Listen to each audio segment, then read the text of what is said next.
Prologue. Yali's Question. We all know that history has proceeded very differently for peoples from different parts of the globe. In the 13,000 years since the end of the last ice age, some parts of the world developed literate industrial societies with metal tools, other parts developed only non-literate farming societies, and still others retained societies of hunter-gatherers with stone tools. Those historical inequalities have cast long shadows on the modern world because the literate societies with metal tools have conquered or exterminated the other societies. While those differences constitute the most basic fact of world history, the reasons for them remain uncertain and controversial. This puzzling question of their origins was posed to me 25 years ago in a simple personal form. In July 1972, I was walking along a beach on the tropical island of New Guinea, where as a biologist I study bird evolution. I had already heard about a remarkable local politician named Yali, who was touring the district then. By chance, Yali and I were walking in the same direction on that day, and he overtook me. We walked together for an hour, talking during the whole time. Yali radiated charisma and energy. His eyes flashed in a mesmerizing way. He talked confidently about himself, but he also asked lots of probing questions and listened intently. Our conversation began with a subject then on every New Guinean's mind, the rapid pace of political developments. Papua New Guinea, as Yali's nation is now called, was at that time still administered by Australia as a mandate of the United Nations, but independence was in the air. Yali explained to me his role in getting local people to prepare for self-government. After a while, Yali turned the conversation and began to quiz me. He had never been outside New Guinea and had not been educated beyond high school, but his curiosity was insatiable. First, he wanted to know about my work on New Guinea birds, including how much I got paid for it. I explained to him how different groups of birds had colonized New Guinea over the course of millions of years. He then asked how the ancestors of his own people had reached New Guinea over the last tens of thousands of years, and how white Europeans had colonized New Guinea within the last 200 years. The conversation remained friendly, even though the tension between the two societies that Yali and I represented was familiar to both of us. 2 centuries ago, all New Guineans were still living in the Stone Age. That is, they still used stone tools, similar to those superseded in Europe by metal tools thousands of years ago, and they dwelt in villages not organized under any centralized political authority. Whites had arrived, imposed centralized government, and brought material goods whose value New Guineans instantly recognized, ranging from steel axes, matches, and medicines to clothing, soft drinks, and umbrellas. In New Guinea, all these goods were referred to collectively as cargo. Many of the white colonists openly despised New Guineans as primitive. Even the least able of New Guinea's white masters, as they were still called in 1972, enjoyed a far higher standard of living than New Guineans, higher even than charismatic politicians like Yali. Yet Yali had quizzed lots of whites as he was then quizzing me, and I had quizzed lots of New Guineans. He and I both knew perfectly well that New Guineans are on the average at least as smart as Europeans. All those things must have been on Yali's mind when, with yet another penetrating glance of his flashing eyes, he asked me, "Why is it that you white people developed so much cargo and brought it to New Guinea, but we black people had little cargo of our own?" It was a simple question that went to the heart of life as Yali experienced it. Yes, there still is a huge difference between the lifestyle of the average New Guinean and that of the average European or American. Comparable differences separate the lifestyles of other peoples of the world as well. Those huge disparities must have potent causes that one might think would be obvious. Yet Yali's apparently simple question is a difficult one to answer. I didn't have an answer then. Professional historians still disagree about the solution. Most are no longer even asking the question. In the years since Yali and I had that conversation, I have studied and written about other aspects of human evolution, history, and language. This book, written 25 years later, attempts to answer Yali. Although Yali's question concerned only the contrasting lifestyles of New Guineans and of European whites, it can be extended to a larger set of contrasts within the modern world. Peoples of Eurasian origin, especially those still living in Europe and Eastern Asia, plus those transplanted to North America, dominate the modern world in wealth and power. Other peoples, including most Africans, have thrown off European colonial domination but remain far behind in wealth and power. Still other peoples, such as the Aboriginal inhabitants of Australia, the Americas, and southernmost Africa, are no longer even masters of their own lands, but have been decimated, subjugated, and in some cases even exterminated by European colonialists. Thus, questions about inequality in the modern world can be reformulated as follows. Why did wealth and power become distributed as they now are, rather than in some other way? For instance, why weren't Native Americans, Africans, and Aboriginal Australians the ones who decimated, subjugated, or exterminated Europeans and Asians? We can easily push this question back one step. As of the year AD 1500, when Europe's worldwide colonial expansion was just beginning, peoples on different continents already differed greatly in technology and political organization. Much of Europe, Asia, and North Africa was the site of metal-equipped states or empires, some of them on the threshold of industrialization. Two Native American peoples, the Aztecs and the Incas, ruled over empires with stone tools. Parts of sub-Saharan Africa were divided among small states or chiefdoms with iron tools.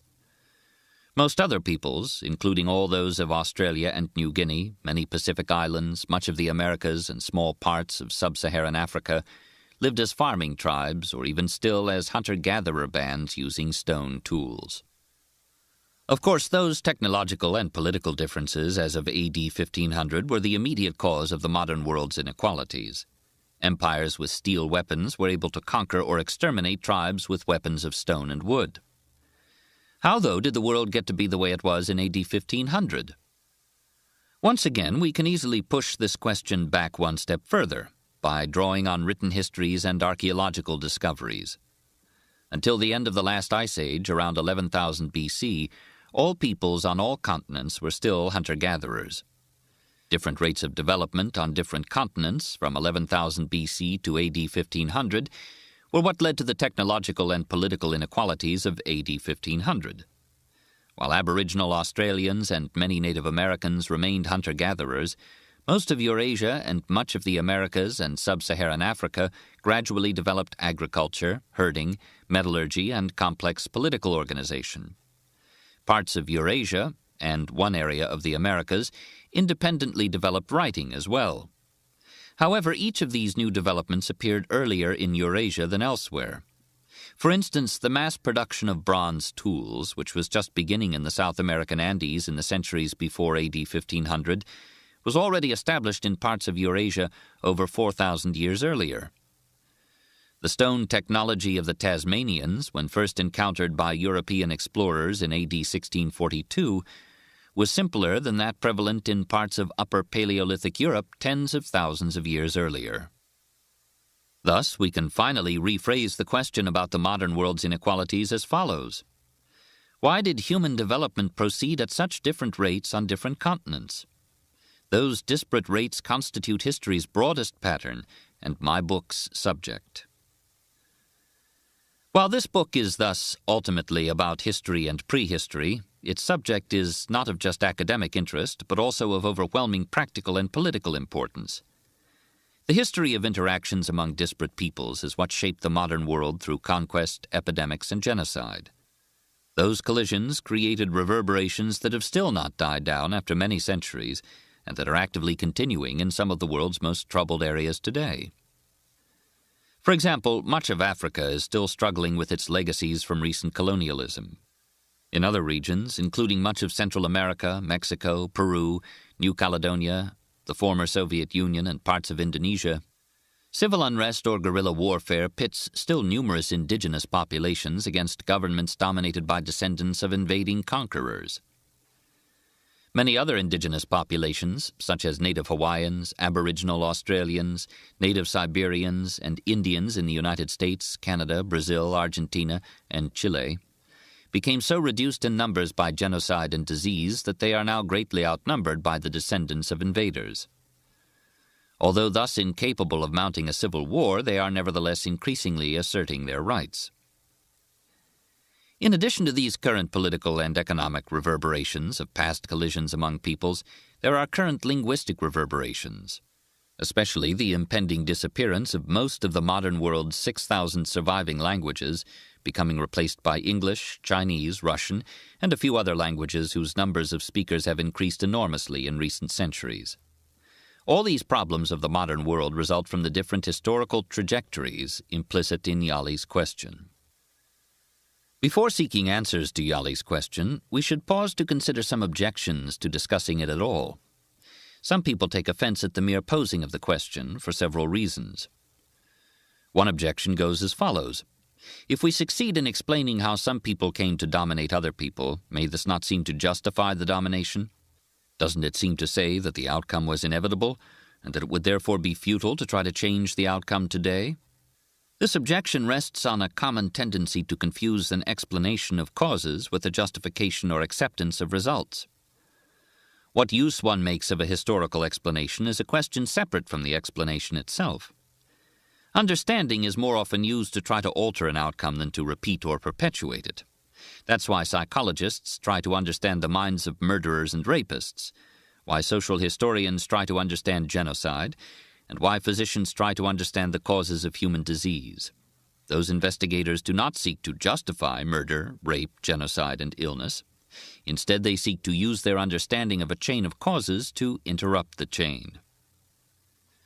Second, doesn't addressing Yali's question automatically involve a Eurocentric approach to history, a glorification of Western Europeans, and an obsession with the prominence of Western Europe and Europeanized America in the modern world? Isn't that prominence just an ephemeral phenomenon of the last few centuries, now fading behind the prominence of Japan and Southeast Asia? In fact, most of this book will deal with peoples other than Europeans. Rather than focus solely on interactions between Europeans and non-Europeans, we shall also examine interactions between different non-European peoples, especially those that took place within sub-Saharan Africa, Southeast Asia, Indonesia, and New Guinea, among peoples native to those areas.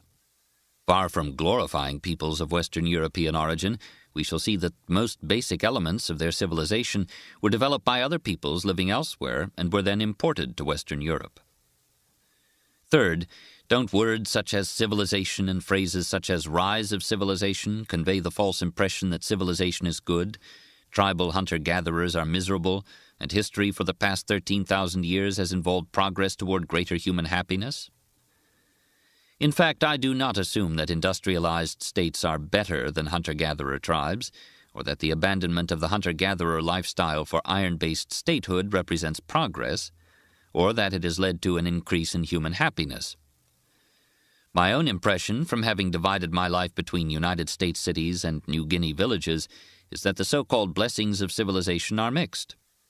For example, compared with hunter-gatherers, citizens of modern industrialized states enjoy better medical care, lower risk of death by homicide, and a longer lifespan, but receive much less social support from friendships and extended families. My motive for investigating these geographic differences in human societies is not to celebrate one type of society over another, but simply to understand what happened in history.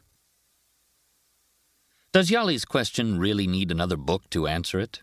Don't we already know the answer? If so, what is it? Probably the commonest explanation involves implicitly or explicitly assuming biological differences among peoples.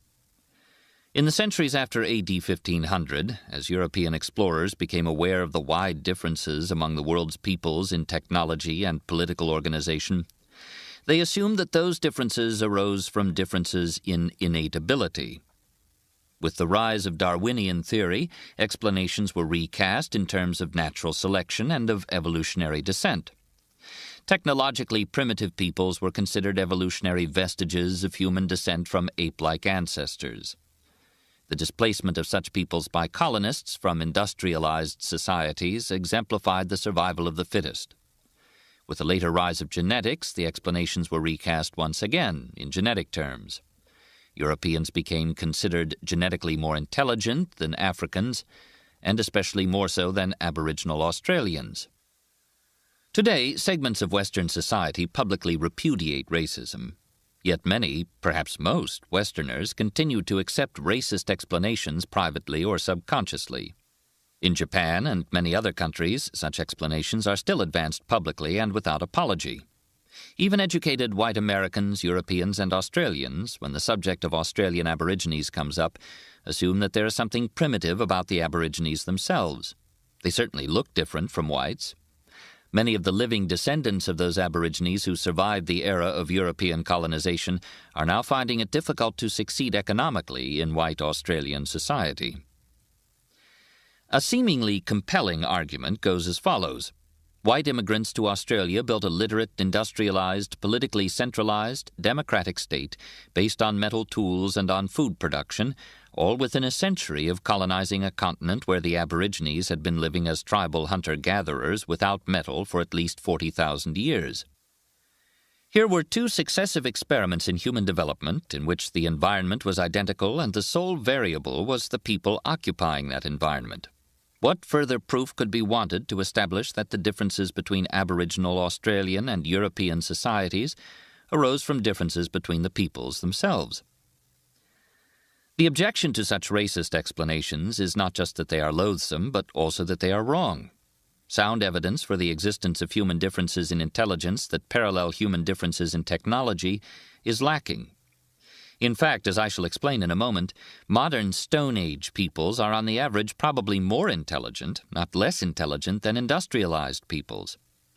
Paradoxical as it may sound, we shall see that white immigrants to Australia do not deserve the credit usually accorded to them for building a literate, industrialized society with the other virtues mentioned above. In addition, peoples who until recently were technologically primitive, such as Aboriginal Australians and New Guineans, routinely master industrial technologies when given opportunities to do so. An enormous effort by cognitive psychologists has gone into the search for differences in IQ between peoples of different geographic origins now living in the same country.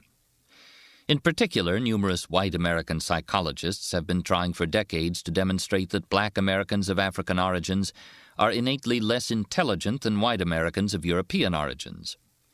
However, as is well known, the peoples compared differ greatly in their social environment and educational opportunities. This fact creates double difficulties for efforts to test the hypothesis that intellectual differences underlie technological differences.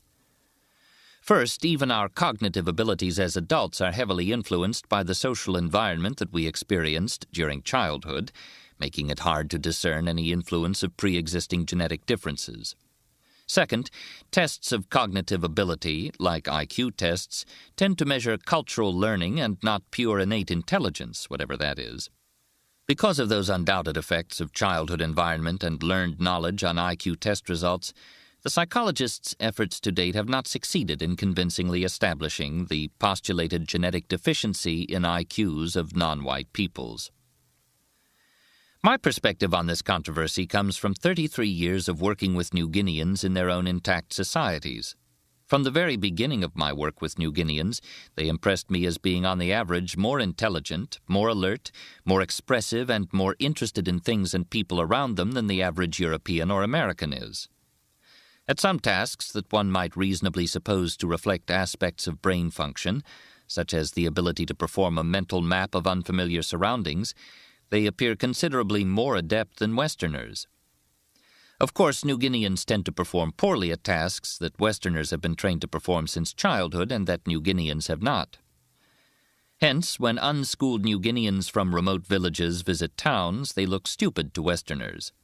Conversely, I am constantly aware of how stupid I look to New Guineans when I'm with them in the jungle, displaying my incompetence at simple tasks, such as following a jungle trail or erecting a shelter, at which New Guineans have been trained since childhood and I have not. It's easy to recognize two reasons why my impression that New Guineans are smarter than Westerners may be correct. First, Europeans have for thousands of years been living in densely populated societies with central governments, police, and judiciaries. In those societies, infectious epidemic diseases of dense populations, such as smallpox, were historically the major cause of death, while murders were relatively uncommon and a state of war was the exception rather than the rule. Most Europeans who escaped fatal infections also escaped other potential causes of death and proceeded to pass on their genes.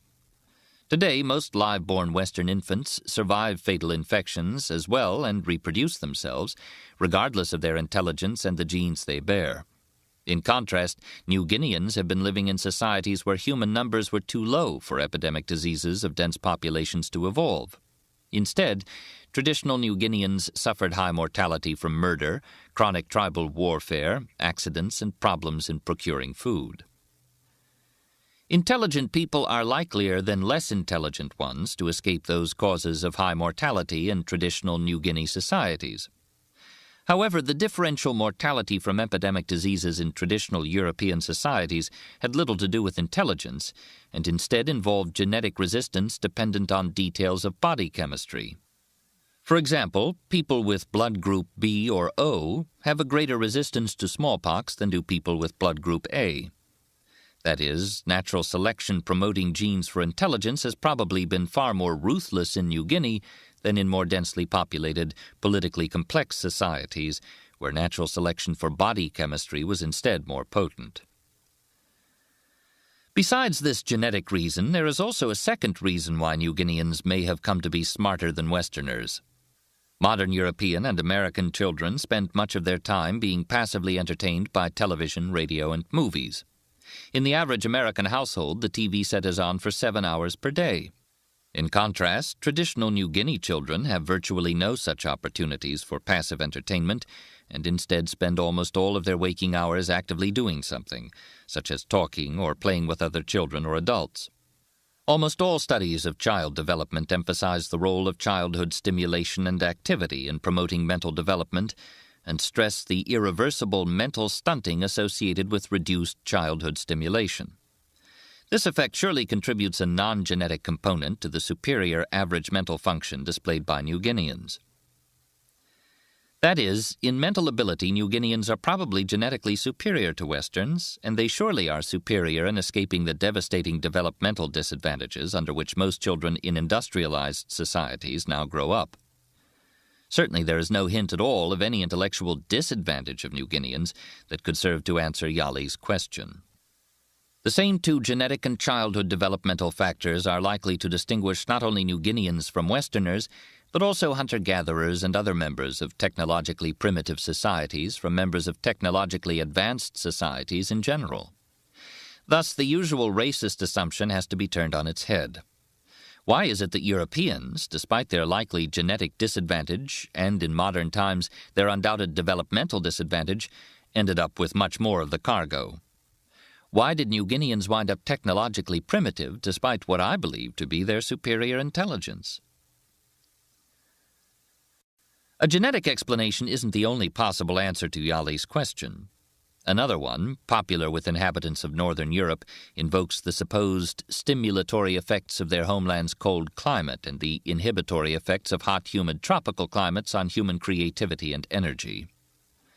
Perhaps the seasonally variable climate at high latitudes poses more diverse challenges than does a seasonally constant tropical climate. Perhaps cold climates require one to be more technologically inventive to survive, because one must build a warm home and make warm clothing, whereas one can survive in the tropics with simpler housing and no clothing. Or the argument can be reversed to reach the same conclusion. The long winters at high latitudes leave people with much time in which to sit indoors and invent. Although formerly popular, this type of explanation too fails to survive scrutiny. As we shall see, the peoples of Northern Europe contributed nothing of fundamental importance to Eurasian civilization until the last 1,000 years. They simply had the good luck to live at a geographic location where they were likely to receive advances, such as agriculture, wheels, writing, and metallurgy, developed in warmer parts of Eurasia. In the New World, the cold regions at high latitude were even more of a human backwater. The sole Native American societies to develop writing arose in Mexico south of the Tropic of Cancer. The oldest New World pottery comes from near the equator in tropical South America. And the New World society generally considered the most advanced in art, astronomy, and other respects was the classic Maya society of the tropical Yucatan and Guatemala in the first millennium A.D. Still, a third type of answer to Yali invokes the supposed importance of lowland river valleys in dry climates, where highly productive agriculture depended on large-scale irrigation systems that in turn required centralized bureaucracies. This explanation was suggested by the undoubted fact that the earliest known empires and writing systems arose in the Tigris and Euphrates valleys of the Fertile Crescent and in the Nile Valley of Egypt. Water control systems also appear to have been associated with centralized political organizations in some other areas of the world, including the Indus Valley of the Indian subcontinent, the Yellow and Yangtze valleys of China, the Maya lowlands of Mesoamerica, and the coastal desert of Peru. However, detailed archaeological studies have shown that complex irrigation systems did not accompany the rise of centralized bureaucracies, but followed after a considerable lag. That is, political centralization arose for some other reason and then permitted construction of complex irrigation systems. None of the crucial developments preceding political centralization in those same parts of the world were associated with river valleys or with complex irrigation systems. For example, in the Fertile Crescent, food production and village life originated in hills and mountains, not in lowland river valleys. The Nile Valley remained a cultural backwater for about 3,000 years after village food production began to flourish in the hills of the Fertile Crescent. River valleys of the southwestern United States eventually came to support irrigation agriculture and complex societies, but only after many of the developments on which those societies rested had been imported from Mexico. The river valleys of southeastern Australia remained occupied by tribal societies without agriculture. Yet another type of explanation lists the immediate factors that enabled Europeans to kill or conquer other peoples, especially European guns, infectious diseases, steel tools, and manufactured products. Such an explanation is on the right track, as those factors demonstrably were directly responsible for European conquests. However, this hypothesis is incomplete because it still offers only approximate, first-stage explanation identifying immediate causes. It invites a search for ultimate causes. Why were Europeans, rather than Africans or Native Americans, the ones to end up with guns, the nastiest germs, and steel? While some progress has been made in identifying those ultimate causes in the case of Europe's conquest of the New World, Africa remains a big puzzle. Africa is the continent where proto-humans evolved for the longest time, where anatomically modern humans may also have arisen, and where native diseases like malaria and yellow fever killed European explorers. If a long head start counts for anything, why didn't guns and steel arise first in Africa, permitting Africans and their germs to conquer Europe? And what accounts for the failure of Aboriginal Australians to pass beyond the stage of hunter-gatherers with stone tools? Questions that emerged from worldwide comparisons of human societies formerly attracted much attention from historians and geographers. The best-known modern example of such an effort was Arnold Toynbee's 12-volume study of history. Toynbee was especially interested in the internal dynamics of 23 advanced civilizations, of which 22 were literate and 19 were Eurasian. He was less interested in prehistory and in simpler non-literate societies. Yet the roots of inequality in the modern world lie far back in prehistory. Hence, Toynbee did not pose Yali's question, nor did he come to grips with what I see as history's broadest pattern. Other available books on world history similarly tend to focus on advanced literate Eurasian civilizations of the last 5,000 years. They have a very brief treatment of pre-Columbian Native American civilizations and an even briefer discussion of the rest of the world except for its recent interactions with Eurasian civilizations. Since Toynbee's attempt, worldwide syntheses of historical causation have fallen into disfavor among most historians as posing an apparently intractable problem.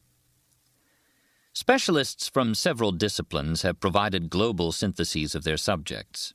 Especially useful contributions have been made by ecological geographers, cultural anthropologists, biologists studying plant and animal domestication, and scholars concerned with the impact of infectious diseases on history.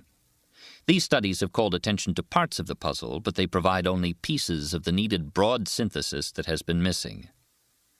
Thus, there is no generally accepted answer to Yali's question. On the one hand, the proximate explanations are clear. Some peoples developed guns, germs, steel, and other factors conferring political and economic power before others did. And some peoples never developed these power factors at all.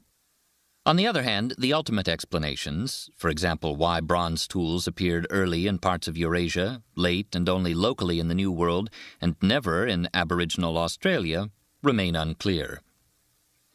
Our present lack of such ultimate explanations leaves a big intellectual gap, since the broadest pattern of history thus remains unexplained. Much more serious, though, is the moral gap left unfilled. It is perfectly obvious to everyone, whether an overt racist or not, that different peoples have fared differently in history. The modern United States is a European-molded society, occupying lands conquered from Native Americans and incorporating the descendants of millions of sub-Saharan black Africans brought to America as slaves. Modern Europe is not a society molded by sub-Saharan black Africans who brought millions of Native Americans as slaves. These results are completely lopsided. It was not the case that 51% of the Americas, Australia, and Africa was conquered by Europeans, while 49% of Europe was conquered by Native Americans, Aboriginal Australians, or Africans. The whole modern world has been shaped by lopsided outcomes. Hence, they must have inexorable explanations, ones more basic than mere details concerning who happened to win some battle or develop some invention on one occasion a few thousand years ago. It seems logical to suppose that history's pattern reflects innate differences among people themselves. Of course, we're taught that it's not polite to say so in public. We read of technical studies claiming to demonstrate inborn differences, and we also read rebuttals claiming that those studies suffer from technical flaws. We see in our daily lives that some of the conquered peoples continue to form an underclass, centuries after the conquests or slave imports took place. We're told that this, too, is to be attributed not to any biological shortcomings, but to social disadvantages and limited opportunities. Nevertheless, we have to wonder. We keep seeing all those glaring, persistent differences in people's status. We're assured that the seemingly transparent biological explanation for the world's inequalities as of AD 1500 is wrong, but we're not told what the correct explanation is. Until we have some convincing, detailed, agreed-upon explanation for the broad pattern of history, most people will continue to suspect that the racist biological explanation is correct after all. That seems to me the strongest argument for writing this book. Up to the starting line. What happened on all the continents before 11,000 BC? A suitable starting point from which to compare historical developments on the different continents is around 11,000 BC. This date corresponds approximately to the beginnings of village life in a few parts of the world, the first undisputed peopling of the Americas, the end of the Pleistocene era and last Ice Age, and the start of what geologists term the recent era. Plant and animal domestication began in at least one part of the world within a few thousand years of that date. As of then, did the people of some continents already have a head start or a clear advantage over peoples of other continents? If so, perhaps that head start, amplified over the last 13,000 years, provides the answer to Yali's question. Hence, this chapter will offer a whirlwind tour of human history on all the continents for millions of years, from our origins as a species until 13,000 years ago. All that will now be summarized in less than 20 pages. Naturally, I shall gloss over details and mention only what seems to me the trends most relevant to this book. Our closest living relatives are three surviving species of great ape: the gorilla, the common chimpanzee, and the pygmy chimpanzee, also known as bonobo. Their confinement to Africa, along with abundant fossil evidence, indicates that the earliest stages of human evolution were also played out in Africa.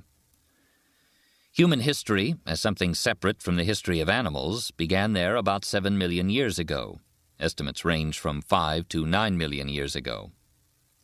Around that time, a population of African apes broke up into several populations, of which one proceeded to evolve into modern gorillas, a second into the two modern chimps, and the third into humans. The gorilla line apparently split off slightly before the split between the chimp and the human lines.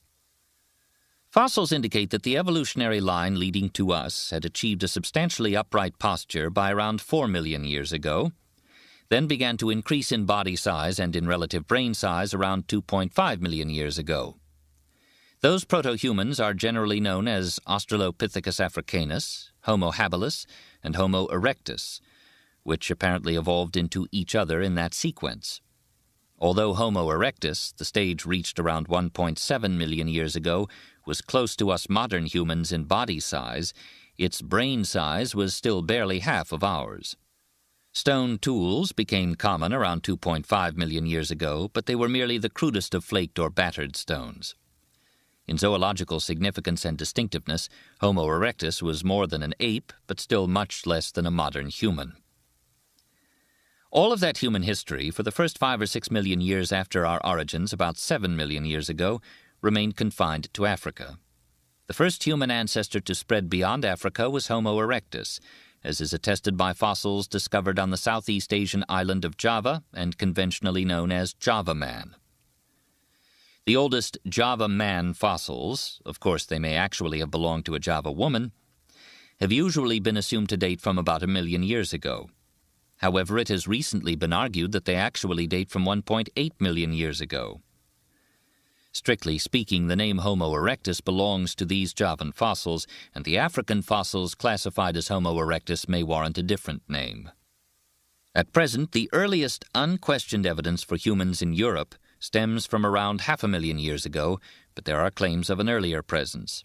One would certainly assume that the colonization of Asia also permitted the simultaneous colonization of Europe, since Eurasia is a single landmass not bisected by major barriers. That illustrates an issue that will recur throughout this book.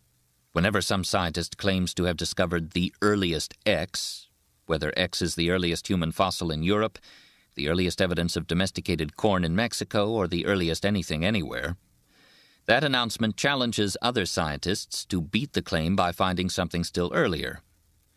In reality, there must be some truly earliest X, with all claims of earlier X's being false. However, as we shall see, for virtually any X, every year brings forth new discoveries and claims of a purported still earlier X, along with refutations of some or all of previous year's claims of earlier X. It often takes decades of searching before archaeologists reach a consensus on such questions.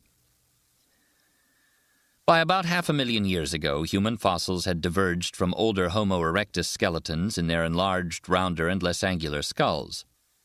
African and European skulls of 500,000 years ago were sufficiently similar to skulls of us moderns that they were classified in our species, Homo sapiens, instead of in Homo erectus. This distinction is necessarily arbitrary, since Homo erectus evolved into Homo sapiens. However, these early Homo sapiens still differed from us in skeletal details, had brains significantly smaller than ours, and were grossly different from us in their artifacts and behavior. Modern stone tool-making peoples, such as Yali's great-grandparents, would have scorned the stone tools of 500,000 years ago as very crude. The only other significant addition to our ancestors' cultural repertoire that can be documented with confidence around that time was the use of fire. No art, bone tool, or anything else has come down to us from early Homo sapiens except for their skeletal remains, plus those crude stone tools. There were still no humans in Australia, for the obvious reason that it would have taken boats to get there from Southeast Asia. There were also no humans anywhere in the Americas, because that would have required the occupation of the nearest part of the Eurasian continent, Siberia, and possibly boat-building skills as well. The present shallow Bering Strait, separating Siberia from Alaska, alternated between a strait and a broad intercontinental bridge of dry land, as sea level repeatedly rose and fell during the ice ages. However, boat-building and survival in cold Siberia were both still far beyond the capabilities of early Homo sapiens. After 500,000 years ago, the human populations of Africa and Western Eurasia proceeded to diverge from each other and from East Asian populations in skeletal details. The population of Europe and Western Asia between 130,000 and 40,000 years ago is represented by especially many skeletons, known as Neanderthals and sometimes classified as a separate species, Homo neanderthalensis. Despite being depicted in innumerable cartoons as ape-like brutes living in caves, Neanderthals had brains slightly larger than our own. They were also the first humans to leave behind strong evidence of burying their dead and caring for their sick. Yet their stone tools were still crude by comparison with modern New Guineans' polished stone axes, and were usually not yet made in standardized diverse shapes, each with a clearly recognizable function. The few preserved African skeletal fragments contemporary with the Neanderthals are more similar to our modern skeletons than to Neanderthal skeletons. Even fewer preserved East Asian skeletal fragments are known, but they appear different again from both Africans and Neanderthals. As for the lifestyle at that time, the best preserved evidence comes from stone artifacts and prey bones accumulated at southern African sites.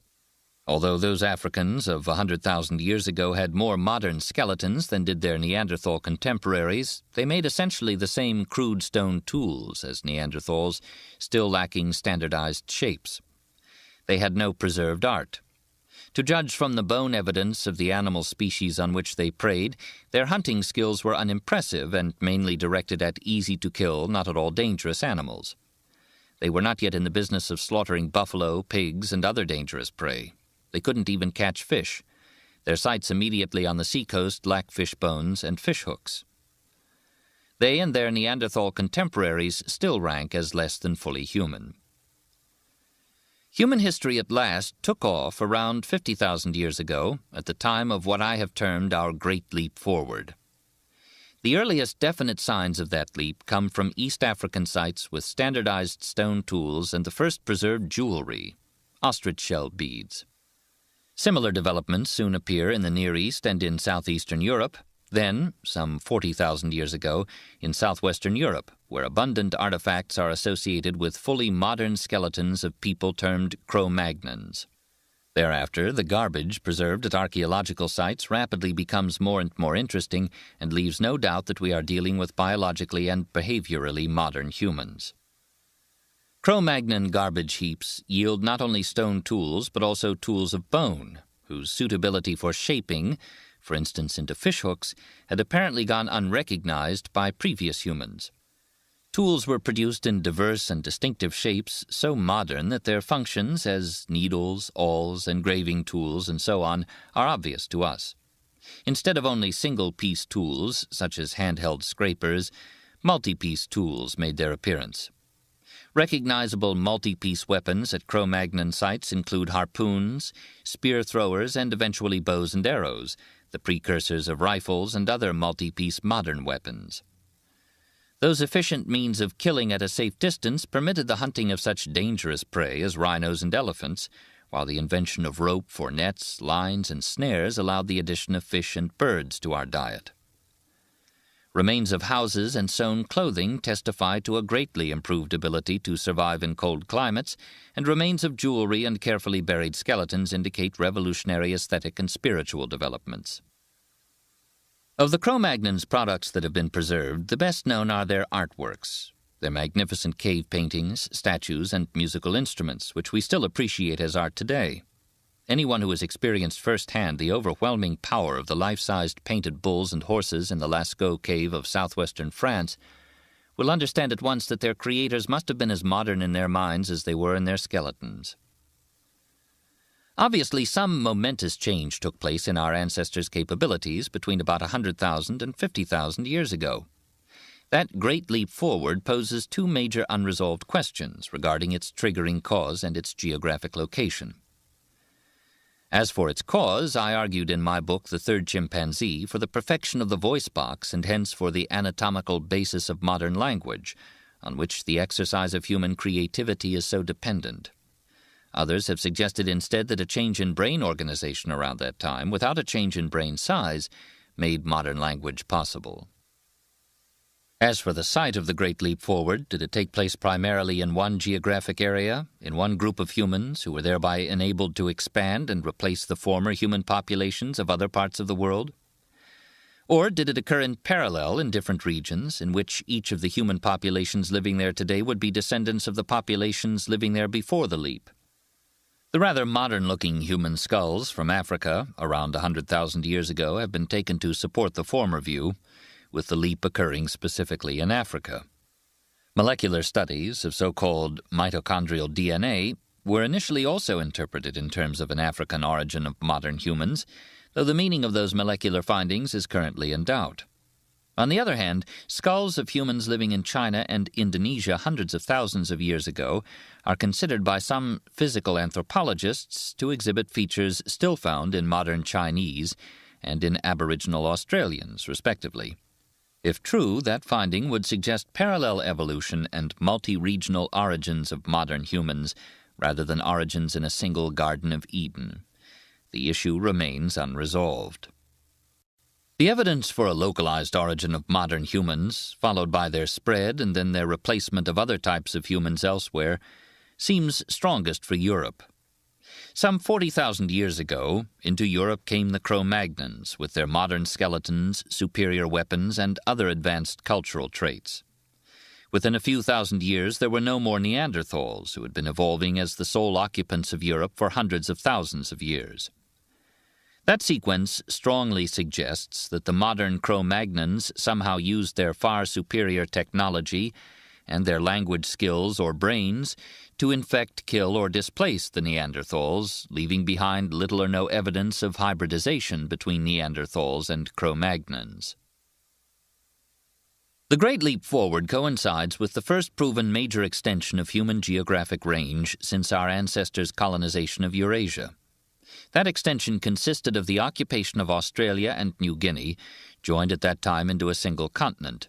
Many radiocarbon-dated sites attest to human presence in Australia/New Guinea between 40,000 and 30,000 years ago, plus the inevitable somewhat older claims of contested validity. Within a short time of that initial peopling, humans had expanded over the whole continent and adapted to its diverse habitats, from the tropical rainforests and high mountains of New Guinea to the dry interior and wet southeastern corner of Australia.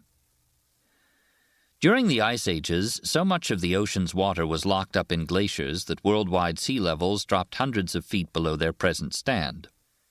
As a result, what are now the shallow seas between Asia and the Indonesian islands of Sumatra, Borneo, Java, and Bali became dry land.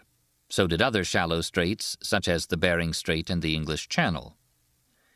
The edge of the Southeast Asian mainland then lay 700 miles east of its present location. Nevertheless, central Indonesian islands between Bali and Australia remained surrounded and separated by deep-water channels. To reach Australia/New Guinea from the Asian mainland at that time still required crossing a minimum of 8 channels, the broadest of which was at least 50 miles wide. Most of those channels divided islands visible from each other, but Australia itself was always invisible from even the nearest Indonesian islands, Timor and Tanimbar. Thus, the occupation of Australia/New Guinea is momentous in that it demanded watercraft and provides by far the earliest evidence of their use in history. Not until about 30,000 years later, or 13,000 years ago, is there strong evidence of watercraft anywhere else in the world from the Mediterranean. Initially, archaeologists considered the possibility that the colonization of Australia/New Guinea was achieved accidentally by just a few people swept to sea while fishing on a raft near an Indonesian island.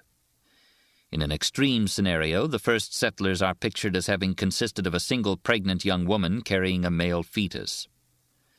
But believers in the fluke colonization theory have been surprised by recent discoveries that still other islands lying to the east of New Guinea were colonized soon after New Guinea itself, by around 35,000 years ago. Those islands were New Britain and New Ireland in the Bismarck Archipelago and Buka in the Solomon Archipelago. Buka lies out of sight of the closest island to the west and could have been reached only by crossing a water gap of about 100 miles. Thus, early Australians and New Guineans were probably capable of intentionally traveling over water to visible islands and were using watercraft sufficiently often that the colonization of even invisible distant islands was repeatedly achieved unintentionally.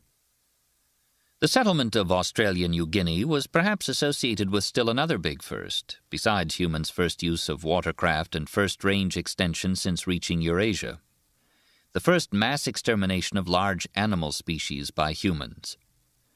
Today, we regard Africa as the continent of big mammals. Modern Eurasia also has many species of big mammals, though not in the manifest abundance of Africa's Serengeti plains, such as Asia's rhinos and elephants and tigers, and Europe's moose and bears, and, until classical times, lions. Australia New Guinea today has no equally large mammals, in fact no mammal larger than 100-pound kangaroos.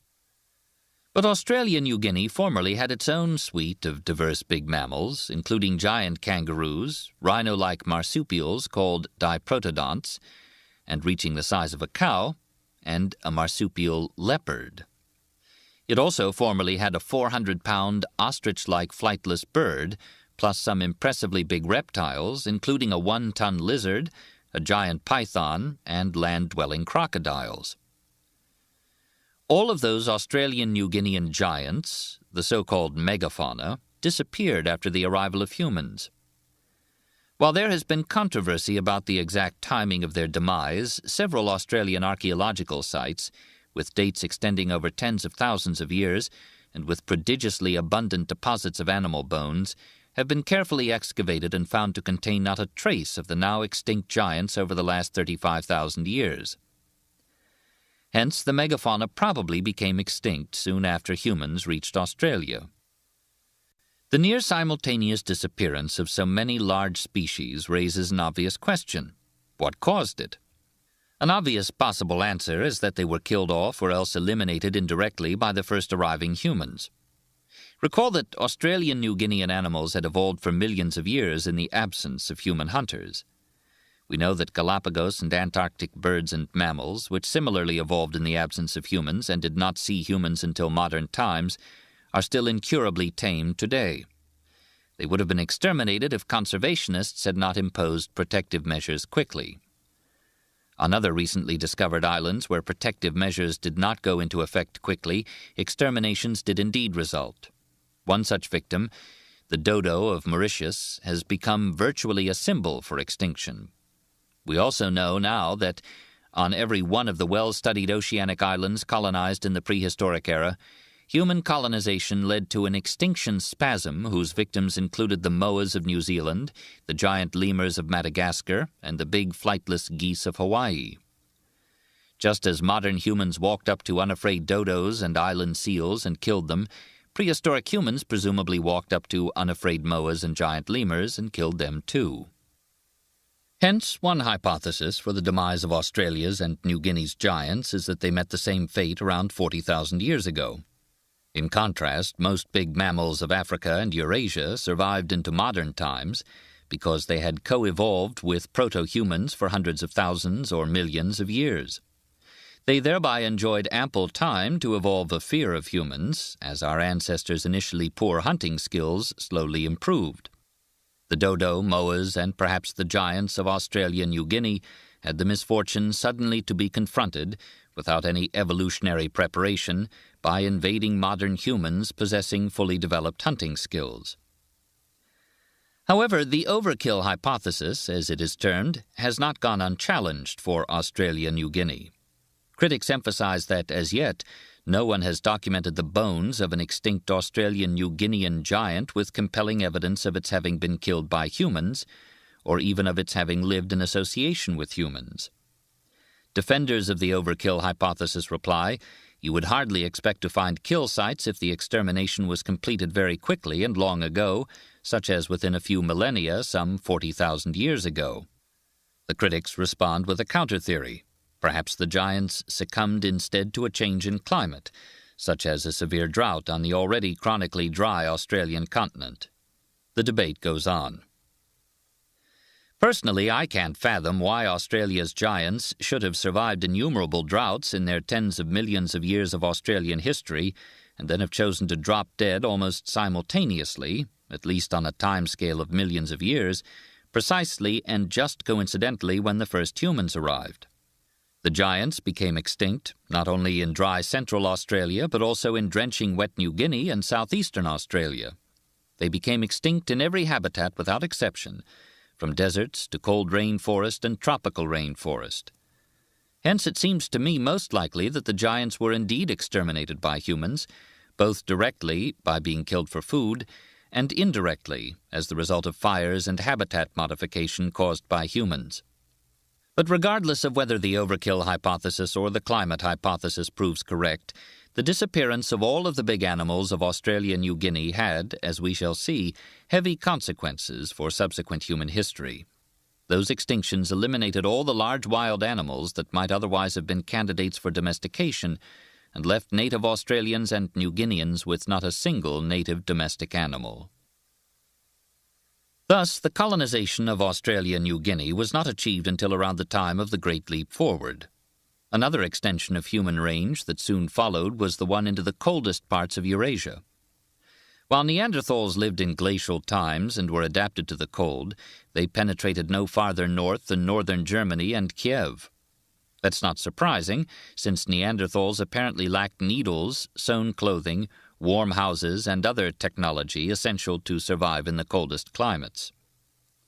Anatomically modern peoples who did possess such technology had expanded into Siberia by around 20,000 years ago. There are the usual much older disputed claims. That expansion may have been responsible for the extinction of Eurasia's woolly mammoth and woolly rhinoceros. With the settlement of Australia-New Guinea, humans now occupied 3 of the 5 habitable continents. Throughout this book, I count Eurasia as a single continent, and I omit Antarctica because it was not reached by humans until the 19th century and has never had any self-supporting human population. That left only 2 continents, North America and South America.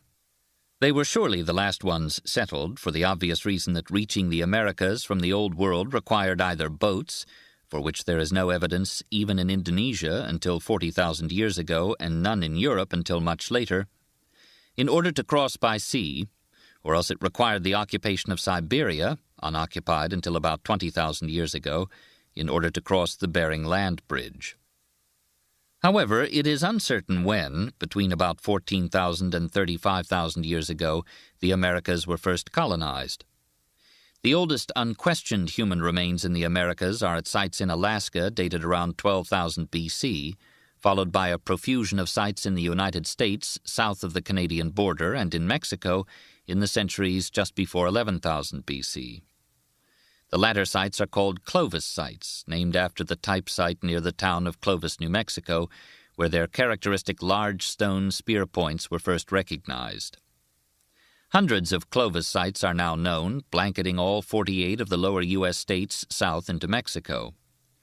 Unquestioned evidence of human presence appears soon thereafter in Amazonia and in Patagonia.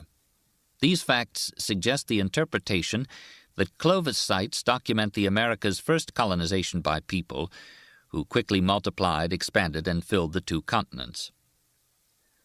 One might at first be surprised that Clovis descendants could reach Patagonia, lying 8,000 miles south of the U.S.-Canada border, in less than 1,000 years. However, that translates into an average expansion of only 8 miles per year, a trivial feat for a hunter-gatherer likely to cover that distance even within a single day's normal foraging. One might also at first be surprised that the Americas evidently filled up with humans so quickly that people were motivated to keep spreading south toward Patagonia. That population growth also proves unsurprising when one stops to consider the actual numbers. If the Americas eventually came to hold hunter-gatherers at an average population density of somewhat under 1 person per square mile, a high value for modern hunter-gatherers, then the whole area of the Americas would eventually have held about 10 million hunter-gatherers. But even if the initial colonists had consisted of only 100 people, and their numbers had increased at a rate of only 1.1% per year, the colonists' descendants would have reached that population ceiling of 10 million people within 1,000 years. A population growth rate of 1.1% per year is again trivial. Rates as high as 3.4% per year have been observed in modern times when people colonized virgin lands, such as when the HMS Bounty mutineers and their Tahitian wives colonized Pitcairn Island. The profusion of Clovis hunters' sites within the first few centuries after their arrival resembles the site profusion documented archaeologically for the more recent discovery of New Zealand by ancestral Maori. A profusion of early sites is also documented for the much older colonization of Europe by anatomically modern humans, and for the occupation of Australia-New Guinea. That is, everything about the Clovis phenomenon and its spread through the Americas corresponds to findings for other, unquestioned virgin land colonizations in history. What might be the significance of Clovis sites bursting forth in the centuries just before 11,000 BC rather than in those before 16,000 or 21,000 BC. Recall that Siberia has always been cold, and that a continuous ice sheet stretched as an impassable barrier across the whole width of Canada during much of the Pleistocene ice ages. We have already seen that the technology required for coping with extreme cold did not emerge until after anatomically modern humans invaded Europe around 40,000 years ago, and that people did not colonize Siberia until 20,000 years later. Eventually, those early Siberians crossed to Alaska, either by sea across the Bering Strait, only 50 miles wide even today, or else on foot at glacial times when Bering Strait was dry land. The Bering Land Bridge, during its millennia of intermittent existence, would have been up to 1,000 miles wide, covered by open tundra, and easily traversable by people adapted to cold conditions.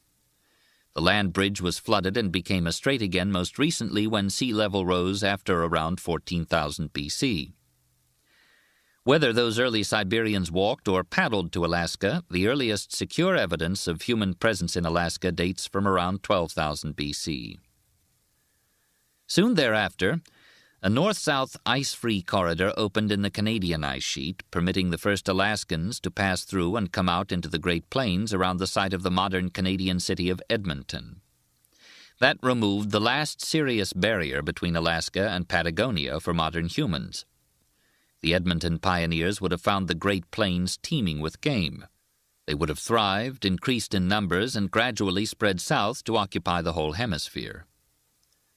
One other feature of the Clovis phenomenon fits our expectations for the first human presence south of the Canadian ice sheet. Like Australia-New Guinea, the Americas had originally been full of big mammals. About 15,000 years ago, the American West looked much as Africa's Serengeti Plains do today, with herds of elephants and horses pursued by lions and cheetahs and joined by members of such exotic species as camels and giant ground sloths. Just as in Australia-New Guinea, in the Americas most of those large mammals became extinct. Whereas the extinctions took place probably before 30,000 years ago in Australia, they occurred around 17,000 to 12,000 years ago in the Americas. For those extinct American mammals whose bones are available in greatest abundance and have been dated especially accurately, one can pinpoint the extinctions as having occurred around 11,000 BC. Perhaps the two most accurately dated extinctions are those of the Shasta ground sloth and Harrington's mountain goat in the Grand Canyon area. Both of those populations disappeared within a century or two of 11,100 BC. Whether coincidentally or not, that date is identical with an experimental error to the date of Clovis hunters' arrival in the Grand Canyon area. The discovery of numerous skeletons of mammoths with Clovis spear points between their ribs suggests that this agreement of dates is not a coincidence. Hunters expanding southward through the Americas, encountering big animals that had never seen humans before, may have found those American animals easy to kill and may have exterminated them. A counter-theory is that America's big mammals instead became extinct because of climate changes at the end of the last ice age, which, to confuse the interpretation for modern paleontologists, also happened around 11,000 BC. Personally, I have the same problem with the climatic theory of megafaunal extinction in the Americas as with such a theory in Australia-New Guinea. The Americas' big animals had already survived the ends of 22 previous ice ages. Why did most of them pick the 23rd to expire in concert in the presence of all those supposedly harmless humans? Why did they disappear in all habitats, not only in habitats that contracted but also in ones that greatly expanded at the end of the last ice age? Hence, I suspect that Clovis hunters did it, but the debate remains unresolved. Whichever theory proves correct, most large wild mammal species that might otherwise have later been domesticated by Native Americans were thereby removed. Also unresolved is the question whether Clovis hunters really were the first Americans. As always happens whenever anyone claims the first anything, claims of discoveries of pre-Clovis human sites in the Americas are constantly being advanced. Every year, a few of those new claims really do appear convincing and exciting when initially announced. Then the inevitable problems of interpretation arise. Were the reported tools at the site really tools made by humans, or just natural rock shapes? Are the reported radiocarbon dates really correct, and not invalidated by any of the numerous difficulties that can plague radiocarbon dating? If the dates are correct, are they really associated with human products rather than just being a 15,000-year-old lump of charcoal lying next to a stone tool actually made 9,000 years ago? To illustrate these problems, consider the following typical example of an often quoted pre-Clovis claim. At a Brazilian rock shelter named Pedro Furada, archaeologists found cave paintings undoubtedly made by humans. They also discovered, among the piles of stones at the base of a cliff, some stones whose shapes suggested the possibility of their being crude tools. In addition, they came upon supposed hearths whose burnt charcoal yielded radiocarbon dates of around 35,000 years ago.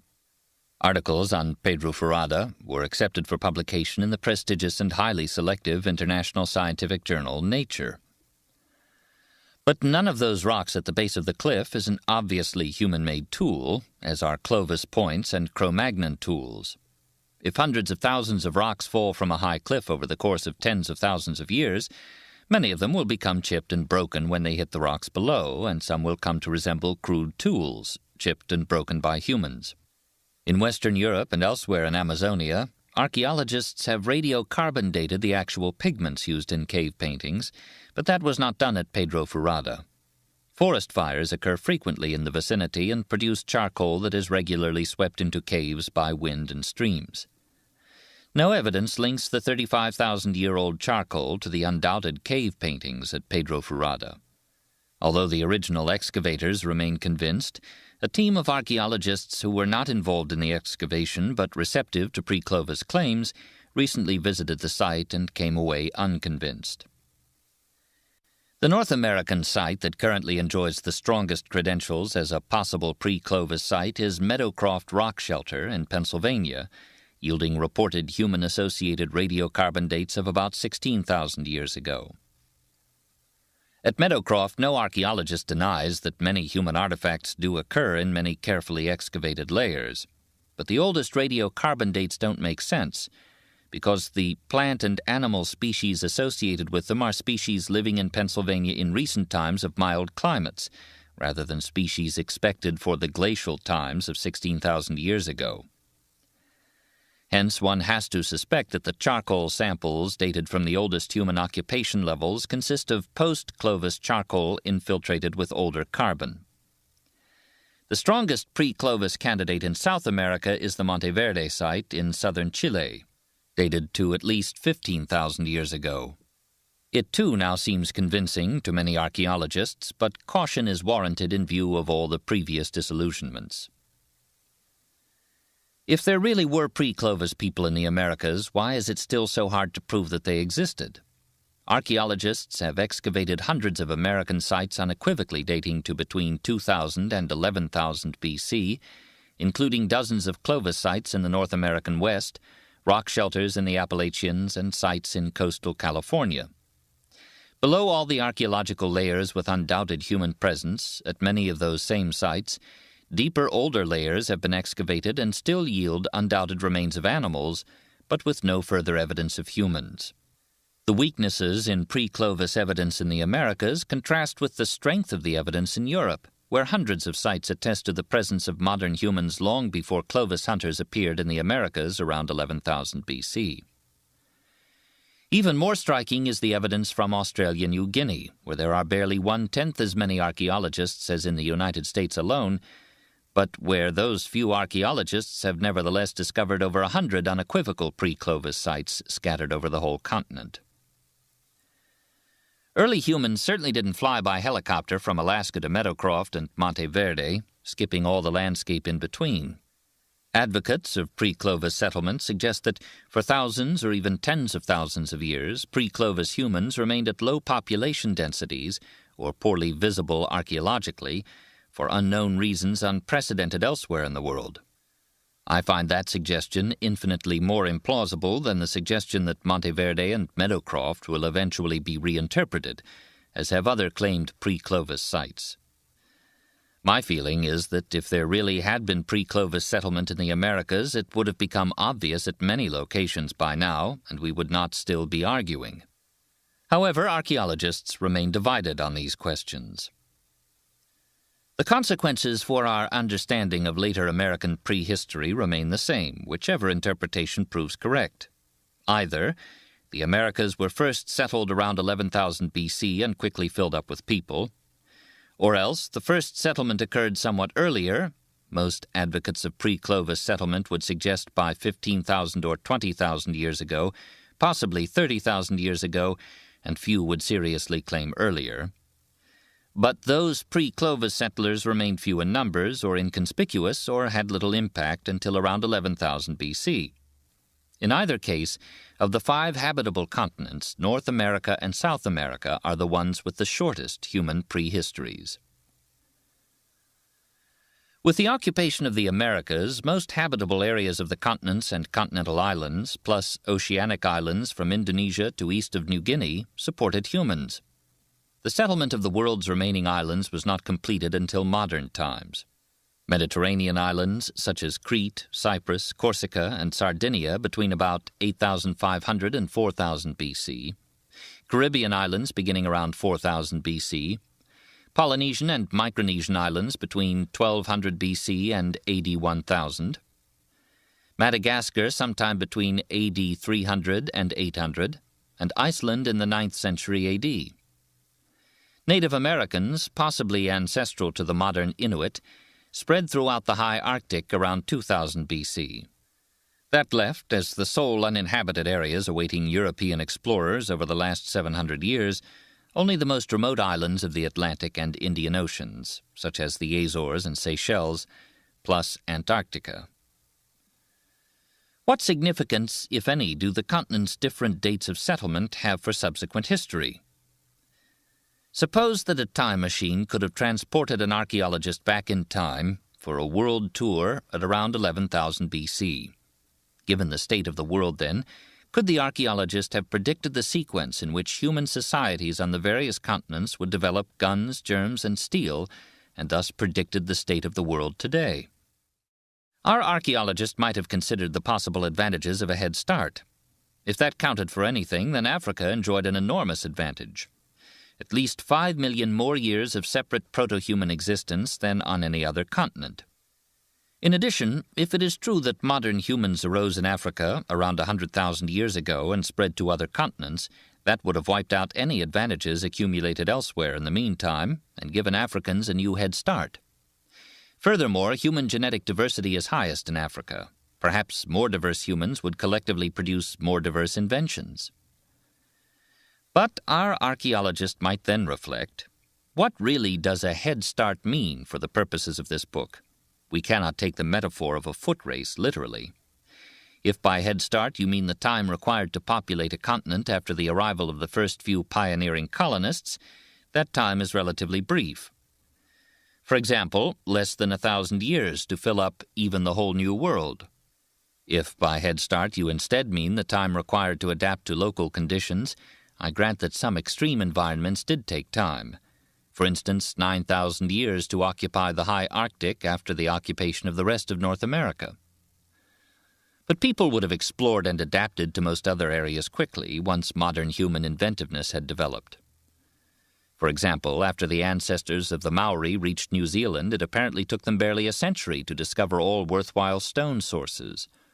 Only a few more centuries to kill every last moa in some of the world's most rugged terrain, and only a few centuries to differentiate into a range of diverse societies, from that of coastal hunter-gatherers to that of farmers practicing new types of food storage. Our archaeologist might therefore look at the Americas and conclude that Africans, despite their apparently enormous head start, would have been overtaken by the earliest Americans within at most a millennium. Thereafter, the Americas' greater area, 50% greater than Africa's, and much greater environmental diversity would have given the advantage to Native Americans over Africans.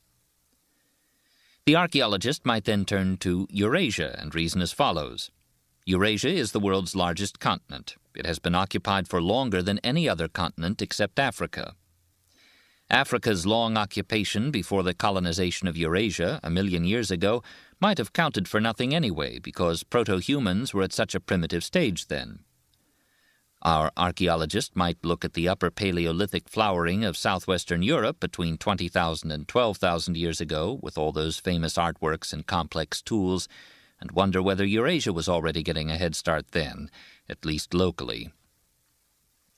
Finally, the archaeologist would turn to Australia-New Guinea, noting first its small area, it's the smallest continent, the large fraction of it covered by desert capable of supporting few humans, the continent's isolation and its later occupation than that of Africa and Eurasia. All that might lead the archaeologist to predict slow development in Australia-New Guinea. But remember that Australians and New Guineans had by far the earliest watercraft in the world. They were creating cave paintings apparently at least as early as the Cro-Magnons in Europe. Jonathan Kingdon and Tim Flannery have noted that the colonization of Australia-New Guinea from the islands of the Asian continental shelf required humans to learn to deal with the new environments they encountered on the islands of central Indonesia. A maze of coastlines offering the richest marine resources, coral reefs, and mangroves in the world. As the colonists crossed the straits separating each Indonesian island from the next one to the east, they adapted anew, filled up that next island, and went on to colonize the next island again. It was a hitherto unprecedented golden age of successive human population explosions. Perhaps those cycles of colonization, adaptation, and population explosion were what selected for the Great Leap Forward, which then diffused back westward to Eurasia and Africa. If this scenario is correct, then Australia-New Guinea gained a massive head start that might have continued to propel human development there long after the Great Leap Forward. Thus, an observer transported back in time to 11,000 BC could not have predicted on which continent human societies would develop most quickly, but could have made a strong case for any of the continents. With hindsight, of course, we know that Eurasia was the one. But it turns out that the actual reasons behind the more rapid development of Eurasian societies were not at all the straightforward ones that our imaginary archaeologist of 11,000 BC guessed. The remainder of this book consists of a quest to discover those real reasons. Farmer Power: The Roots of Guns, Germs, and Steel. As a teenager, I spent the summer of 1956 in Montana, working for an elderly farmer named Fred Hershey. Born in Switzerland, Fred had come to southwestern Montana as a teenager in the 1890s and proceeded to develop one of the first farms in the area. At the time of his arrival, much of the original Native American population of hunter-gatherers was still living there. My fellow farmhands were, for the most part, tough whites whose normal speech featured strings of curses and who spent their weekdays working so that they could devote their weekends to squandering their week's wages in the local saloon. Among the farmhands, though, was a member of the Blackfoot Indian tribe named Levi, who behaved very differently from the coarse miners, being polite, gentle, responsible, sober, and well-spoken. He was the first Indian with whom I had spent much time, and I came to admire him. It was therefore a shocking disappointment to me when, one Sunday morning, Levi too staggered in drunk and cursing after a Saturday night binge. Among his curses one has stood out in my memory. "Damn you, Fred Hershey, and damn the ship that brought you from Switzerland." It poignantly brought home to me the Indian's perspective on what I, like other white school children, had been taught to view as the heroic conquest of the American West. Fred Hershey's family was proud of him as a pioneer farmer who had succeeded under difficult conditions. But Levi's tribe of hunters and famous warriors had been robbed of its lands by the immigrant white farmers. How did the farmers win out over the famous warriors? For most of the time since the ancestors of modern humans diverged from the ancestors of the living great apes, around 7 million years ago, all humans on Earth fed themselves exclusively by hunting wild animals and gathering wild plants, as the Blackfeet still did in the 19th century. It was only within the last 11,000 years that some peoples turned to what is termed food production. That is, domesticating wild animals and plants and eating the resulting livestock and crops. Today, most people on Earth consume food that they produced themselves or that someone else produced for them. At current rates of change, within the next decade, the few remaining bands of hunter-gatherers will abandon their ways, disintegrate, or die out, thereby ending our millions of years of commitment to the hunter-gatherer lifestyle. Different peoples acquired food production at different times in prehistory.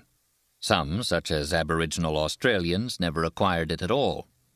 Of those who did, some, for example the ancient Chinese, developed it independently by themselves, while others, including ancient Egyptians, acquired it from neighbors.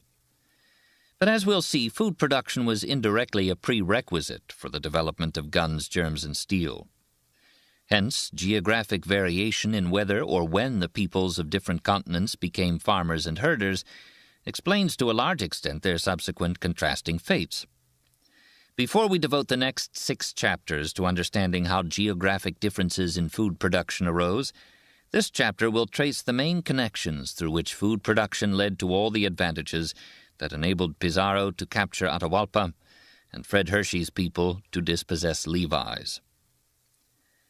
The first connection is the most direct one. Availability of more consumable calories means more people.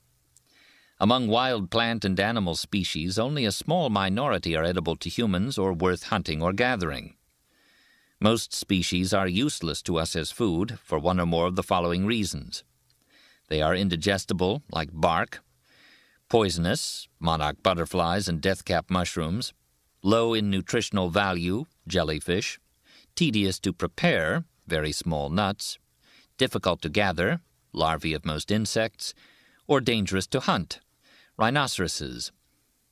Most biomass, living biological matter, on land is in the form of wood and leaves, most of which we cannot digest.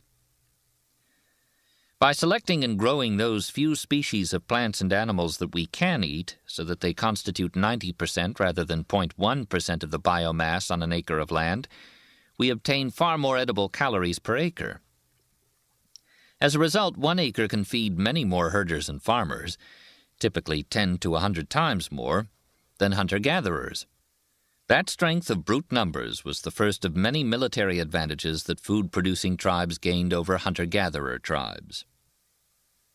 In human societies possessing domestic animals, livestock fed more people in 4 distinct ways: by furnishing meat, milk, and fertilizer, and by pulling plows. First and most directly, domestic animals became the society's major source of animal protein, replacing wild game. Today, for instance, Americans tend to get most of their animal protein from cows, pigs, sheep, and chickens, with game such as venison just a rare delicacy. In addition, some big domestic mammals served as sources of milk and of milk products, such as butter, cheese, and yogurt.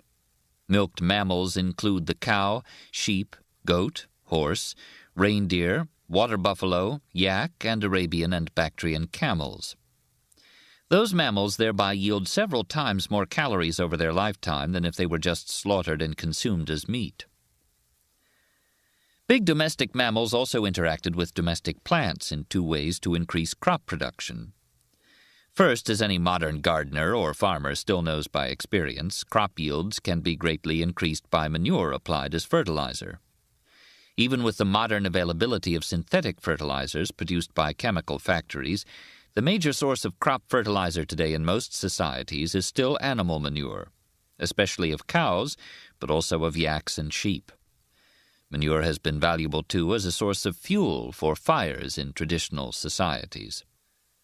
In addition, the largest domestic mammals interacted with domestic plants to increase food production by pulling plows and thereby making it possible for people to till land that had previously been uneconomical for farming. Those plow animals were the cow, horse, water buffalo, bali cattle, and yak-cow hybrids. Here is one example of their value.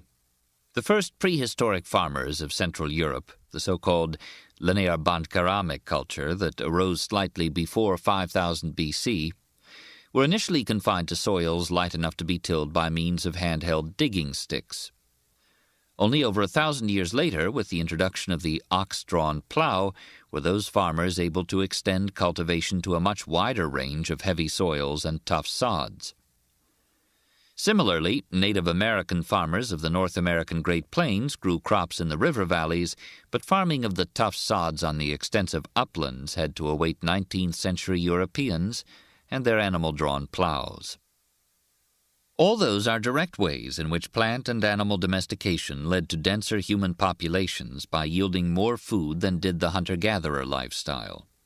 A more indirect way involved the consequences of the sedentary lifestyle enforced by food production.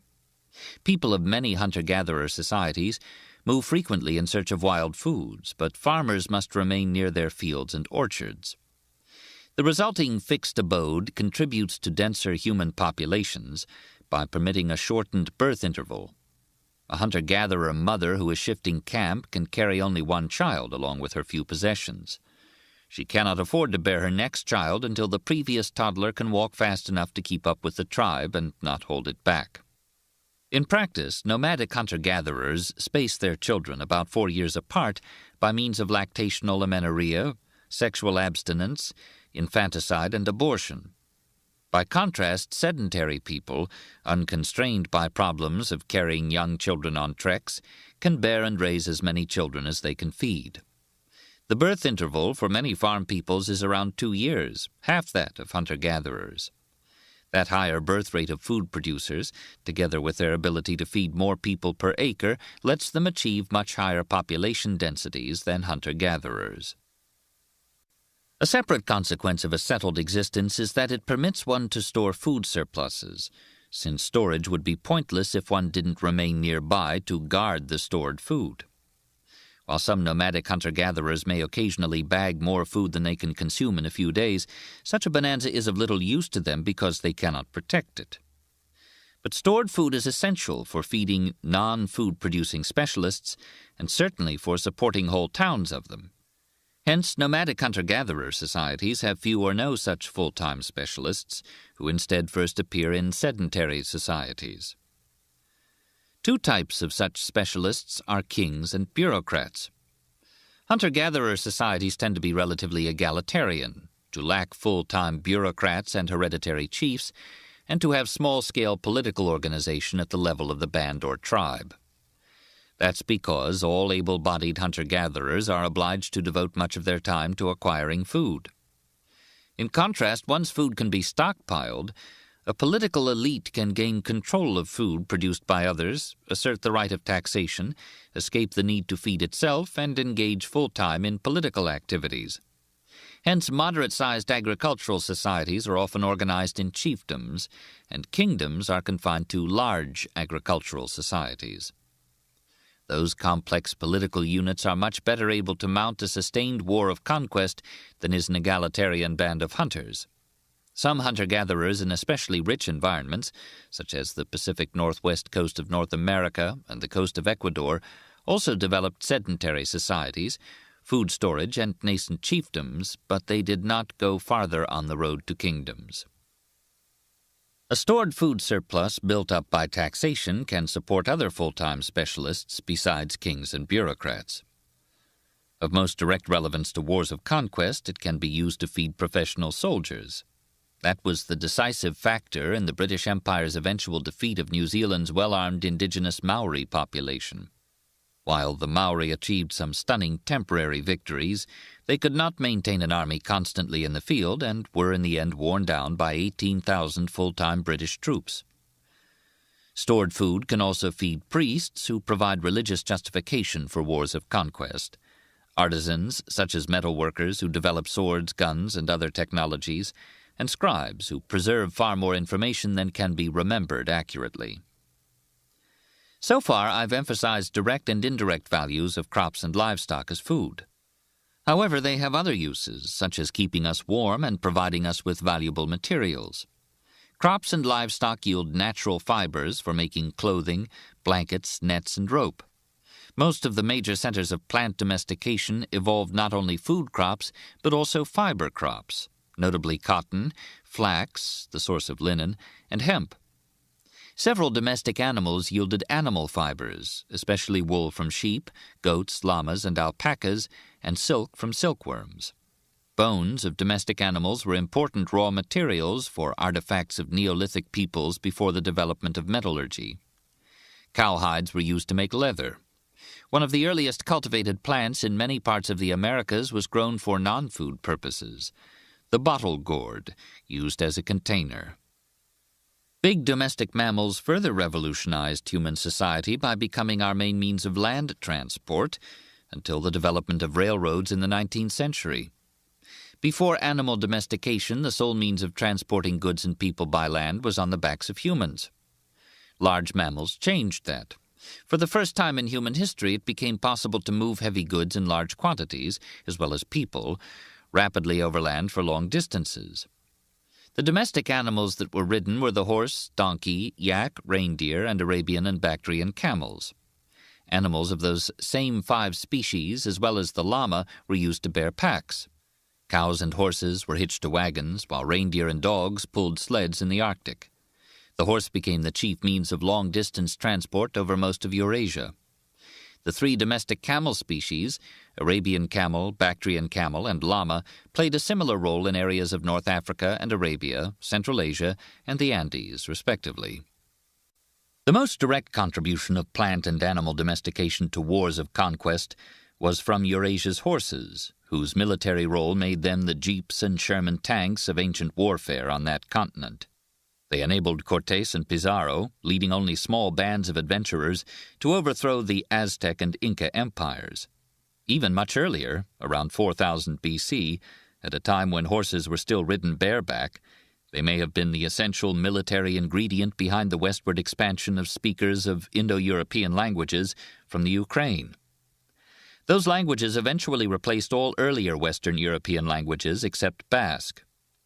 When horses later were yoked to wagons and other vehicles, horse-drawn battle chariots, invented around 1800 BC, proceeded to revolutionize warfare in the Near East, the Mediterranean region, and China.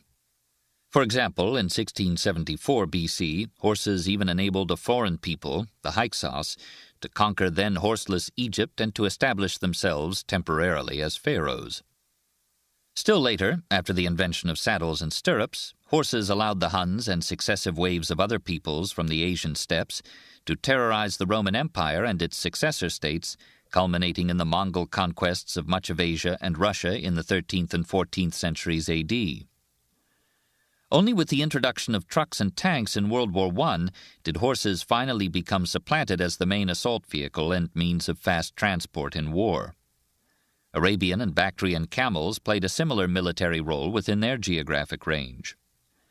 In all these examples, peoples with domestic horses or camels, or with improved means of using them, enjoyed an enormous military advantage over those without them. Of equal importance in wars of conquest were the germs that evolved in human societies with domestic animals. Infectious diseases like smallpox, measles, and flu arose as specialized germs of humans, derived by mutations of very similar ancestral germs that had infected animals.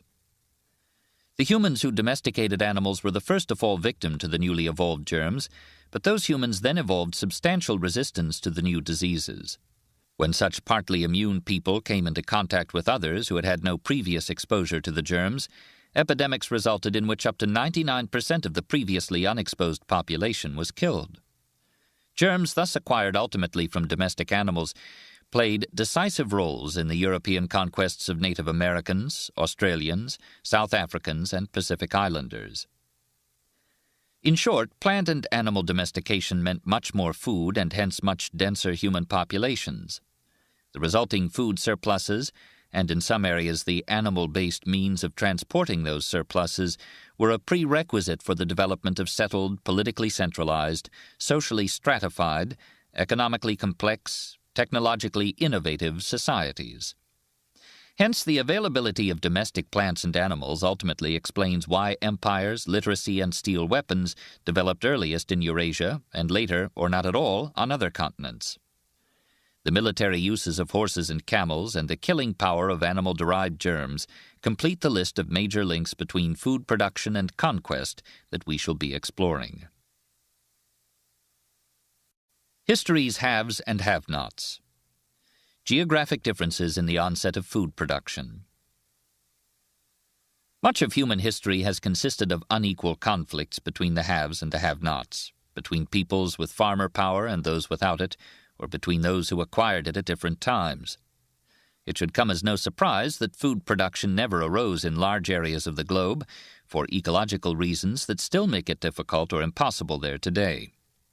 For instance, neither farming nor herding developed in prehistoric times in North America's Arctic, while the sole element of food production to arise in Eurasia's Arctic was reindeer herding. Nor could food production spring up spontaneously in deserts remote from sources of water for irrigation, such as Central Australia and parts of the western United States. Instead, what cries out for explanation is the failure of food production to appear until modern times in some ecologically very suitable areas that are among the world's richest centers of agriculture and herding today.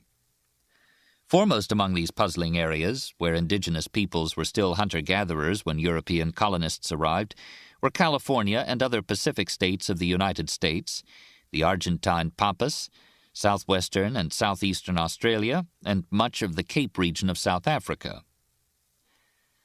Had we surveyed the world in 4000 BC, thousands of years after the rise of food production in its oldest sites of origin, we would have been surprised, too, at several other modern bread baskets that were still then without it, including all the rest of the United States, England, and much of France, Indonesia, and all of subequatorial Africa.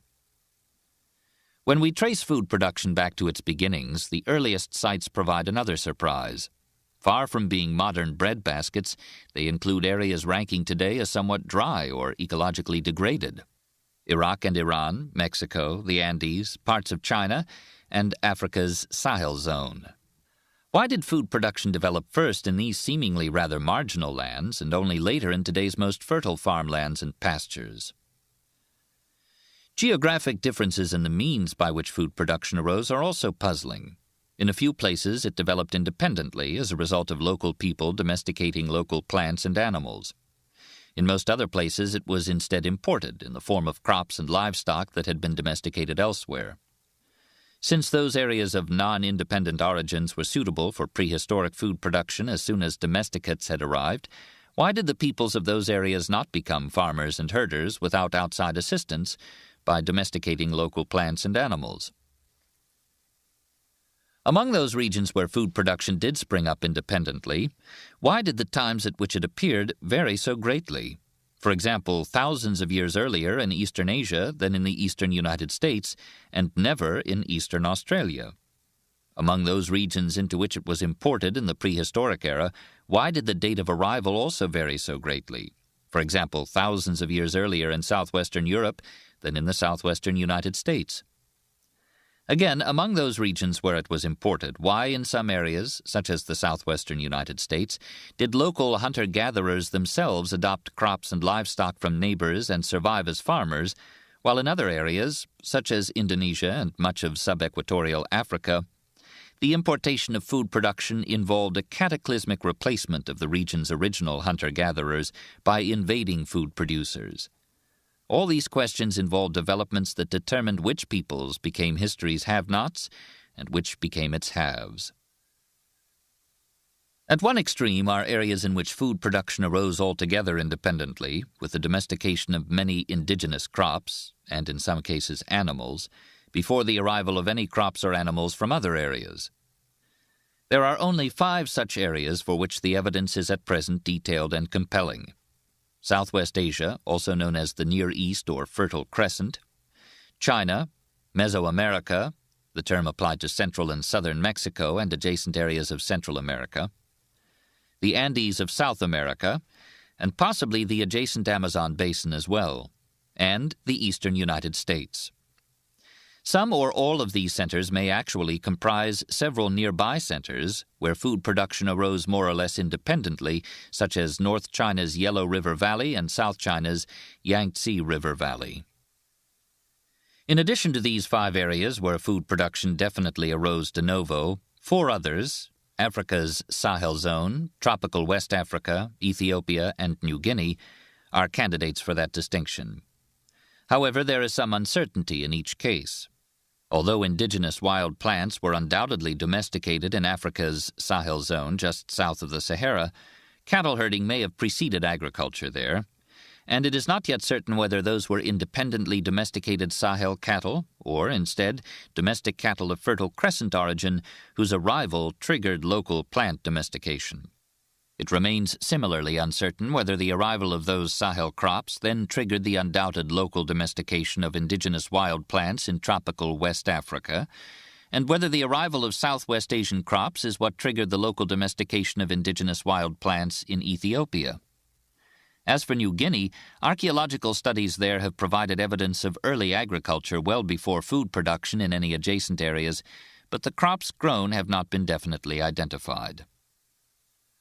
Among 9 candidate areas for the independent evolution of food production, Southwest Asia has the earliest definite dates for both plant domestication, around 8,500 BC, and animal domestication, around 8,000 BC.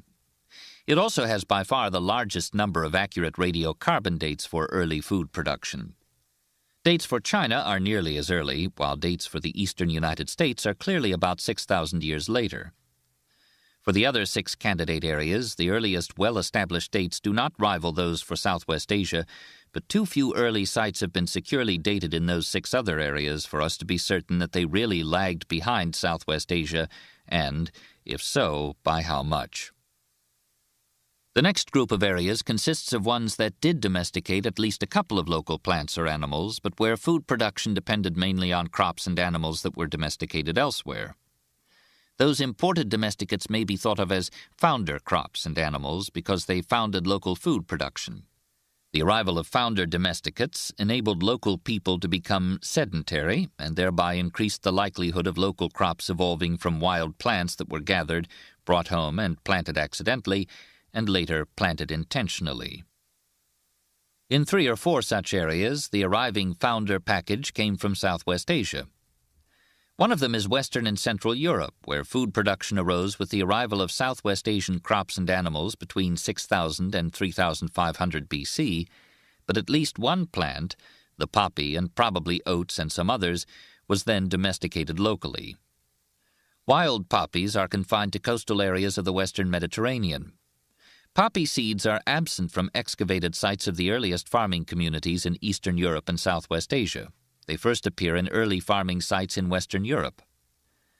In contrast, the wild ancestors of most Southwest Asian crops and animals were absent from Western Europe. Thus, it seems clear that food production did not evolve independently in Western Europe. Instead, it was triggered there by the arrival of Southwest Asian domesticates. The resulting Western European farming societies domesticated the poppy, which subsequently spread eastward as a crop. Another area where local domestication appears to have followed the arrival of Southwest Asian founder crops is the Indus Valley region of the Indian subcontinent. The earliest farming communities there in the 7th millennium BC utilized wheat, barley, and other crops that had been previously domesticated in the Fertile Crescent and that evidently spread to the Indus Valley through Iran.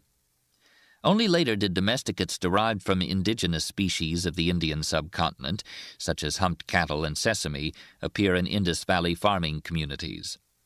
In Egypt as well, food production began in the 6th millennium BC with the arrival of Southwest Asian crops. Egyptians then domesticated the sycamore fig and a local vegetable called chufa. The same pattern perhaps applies to Ethiopia, where wheat, barley, and other Southwest Asian crops have been cultivated for a long time. Ethiopians also domesticated many locally available wild species to obtain crops, most of which are still confined to Ethiopia, but one of them, the coffee bean, has now spread around the world. However, it is not yet known whether Ethiopians were cultivating these local plants before or only after the arrival of the Southwest Asian package. In these and other areas where food production depended on the arrival of founder crops from elsewhere, did local hunter-gatherers themselves adopt those founder crops from neighboring farming peoples and thereby become farmers themselves? Or was the founder package instead brought by invading farmers, who were thereby enabled to outbreed the local hunters and to kill, displace, or outnumber them? In Egypt, it seems likely that the former happened. Local hunter-gatherers simply added Southwest Asian domesticates and farming and herding techniques to their own diet of wild plants and animals, then gradually phased out the wild foods. That is, what arrived to launch food production in Egypt was foreign crops and animals, not foreign peoples. The same may have been true on the Atlantic coast of Europe, where local hunter-gatherers apparently adopted Southwest Asian sheep and cereals over the course of many centuries. In the Cape of South Africa, the local Khoi hunter-gatherers became herders, but not farmers, by acquiring sheep and cows from farther north in Africa, and ultimately from Southwest Asia. Similarly, Native American hunter-gatherers of the U.S. Southwest gradually became farmers by acquiring Mexican crops. In these four areas, the onset of food production provides little or no evidence for the domestication of local plant or animal species, but also little or no evidence for the replacement of human population. At the opposite extreme are regions in which food production certainly began with an abrupt arrival of foreign people as well as of foreign crops and animals. The reason why we can be certain is that the arrivals took place in modern times and involved literate Europeans, who described in innumerable books what happened. Those areas include California, the Pacific Northwest of North America, the Argentine Pampas, Australia, and Siberia. Until recent centuries, these areas were still occupied by hunter-gatherers, Native Americans in the first three cases, and Aboriginal Australians or Native Siberians in the last two. Those hunter-gatherers were killed, infected, driven out, or largely replaced by arriving European farmers and herders who brought their own crops and did not domesticate any local wild species after their arrival, except for macadamia nuts in Australia. In the Cape of South Africa, the arriving Europeans found not only Khoi hunter-gatherers but also Khoi herders who already possessed only domestic animals, not crops. The result was again the start of farming dependent on crops from elsewhere, a failure to domesticate local species, and a massive modern replacement of human population. Finally, the same pattern of an abrupt start of food production dependent on domesticates from elsewhere and an abrupt and massive population replacement seems to have repeated itself in many areas in the prehistoric era. In the absence of written records, the evidence of those prehistoric replacements must be sought in the archaeological record or inferred from linguistic evidence. The best attested cases are ones in which there can be no doubt about population replacement because the newly arriving food producers differed markedly in their skeletons from the hunter-gatherers whom they replaced, and because the food producers introduced not only crops and animals, but also pottery. Southeastern Europe and Central Europe present a similar picture of an abrupt onset of food production, dependent on Southwest Asian crops and animals, and of pottery making. This onset, too, probably involved replacement of old Greeks and Germans by new Greeks and Germans, just as old gave way to new in the Philippines, Indonesia, and sub-equatorial Africa. However, the skeletal differences between the earlier hunter-gatherers and the farmers who replaced them are less marked in Europe than in the Philippines, Indonesia, and sub-equatorial Africa. Hence, the case for population replacement in Europe is less strong or less direct. In short, only a few areas of the world developed food production independently, and they did so at widely differing times. From those nuclear areas, hunter-gatherers of some neighboring areas learned food production, and peoples of other neighboring areas were replaced by invading food producers from the nuclear areas, again at widely differing times. Finally, peoples of some areas ecologically suitable for food production neither evolved nor acquired agriculture in prehistoric times at all. They persisted as hunter-gatherers until the modern world finally swept upon them. The peoples of areas with a head start on food production thereby gained a head start on the path leading toward guns, germs, and steel. The result was a long series of collisions between the haves and the have-nots of history. How can we explain these geographic differences in the times and modes of onset of food production? That question, one of the most important problems of prehistory, will be the subject of the next 5 chapters. To farm or not to farm? Causes of the spread of food production. Formerly, all people on Earth were hunter-gatherers. Why did any of them adopt food production at all? Given that they must have had some reason, why did they do so around 8,500 BC in the Mediterranean habitats of the Fertile Crescent, only 3,000 years later in the climatically and structurally similar Mediterranean habitats of southwestern Europe, and never indigenously in the similar Mediterranean habitats of California, southwestern Australia, and the Cape of South Africa? Why did even people of the Fertile Crescent wait until 8,500 BC instead of becoming food producers already around 18,500 or 28,500 BC? From our modern perspective, all these questions at first seem silly because the drawbacks of being a hunter-gatherer appear so obvious. Scientists used to quote a phrase of Thomas Hobbes's in order to characterize the lifestyle of hunter-gatherers as nasty, brutish, and short. They seemed to have worked hard, to be driven by the daily quest for food, often to be close to starvation, to lack such elementary material comforts as soft beds and adequate clothing, and to die young. In reality, only for today's affluent first-world citizens who don't actually do the work of raising food themselves does food production, by remote agribusiness, mean less physical work, more comfort, freedom from starvation, and a longer expected lifetime. Most peasant farmers and herders, who constitute the great majority of the world's actual food producers, aren't necessarily better off than hunter-gatherers. Time budget studies show that they may spend more rather than fewer hours per day at work than hunter-gatherers do. Archaeologists have demonstrated that the first farmers in many areas were smaller and less well-nourished, suffered from more serious diseases, and died on the average at a younger age than the hunter-gatherers they replaced. If those first farmers could have foreseen the consequences of adopting food production, they might not have opted to do so. Why, unable to foresee the result, did they nevertheless make that choice? There exist many actual cases of hunter-gatherers who did see food production practiced by their neighbors and who nevertheless refused to accept its supposed blessings and instead remained hunter-gatherers.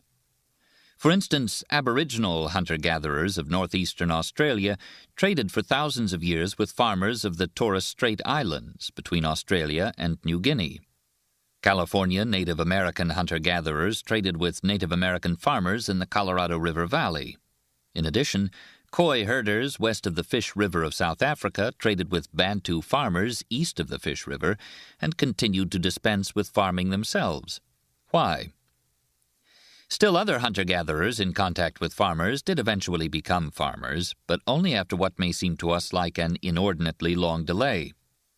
For example, the coastal peoples of northern Germany did not adopt food production until 1,300 years after peoples of the linear Band-Ceramic culture introduced it to inland parts of Germany only 125 miles to the south. Why did those coastal Germans wait so long, and what led them finally to change their minds? From those precursors of food production already practiced by hunter-gatherers, it developed stepwise. Not all the necessary techniques were developed within a short time, and not all the wild plants and animals that were eventually domesticated in a given area were domesticated simultaneously. Even in the cases of the most rapid independent development of food production from a hunting-gathering lifestyle, it took thousands of years to shift from complete dependence on wild foods to a diet with very few wild foods. In early stages of food production, people simultaneously collected wild foods and raised cultivated ones, and diverse types of collecting activities diminished in importance at different times as reliance on crops increased. The underlying reason why this transition was piecemeal is that food production systems evolved as a result of the accumulation of many separate decisions about allocating time and effort. Foraging humans, like foraging animals, have only finite time and energy, which they can spend in various ways. We can picture an incipient farmer waking up and asking, "Shall I spend today hoeing my garden, predictably yielding a lot of vegetables several months from now, gathering shellfish, predictably yielding a little meat today, or hunting deer, yielding possibly a lot of meat today, but more likely nothing?" Human and animal foragers are constantly prioritizing and making effort allocation decisions, even if only unconsciously. They concentrate first on favorite foods, or ones that yield the highest payoff. If these are unavailable, they shift to less and less preferred foods. Many considerations enter into these decisions. People seek food in order to satisfy their hunger and fill their bellies. They also crave specific foods, such as protein-rich foods, fat, salt, sweet fruits, and foods that simply taste good. All other things being equal, people seek to maximize their return of calories, protein, or other specific food categories by foraging in a way that yields the most return with the greatest certainty in the least time for the least effort. Simultaneously, they seek to minimize their risk of starving. Moderate but reliable returns are preferable to a fluctuating lifestyle with a high time-averaged rate of return, but a substantial likelihood of starving to death. One suggested function of the first gardens of nearly 11,000 years ago was to provide a reliable reserve larder as insurance in case wild food supplies failed. Conversely, men hunters tend to guide themselves by considerations of prestige. For example, they might rather go giraffe hunting every day, bag a giraffe once a month, and thereby gain the status of great hunter, than bring home twice a giraffe's weight of food in a month by humbling themselves and reliably gathering nuts every day. People are also guided by seemingly arbitrary cultural preferences, such as considering fish either delicacies or taboo. Finally, their priorities are heavily influenced by the relative values they attach to different lifestyles, just as we can see today. For instance, in the 19th century U.S. West, the cattlemen, sheepmen, and farmers all despised each other. Similarly, throughout human history, farmers have tended to despise hunter-gatherers as primitive, hunter-gatherers have despised farmers as ignorant, and herders have despised both. All these elements come into play in people's separate decisions about how to obtain their food.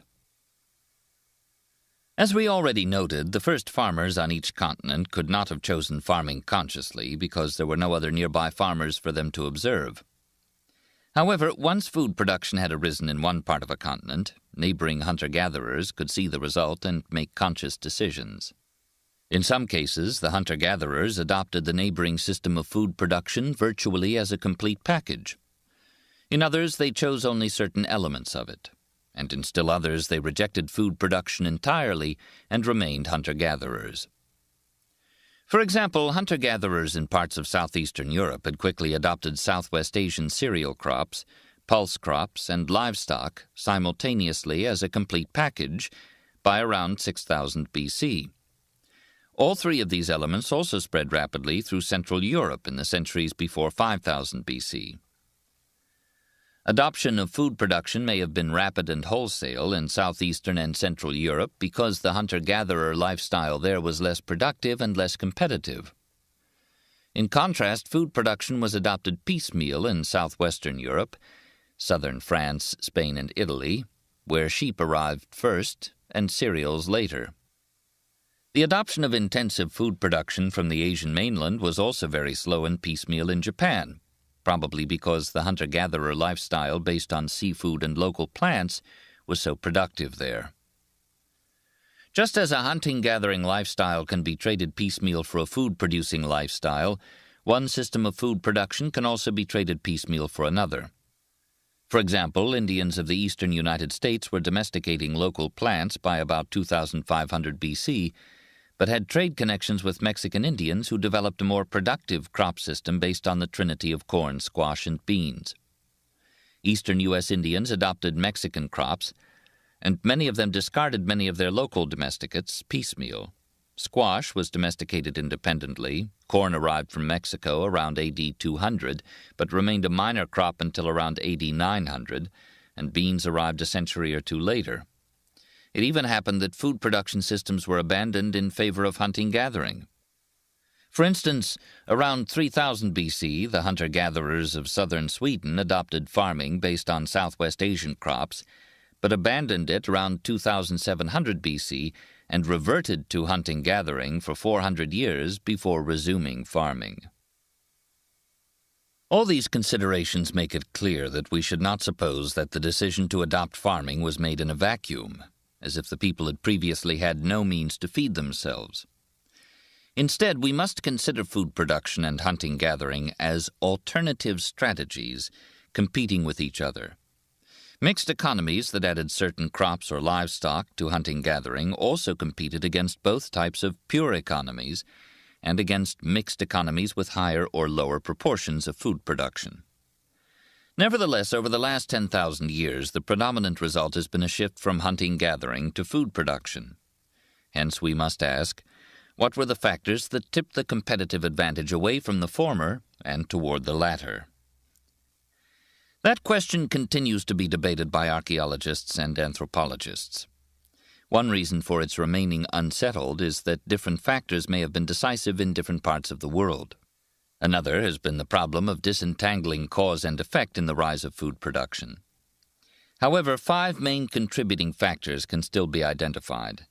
The controversies revolve mainly around their relative importance. One factor is the decline in the availability of wild foods.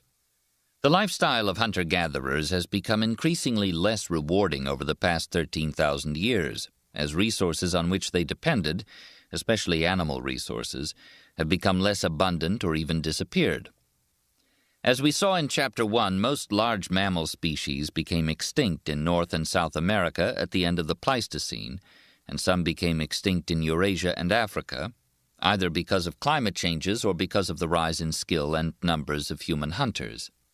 While the role of animal extinctions in eventually, after a long lag, nudging ancient Native Americans, Eurasians, and Africans toward food production can be debated, there are numerous incontrovertible cases on islands in more recent times. Only after the first Polynesian settlers had exterminated moas and decimated seal populations on New Zealand, and exterminated or decimated seabirds and land birds on other Polynesian islands, did they intensify their food production. For instance, although the Polynesians who colonized Easter Island around AD 500 brought chickens with them, chicken did not become a major food until wild birds and porpoises were no longer readily available as food.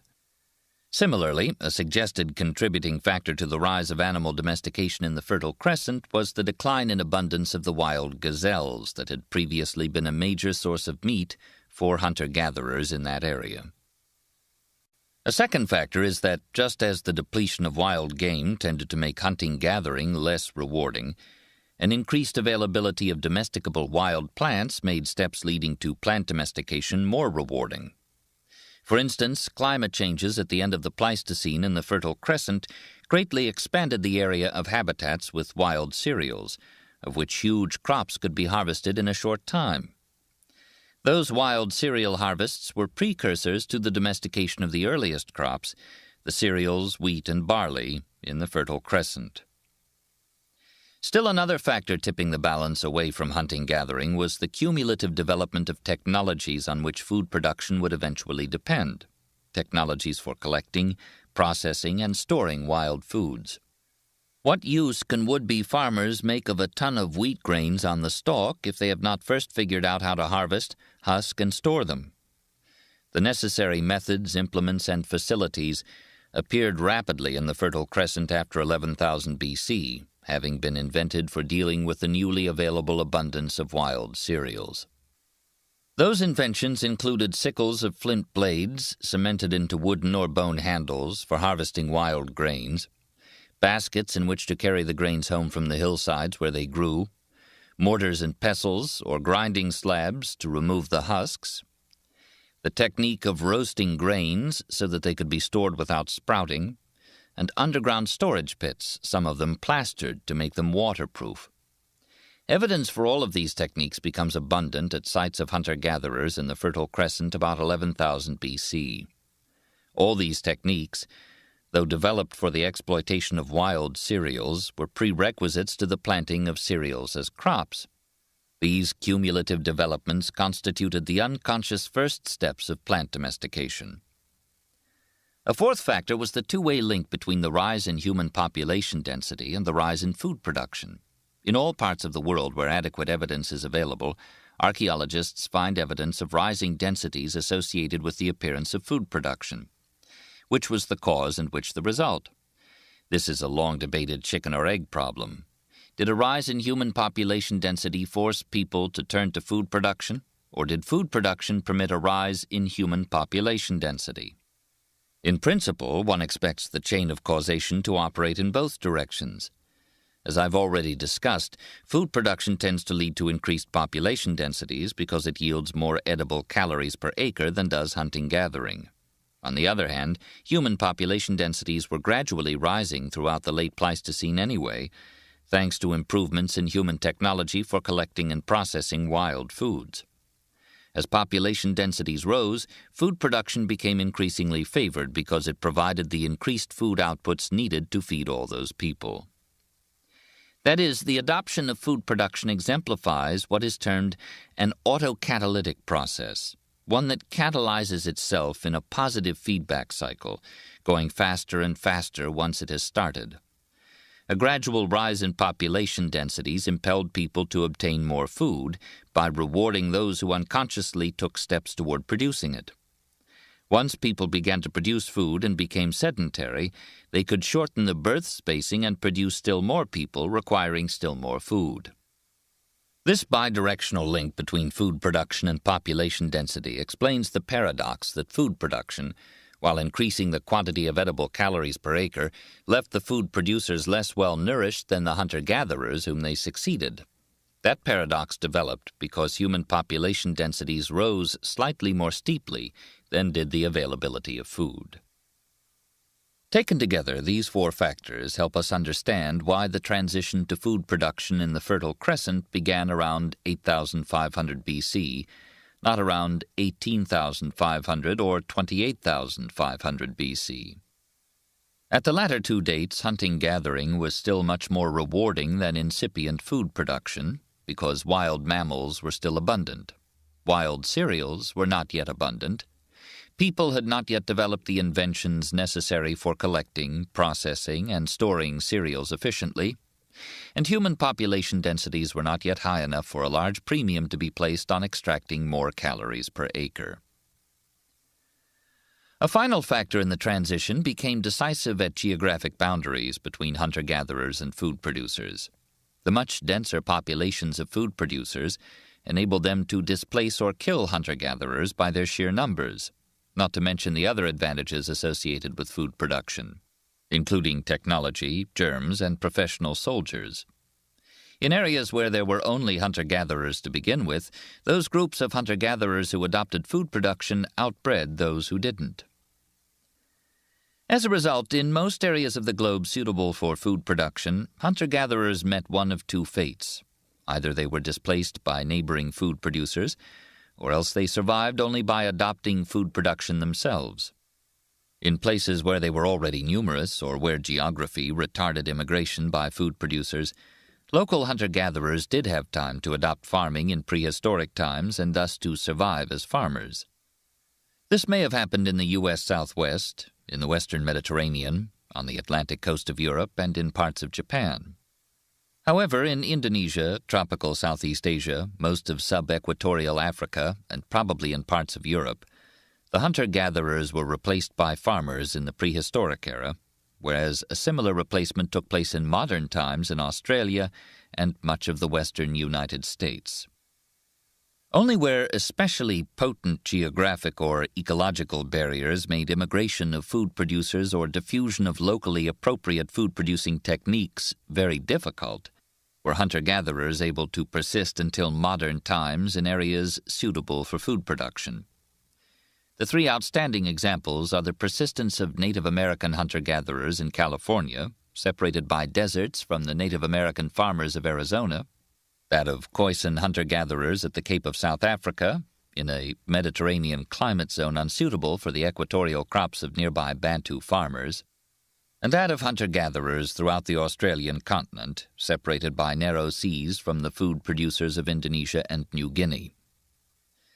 Those few peoples who remained hunter-gatherers into the 20th century escaped replacement by food producers because they were confined to areas not fit for food production, especially deserts and Arctic regions.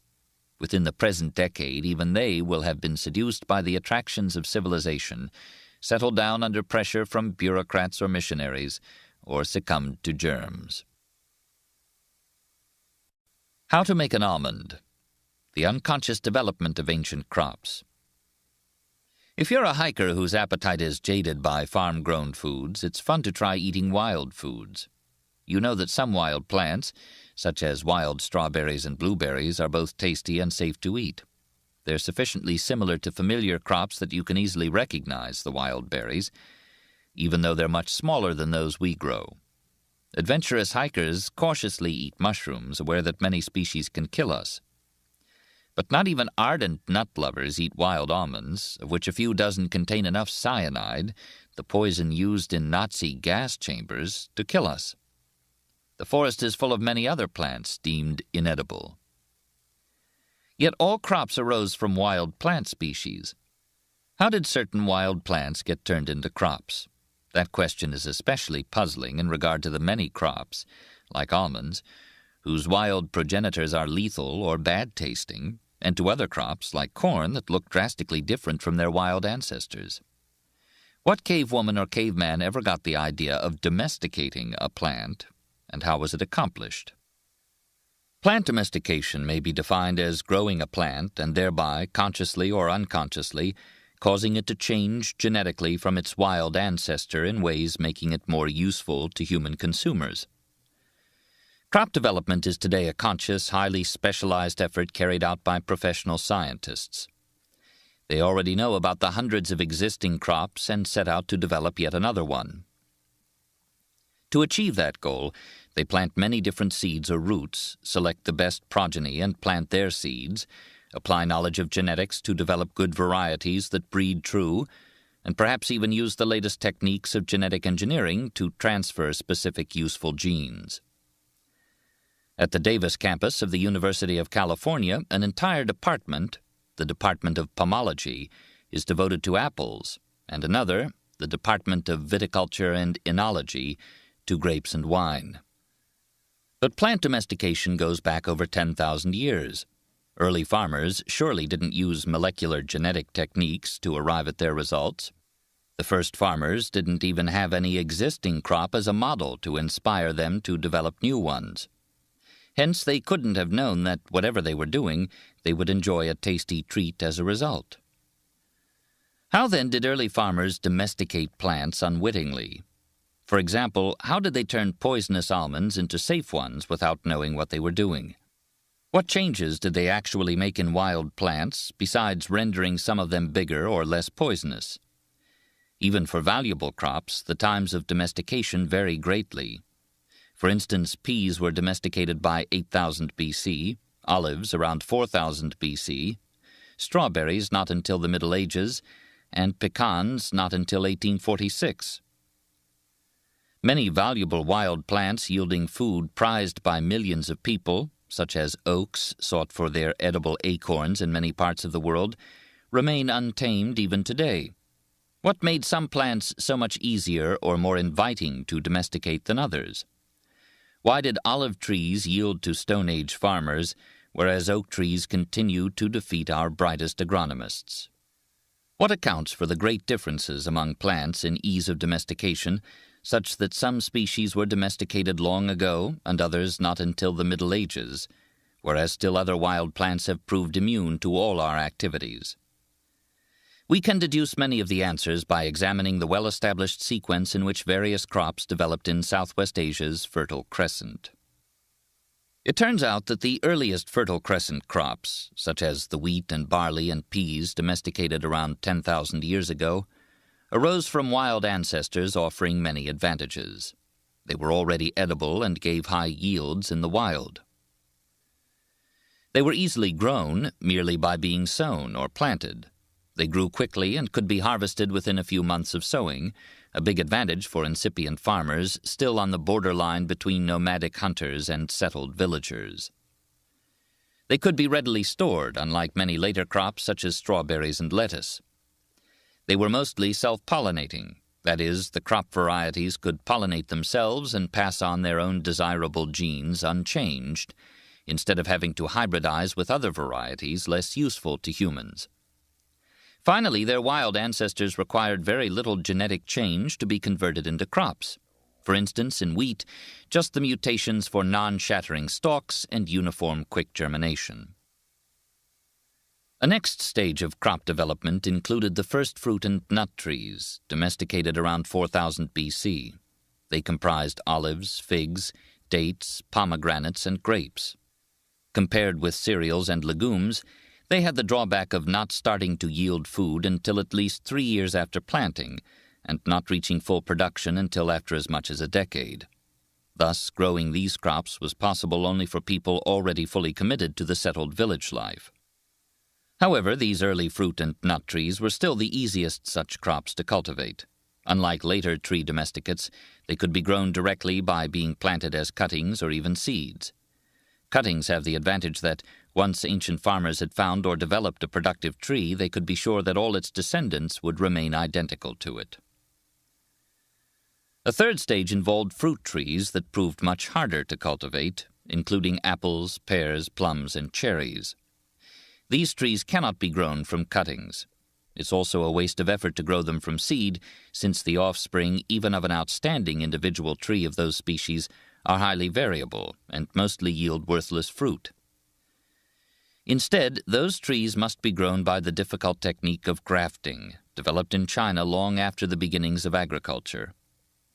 Not only is grafting hard work even once you know the principle, but the principle itself could have been discovered only through conscious experimentation.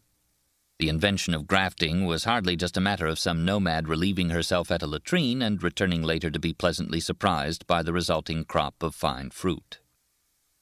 Many of these late-stage fruit trees posed a further problem in that their wild progenitors were the opposite of self-pollinating. They had to be cross-pollinated by another plant belonging to a genetically different variety of their species. Hence, early farmers either had to find mutant trees not requiring cross-pollination, or had consciously to plant genetically different varieties, or else male and female individuals nearby in the same orchard. All those problems delayed the domestication of apples, pears, plums, and cherries until around classical times. At about the same time, though, another group of late domesticates arose with much less effort, as wild plants that established themselves initially as weeds in fields of intentionally cultivated crops. Crops starting out as weeds included rye and oats, turnips and radishes, beets and leeks, and lettuce. Although the detailed sequence that I've just described applies to the Fertile Crescent, partly similar sequences also appeared elsewhere in the world. In particular, the Fertile Crescent's wheat and barley exemplify the class of crops termed cereals or grains, members of the grass family, while Fertile Crescent peas and lentils exemplify pulses, members of the legume family, which includes beans. Cereal crops have the virtues of being fast-growing, high in carbohydrates, and yielding up to a ton of edible food per hectare cultivated. As a result, cereals today account for over half of all calories consumed by humans and include 5 of the modern world's 12 leading crops: wheat, corn, rice, barley, and sorghum. Many cereal crops are low in protein, but that deficit is made up by pulses, which are often 25% protein, 38% in the case of soybeans. Cereals and pulses together thus provide many of the ingredients of a balanced diet. The domestication of local cereal-pulse combinations launched food production in many areas. The most familiar examples are the combination of wheat and barley with peas and lentils in the Fertile Crescent, the combination of corn with several bean species in Mesoamerica, and the combination of rice and millets with soybeans and other beans in China. Less well known are Africa's combination of sorghum, African rice, and pearl millet with cowpeas and ground nuts, and the Andes combination of the non-cereal grain quinoa with several bean species. The Fertile Crescent's early domestication of flax for fiber was paralleled elsewhere. Hemp, 4 cotton species, yucca, and agave variously furnished fiber for rope and woven clothing in China, Mesoamerica, India, Ethiopia, Sub-Saharan Africa, and South America, supplemented in several of those areas by wool from domestic animals. Of the centers of early food production, only the eastern United States and New Guinea remained without a fiber crop. Alongside these parallels, there were also some major differences in food production systems around the world. One is that agriculture in much of the Old World came to involve broadcast seeding and monoculture fields, and eventually plowing. That is, seeds were sown by being thrown in handfuls, resulting in a whole field devoted to a single crop. Once cows, horses, and other large mammals were domesticated, they were hitched to plows and fields were tilled by animal power. In the New World, however, no animal was ever domesticated that could be hitched to a plow. Instead, fields were always tilled by handheld sticks or hoes, and seeds were planted individually by hand and not scattered as whole handfuls. Most New World fields thus came to be mixed gardens of many crops planted together, rather than monoculture. Another major difference among agricultural systems involved the main sources of calories and carbohydrates. As we have seen, these were cereals in many areas. In other areas, though, that role of cereals was taken over or shared by roots and tubers, which were of negligible importance in the ancient Fertile Crescent and China. Manioc, alias cassava, and sweet potato became staples in tropical South America, potato and oca in the Andes, African yams in Africa, and Indo-Pacific yams and taro in Southeast Asia and New Guinea. Tree crops, notably bananas and breadfruit, also furnished carbohydrate-rich staples in Southeast Asia and New Guinea. Thus, by Roman times, almost all of today's leading crops were being cultivated somewhere in the world. Just as we shall see for domestic animals, too, ancient hunter-gatherers were intimately familiar with local wild plants, and ancient farmers evidently discovered and domesticated almost all of those worth domesticating. Of course, medieval monks did begin to cultivate strawberries and raspberries, and modern plant breeders are still improving ancient crops and have added new minor crops, notably some berries, like blueberries, cranberries, and kiwi fruit, and nuts, macadamias, pecans, and cashews. But these few modern additions have remained of modest importance compared with ancient staples like wheat, corn, and rice. Still, our list of triumphs lacks many wild plants that, despite their value as food, we never succeeded in domesticating. Notable among these failures of ours are oak trees, whose acorns were a staple food of Native Americans in California and the eastern United States, as well as a fallback food for European peasants in famine times of crop failure. Acorns are nutritionally valuable, being rich in starch and oil. Like many otherwise edible wild foods, most acorns do contain bitter tannins, but acorn lovers learned to deal with tannins in the same way that they dealt with bitter chemicals in almonds and other wild plants. Either by grinding and leaching the acorns to remove the tannins, or by harvesting acorns from the occasional mutant individual oak tree low in tannins. Why have we failed to domesticate such a prized food source as acorns? Why did we take so long to domesticate strawberries and raspberries? What is it about those plants that kept their domestication beyond the reach of ancient farmers capable of mastering such difficult techniques as grafting? It turns out that oak trees have 3 strikes against them. First, their slow growth would exhaust the patience of most farmers. Sown wheat yields a crop within a few months. A planted almond grows into a nut-bearing tree in 3 or 4 years. But a planted acorn may not become productive for a decade or more. Second, oak trees evolved to make nuts of a size and taste suitable for squirrels, which we've all seen burying, digging up, and eating acorns. Oaks grow from the occasional acorn that a squirrel forgets to dig up. With billions of squirrels, each spreading hundreds of acorns every year to virtually any spot suitable for oak trees to grow, we humans don't stand a chance of selecting oaks for the acorns that we wanted. Those same problems of slow growth and fast squirrels probably also explain why beech and hickory trees, heavily exploited as wild trees for their nuts by Europeans and Native Americans, respectively, were also not domesticated. Finally, perhaps the most important difference between almonds and acorns is that bitterness is controlled by a single dominant gene in almonds, but appears to be controlled by many genes in oaks. If ancient farmers planted almonds or acorns from the occasional non-bitter mutant tree, the laws of genetics dictate that half of the nuts from the resulting tree growing up would also be non-bitter in the case of almonds, but almost all would still be bitter in the case of oaks. That alone would kill the enthusiasm of any would-be acorn farmer who had defeated the squirrels and remained patient. As for strawberries and raspberries, we had similar trouble competing with thrushes and other berry-loving birds. Yes, the Romans did tend wild strawberries in their gardens, but with billions of European thrushes defecating wild strawberry seeds in every possible place, including Roman gardens, strawberries remained the little berries that thrushes wanted, not the big berries that humans wanted. Only with the recent development of protective nets and greenhouses were we finally able to defeat the thrushes and to redesign strawberries and raspberries according to our own standards. We've thus seen that the difference between gigantic supermarket strawberries and tiny wild ones is just one example of the various features distinguishing cultivated plants from their wild ancestors. Those differences arose initially from natural variation among the wild plants themselves. Some of it, such as the variation in berry size or in nut bitterness, would have been readily noticed by ancient farmers. Other variations, such as that in seed dispersal mechanisms or seed dormancy, would have gone unrecognized by humans before the rise of modern botany. But whether or not the selection of wild edible plants by ancient hikers relied on conscious or unconscious criteria, the resulting evolution of wild plants into crops was at first an unconscious process. It followed inevitably from our selecting among wild plant individuals and from competition among plant individuals in gardens favoring individuals different from those favored in the wild. That's why Darwin, in his great book on the origin of species, didn't start with an account of natural selection. His first chapter is instead a lengthy account of how our domesticated plants and animals arose through artificial selection by humans.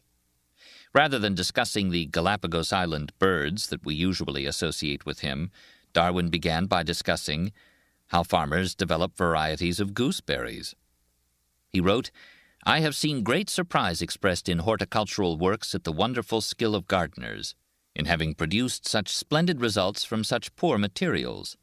But the art has been simple, and as far as the final result is concerned, has been followed almost unconsciously. It has consisted in always cultivating the best-known variety, sowing its seeds, and when a slightly better variety chanced to appear, selecting it, and so onwards."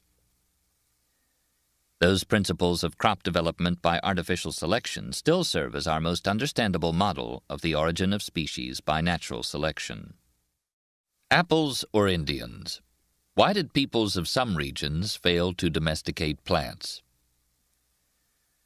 We have just seen how peoples of some regions began to cultivate wild plant species, a step with momentous unforeseen consequences for their lifestyle and their descendants' place in history.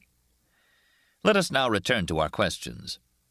Why did agriculture never arise independently in some fertile and highly suitable areas, such as California, Europe, temperate Australia, and subequatorial Africa? Why, among the areas where agriculture did arise independently, did it develop much earlier in some than in others? Two contrasting explanations suggest themselves: problems with the local people or problems with the locally available wild plants. On the one hand, perhaps almost any well-watered temperate or tropical area of the globe offers enough species of wild plants suitable for domestication. In that case, the explanation for agriculture's failure to develop in some of those areas would lie with cultural characteristics of their people. On the other hand, perhaps at least some humans in any large area of the globe would have been receptive to the experimentation that led to domestication.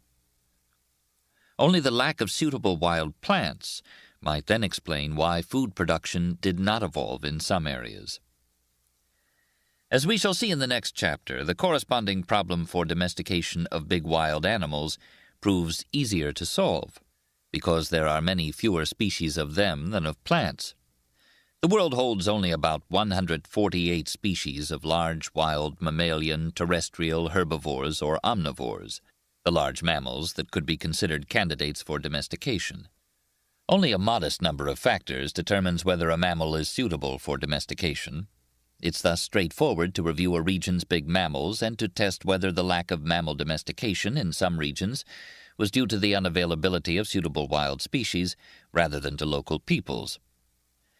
That approach would be much more difficult to apply to plants because of the sheer number, 200,000, of species of wild flowering plants, the plants that dominate vegetation on the land and that have furnished almost all of our crops. We can't possibly hope to examine all the wild plant species of even a circumscribed area like California and to assess how many of them would have been domesticable. But we shall now see how to get around that problem. When one hears that there are so many species of flowering plants, one's first reaction might be as follows. Surely, with all those wild plant species on Earth, any area with a sufficiently benign climate must have had more than enough species to provide plenty of candidates for crop development. But then reflect that the vast majority of wild plants are unsuitable for obvious reasons. They are woody, they produce no edible fruit, and their leaves and roots are also inedible. Of the 200,000 wild plant species, only a few thousand are eaten by humans, and just a few hundred of these have been more or less domesticated. Even of these several hundred crops, most provide minor supplements to our diet and would not by themselves have sufficed to support the rise of civilizations. A mere dozen species account for over 80% of the modern world's annual tonnage of all crops. Those dozen blockbusters are the cereals wheat, corn, rice, barley, and sorghum, the pulse soybean, the roots or tubers potato, manioc, and sweet potato, the sugar sources sugar cane and sugar beet, and the fruit banana. Cereal crops alone now account for more than half of the calories consumed by the world's human populations.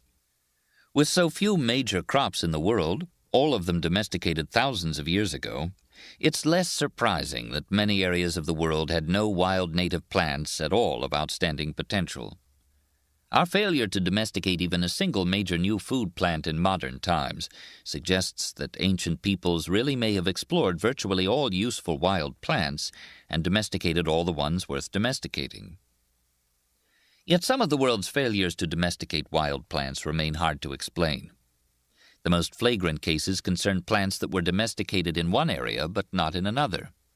We can thus be sure that it was indeed possible to develop the wild plant into a useful crop, and we have to ask why that wild species was not domesticated in certain areas. A typical puzzling example comes from Africa.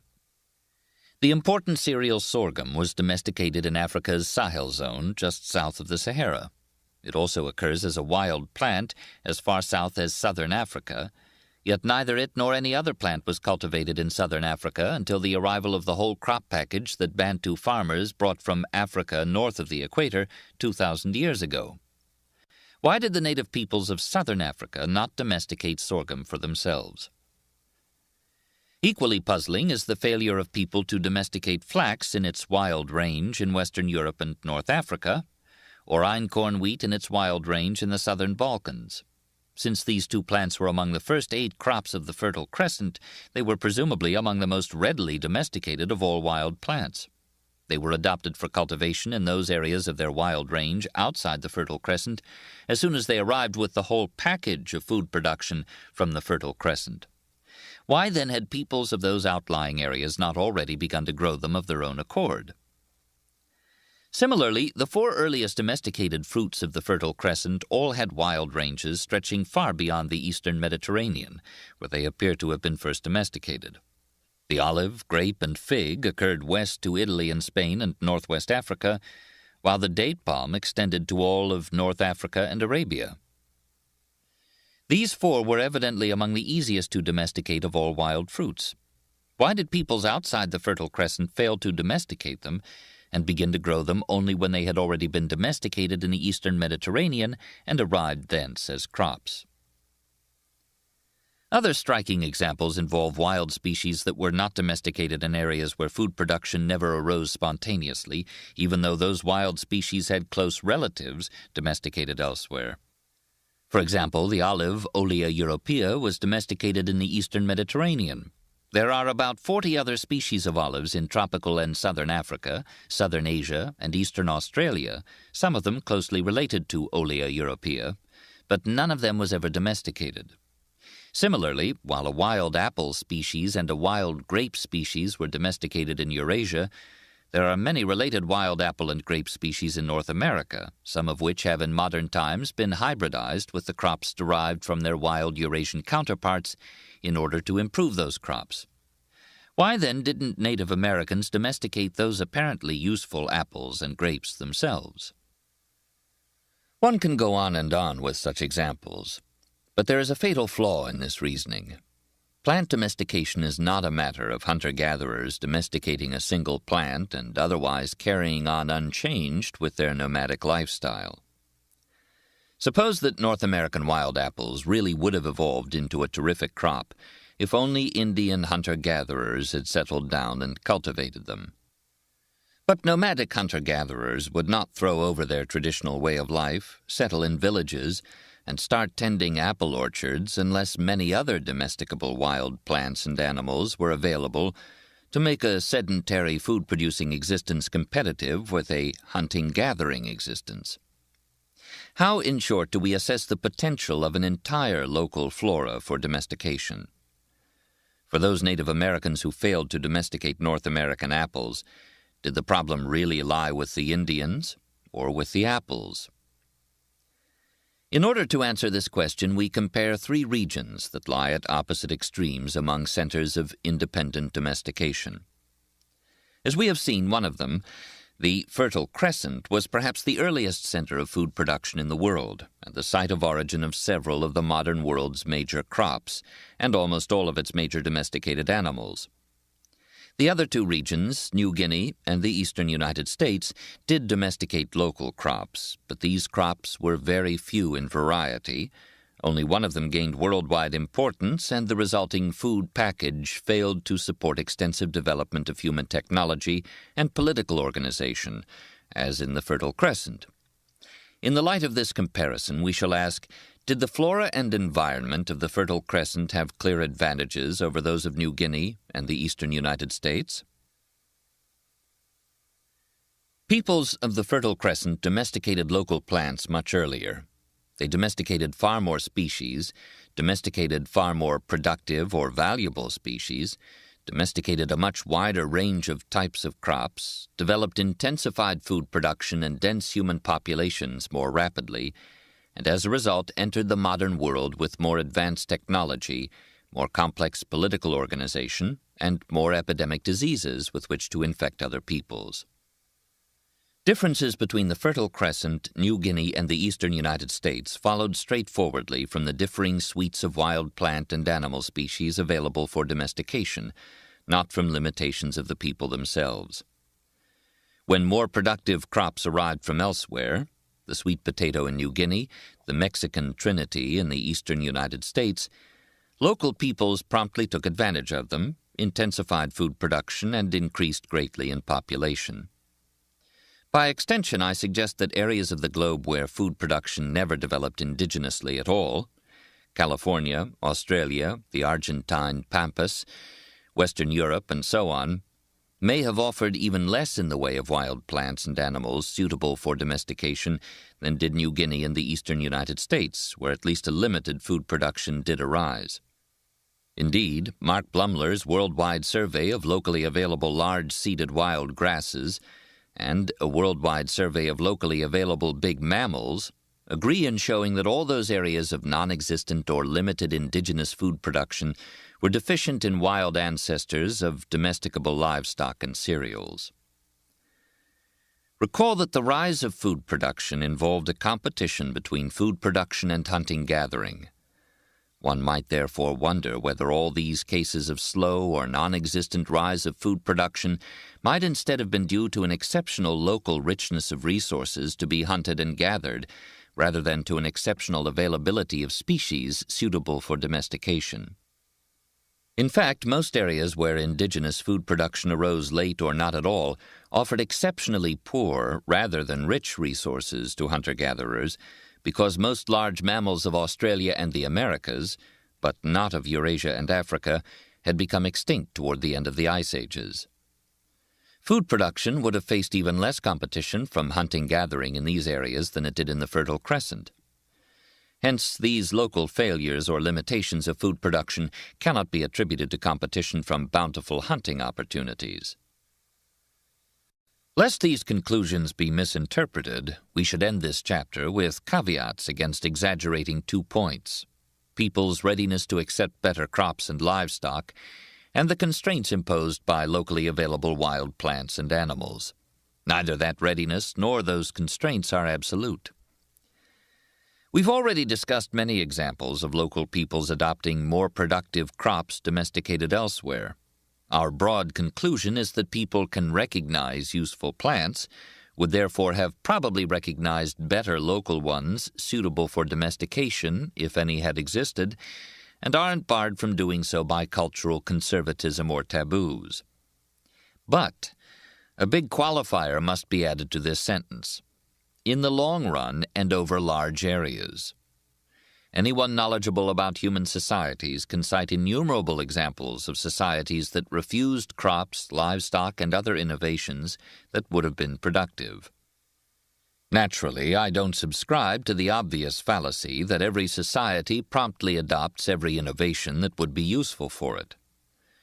The fact is that over entire continents and other large areas containing hundreds of competing societies, some societies will be more open to innovation, and some will be more resistant.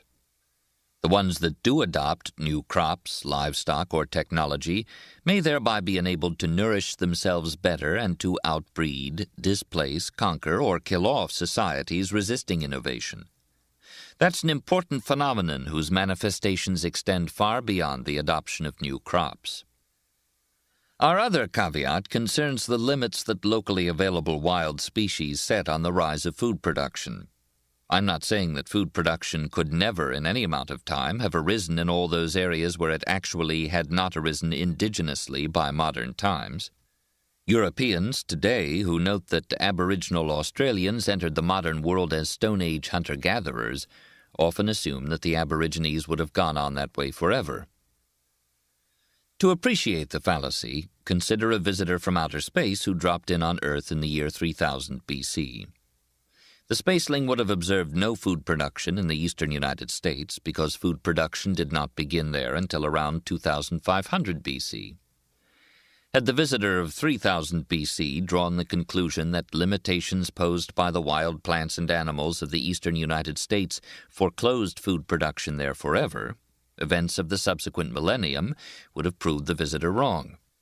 Even a visitor to the Fertile Crescent in 9500 BC rather than in 8500 BC could have been misled into supposing the Fertile Crescent permanently unsuitable for food production.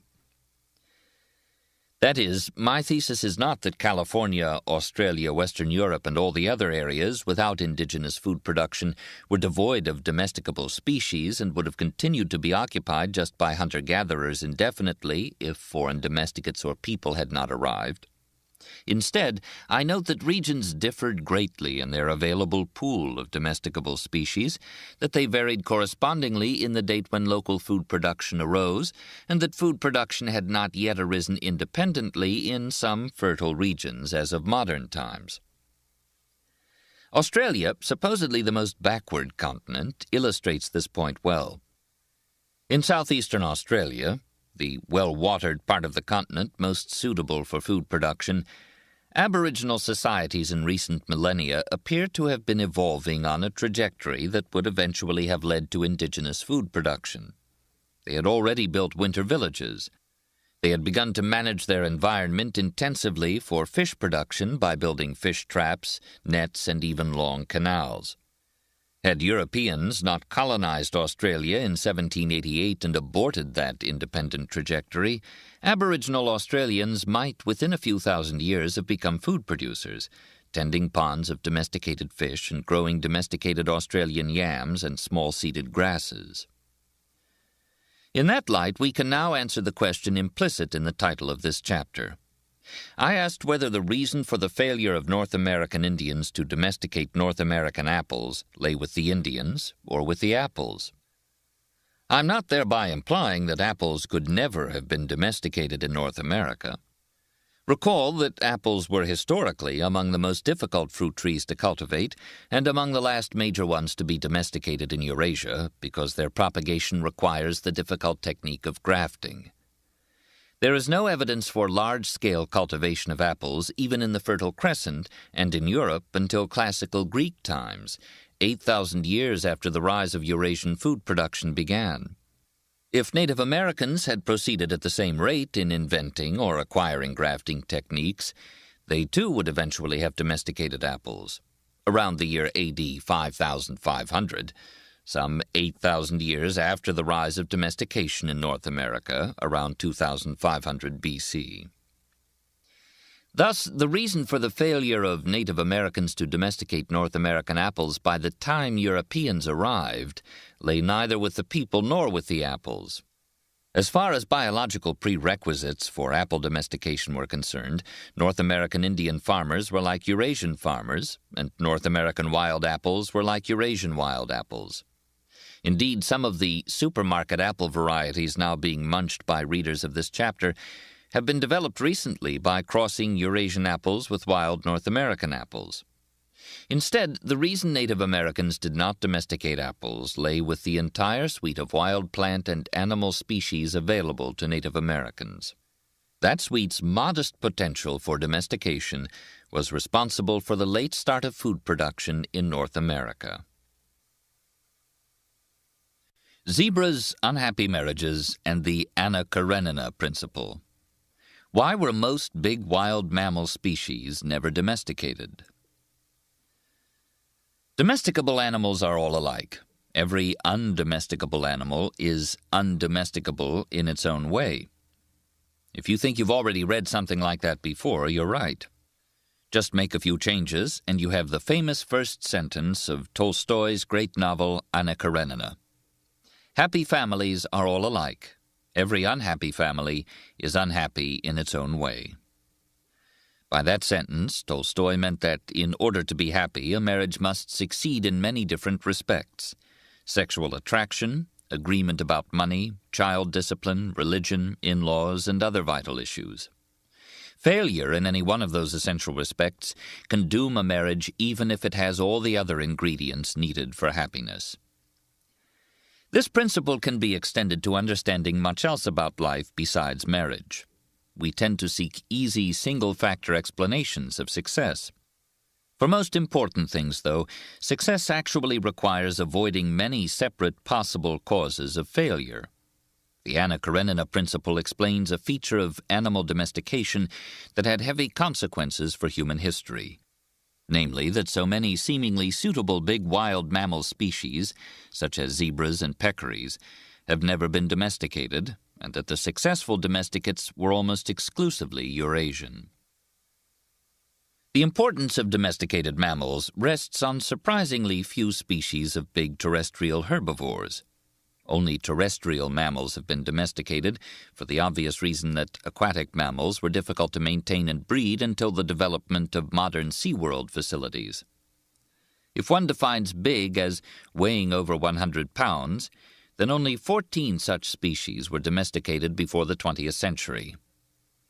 Of those ancient 14, 9 became important livestock for people in only limited areas of the globe: the Arabian camel, Bactrian camel, llama, alpaca, distinct breeds of the same ancestral species, donkey, reindeer, water buffalo, yak, banteng, and gaur. Only 5 species became widespread and important around the world. Those major 5 of mammal domestication are the cow, sheep, goat, pig, and horse. This list may at first seem to have glaring omissions. What about the African elephants with which Hannibal's armies crossed the Alps? What about the Asian elephants, still used as work animals in Southeast Asia today? No, I didn't forget them, and that raises an important distinction. Elephants have been tamed, but never domesticated. Hannibal's elephants were, and Asian work elephants are, just wild elephants that were captured and tamed. They were not bred in captivity.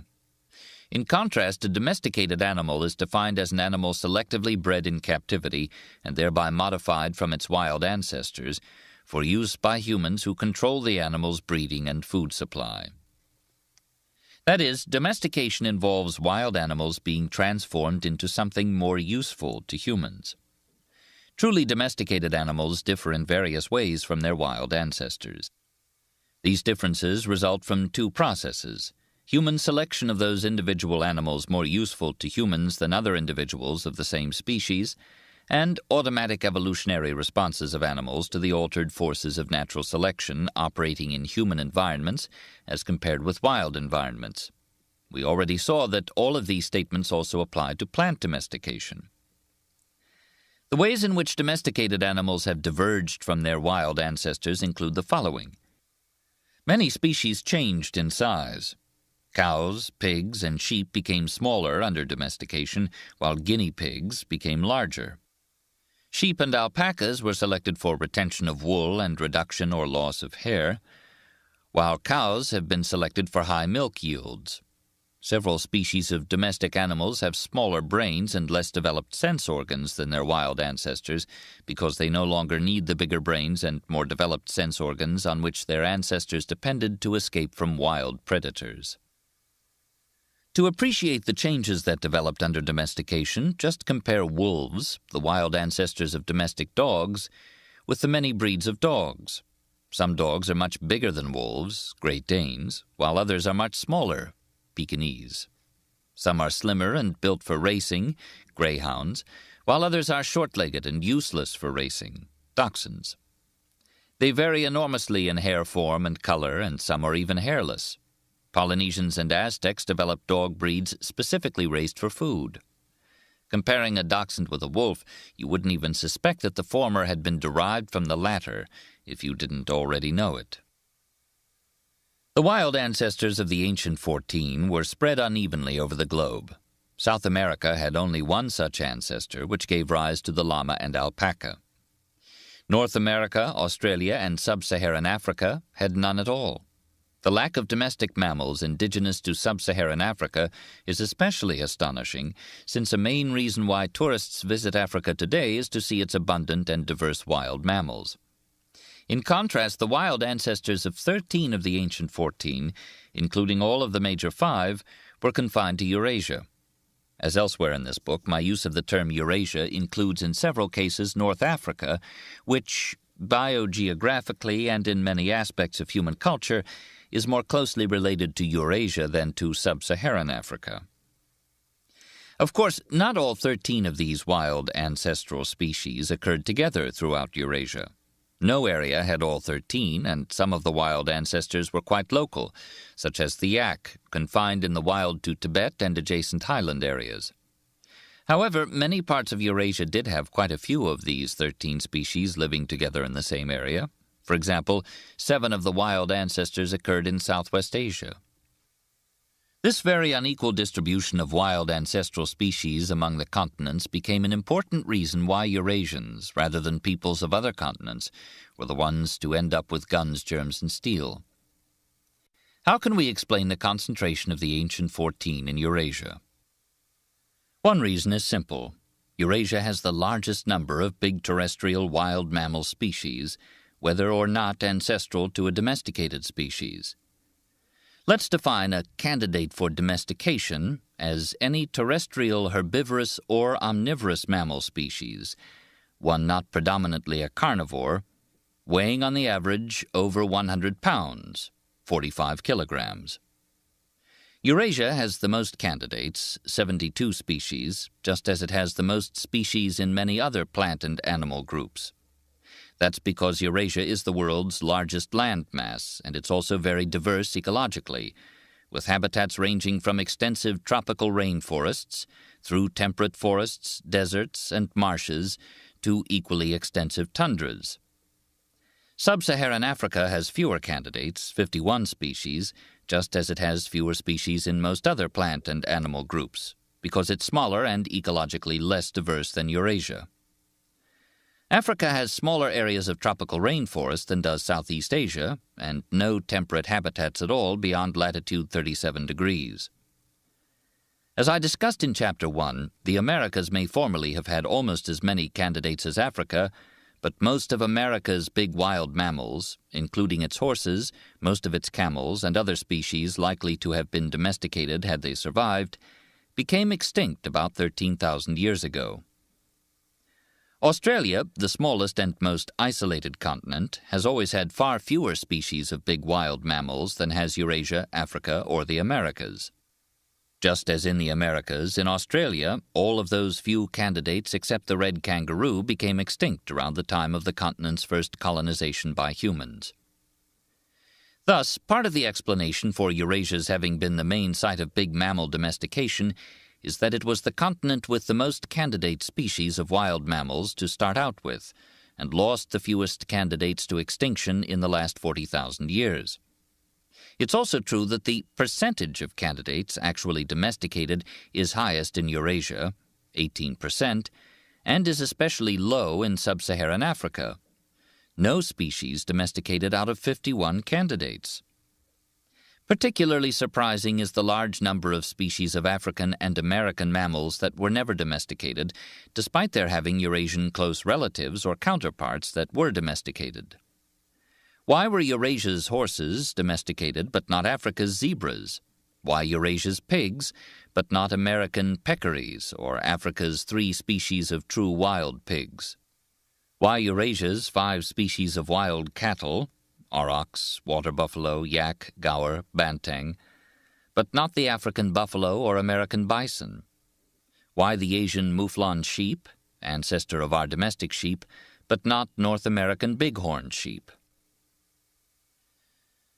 Did all those peoples of Africa, the Americas, and Australia, despite their enormous diversity, nonetheless share some cultural obstacles to domestication not shared with Eurasian peoples?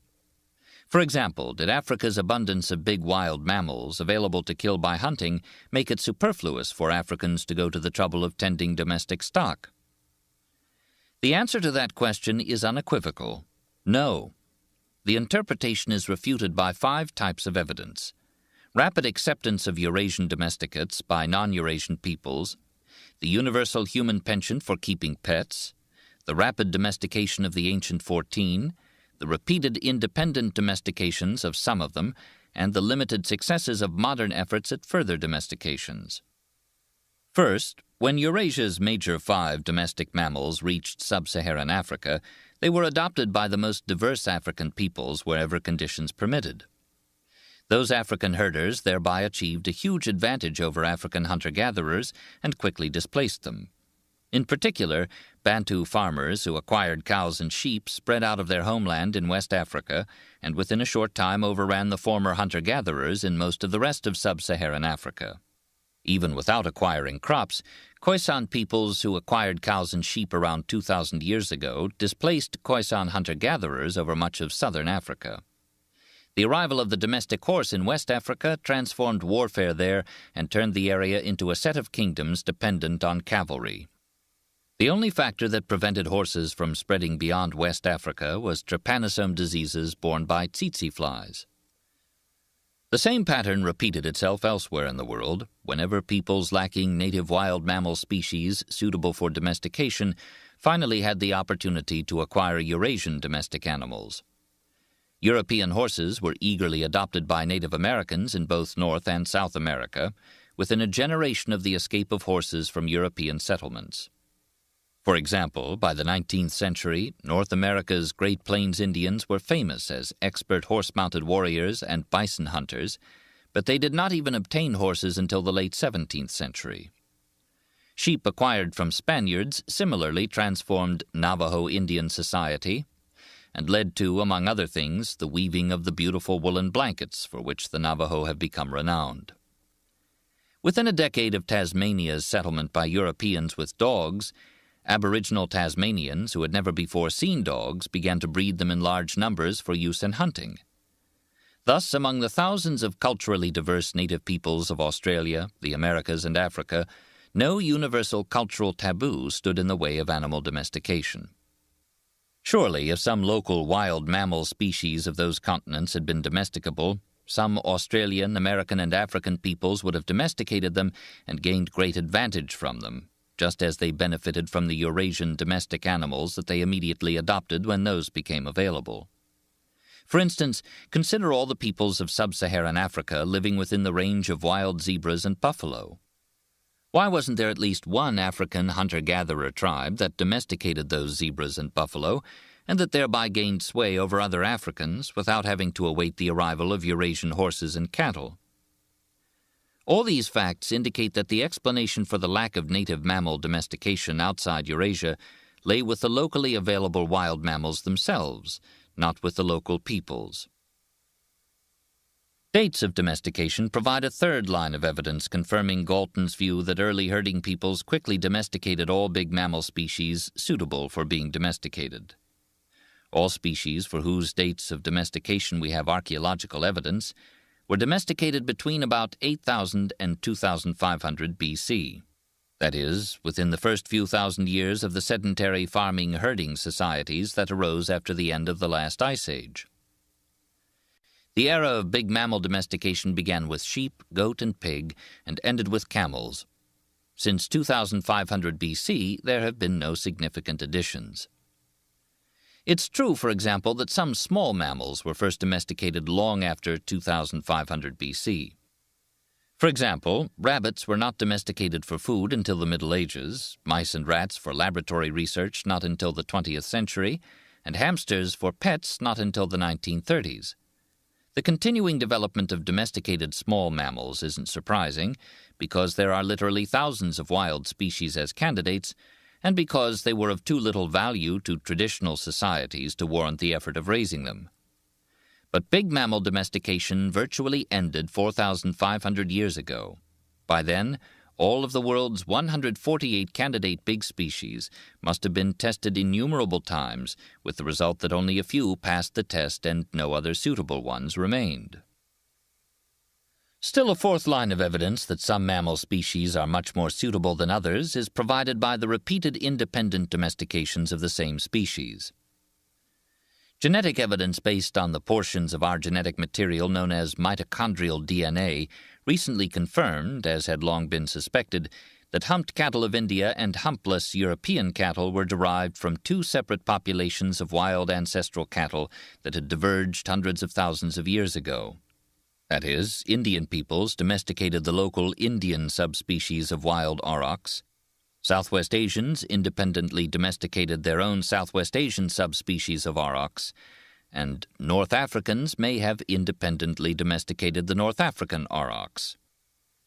Similarly, wolves were independently domesticated to become dogs in the Americas and probably in several different parts of Eurasia, including China and Southwest Asia. Modern pigs are derived from independent sequences of domestication in China, Western Eurasia, and possibly other areas as well.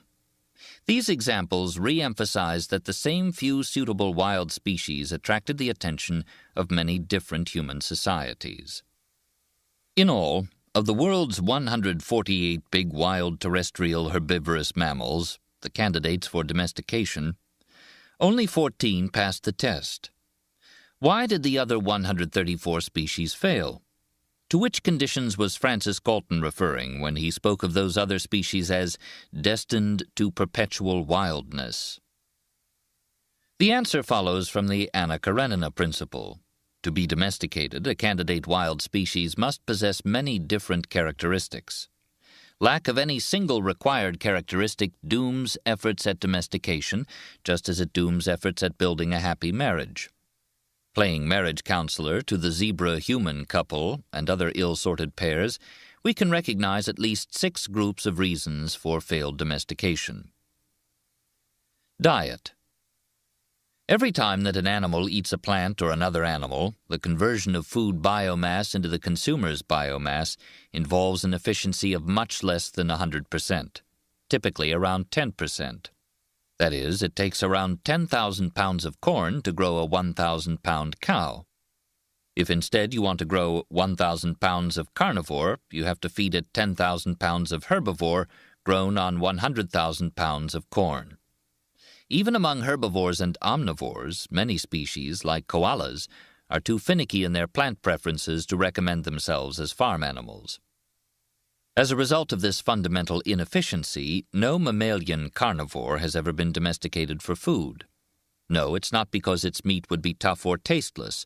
We eat carnivorous wild fish all the time, and I can personally attest to the delicious flavor of lion burger. The nearest thing to an exception is the dog, originally domesticated as a sentinel and hunting companion, but breeds of dogs were developed and raised for food in Aztec Mexico, Polynesia, and ancient China. However, regular dog eating has been a last resort of meat-deprived human societies. The Aztecs had no other domestic mammal, and the Polynesians and ancient Chinese had only pigs and dogs. Human societies blessed with domestic herbivorous mammals have not bothered to eat dogs, except as an uncommon delicacy, as in parts of Southeast Asia today. In addition, dogs are not strict carnivores, but omnivores. If you are so naive as to think that your beloved pet dog is really a meat eater, just read the list of ingredients on your bag of dog food. The dogs that the Aztecs and Polynesians reared for food were efficiently fattened on vegetables and garbage. Growth rate. To be worth keeping, domesticates must also grow quickly. That eliminates gorillas and elephants, even though they are vegetarians with admirably non-finicky food preferences and represent a lot of meat. What would-be gorilla or elephant rancher would wait 15 years for his herd to reach adult size? Modern Asians who want work elephants find it much cheaper to capture them in the wild and tame them. Problems of captive breeding.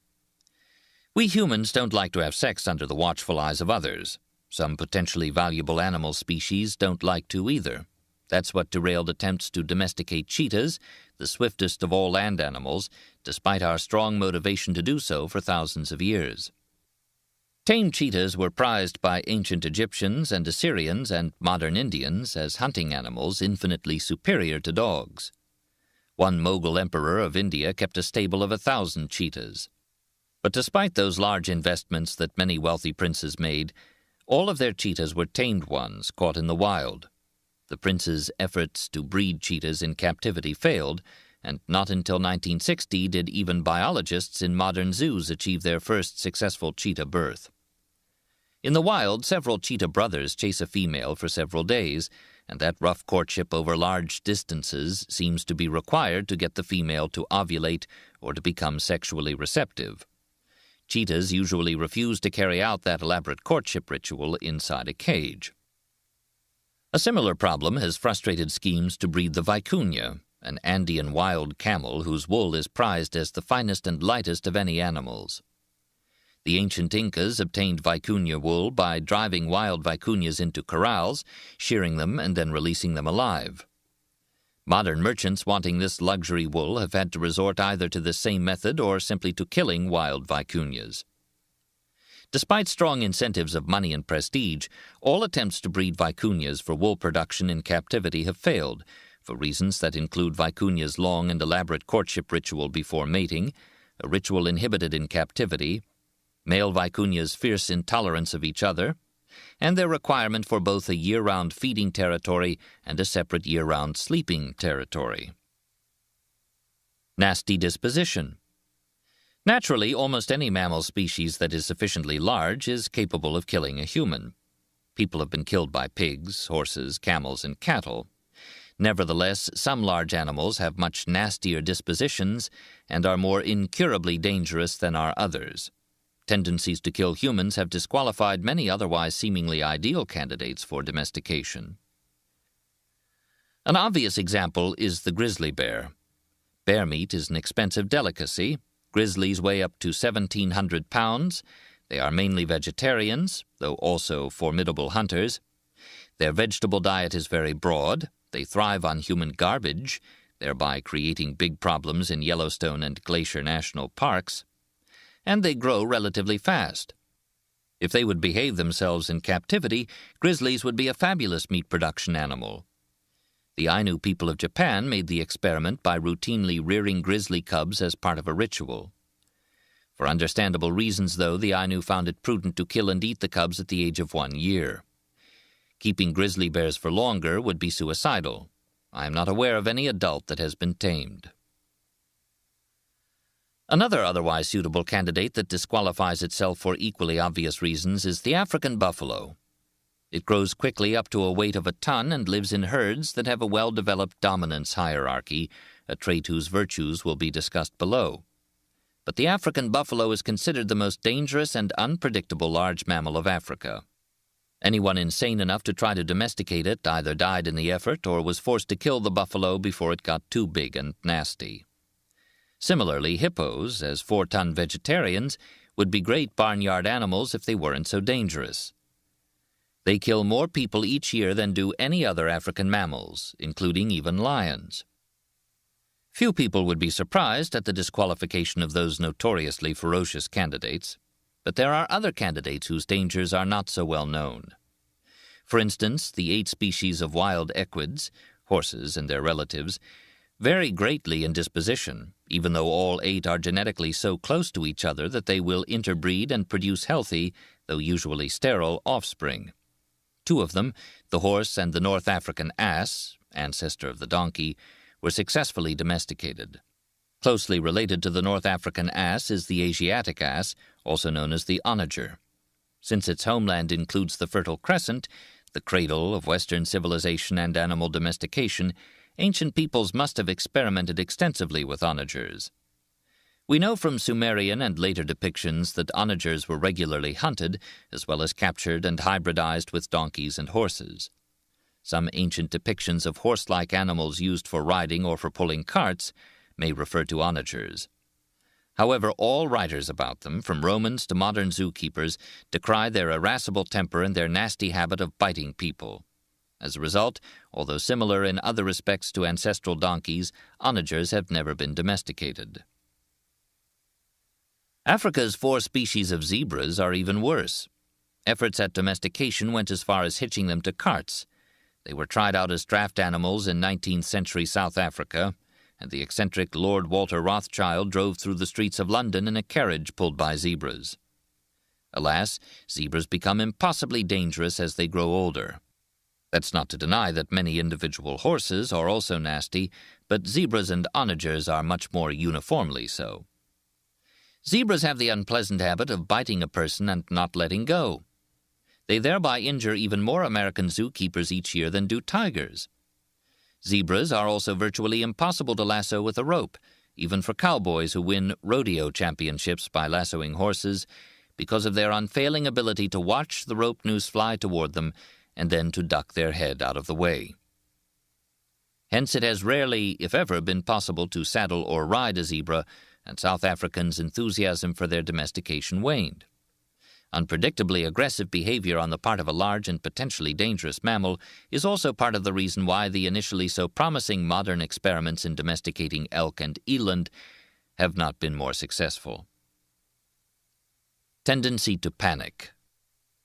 Big mammalian herbivore species react to danger from predators or humans in different ways.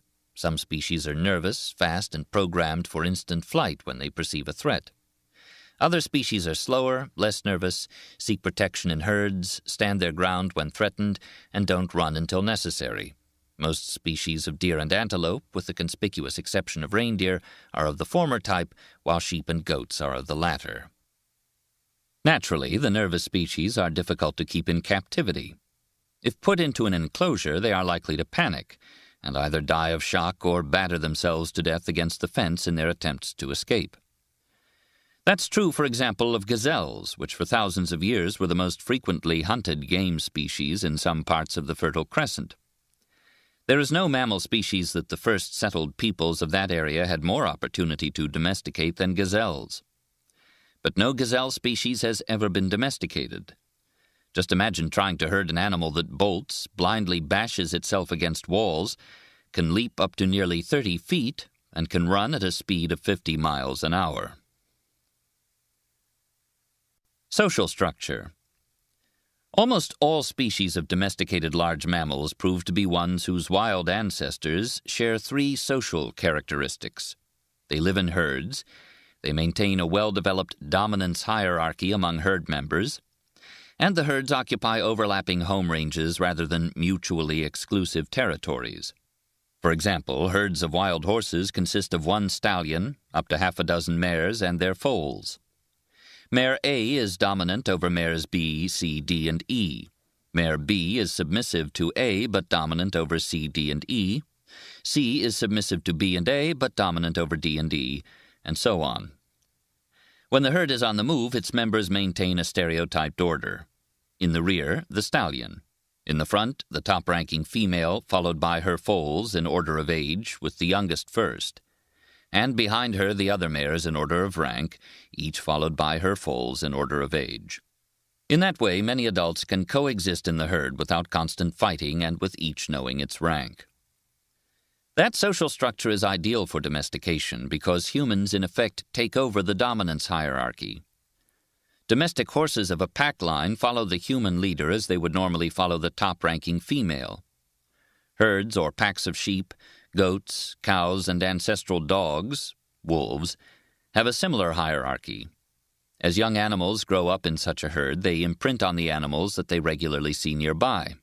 Under wild conditions, those are members of their own species, but captive young herd animals also see humans nearby and imprint on humans as well. Such social animals lend themselves to herding. Since they are tolerant of each other, they can be bunched up. Since they instinctively follow a dominant leader and will imprint on humans as that leader, they can readily be driven by a shepherd or sheepdog. Herd animals do well when penned in crowded conditions because they are accustomed to living in densely packed groups in the wild. In contrast, members of most solitary territorial animal species cannot be herded. They do not tolerate each other, they do not imprint on humans, and they are not instinctively submissive. Whoever saw a line of cats, solitary and territorial in the wild, following a human or allowing themselves to be herded by a human? Every cat lover knows that cats are not submissive to humans in the way dogs instinctively are. Cats and ferrets are the sole territorial mammal species that were domesticated, because our motive for doing so was not to herd them in large groups raised for food, but to keep them as solitary hunters or pets.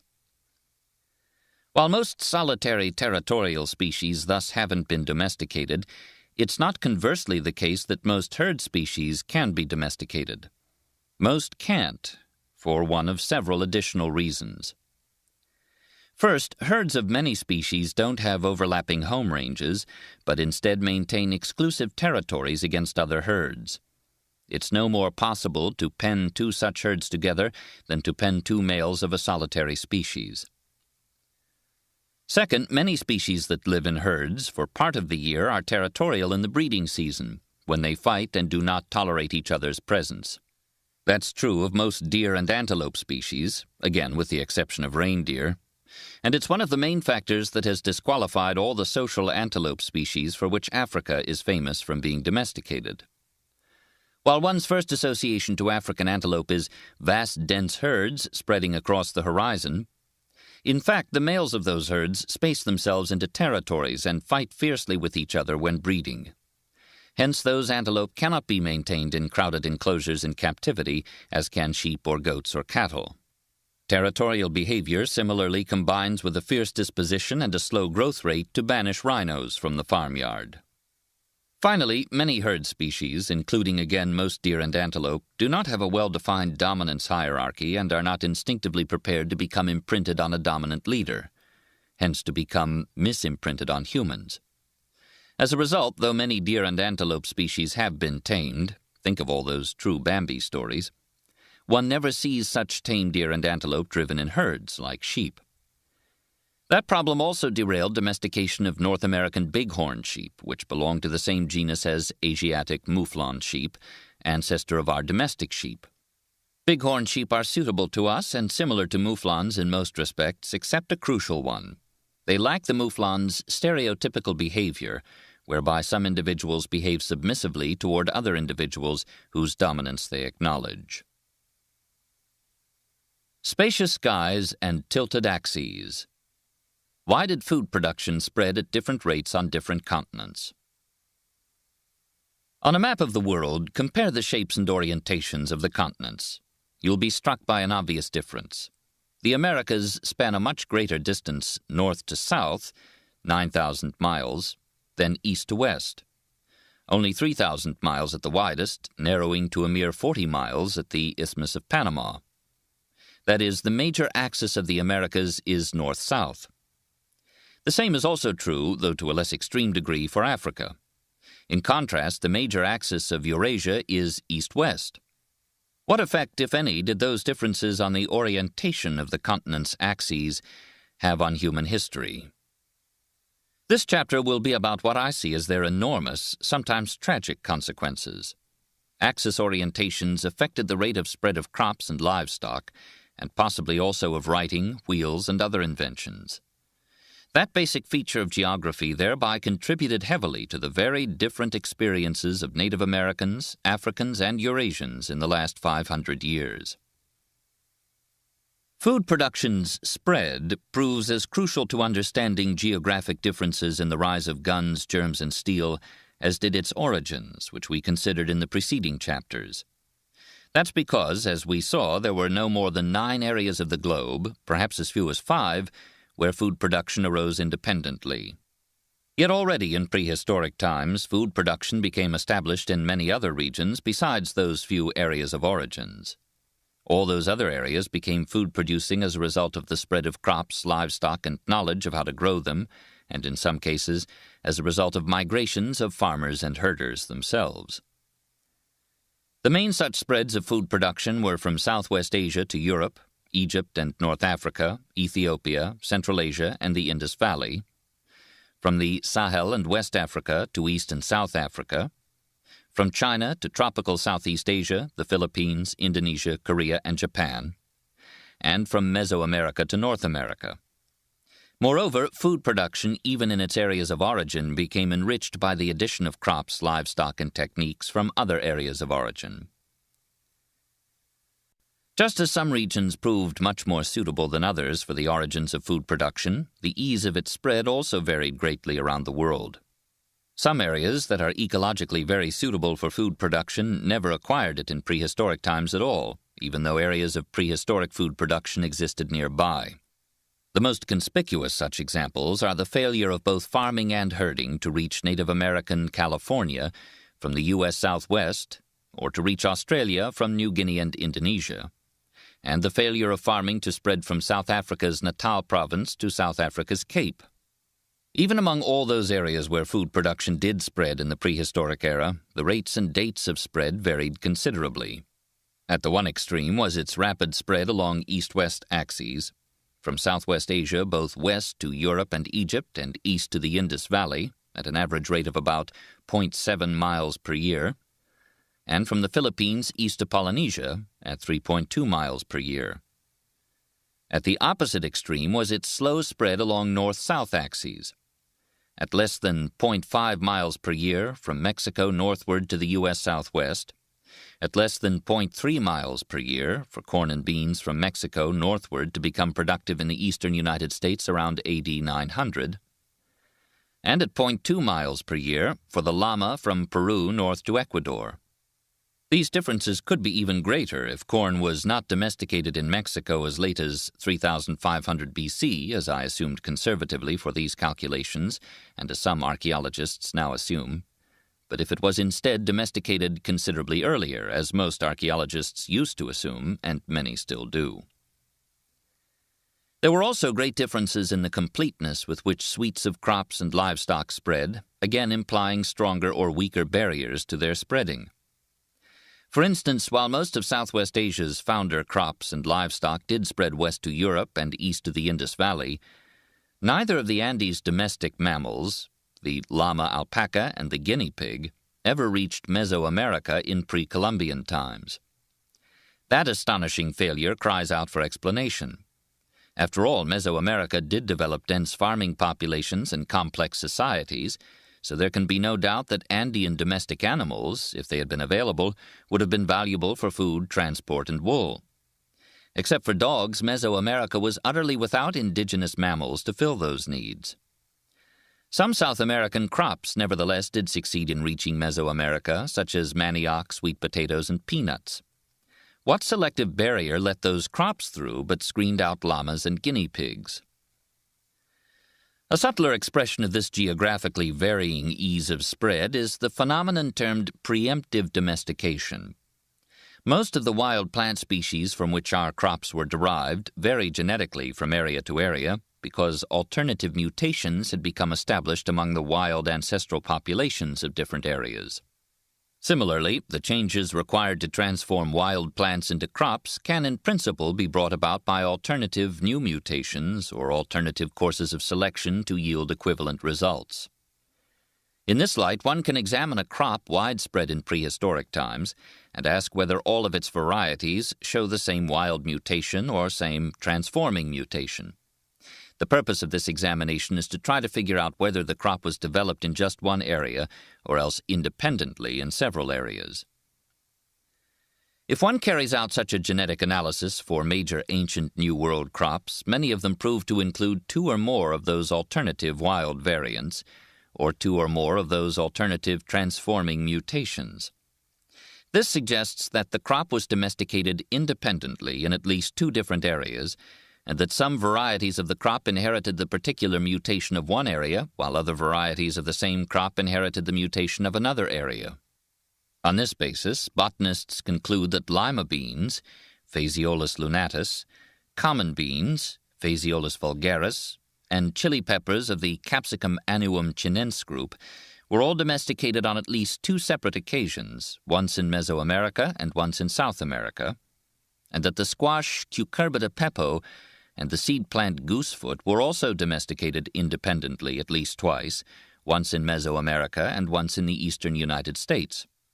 In contrast, most ancient Southwest Asian crops exhibit just one of the alternative wild variants or alternative transforming mutations, suggesting that all modern varieties of that particular crop stem from only a single domestication.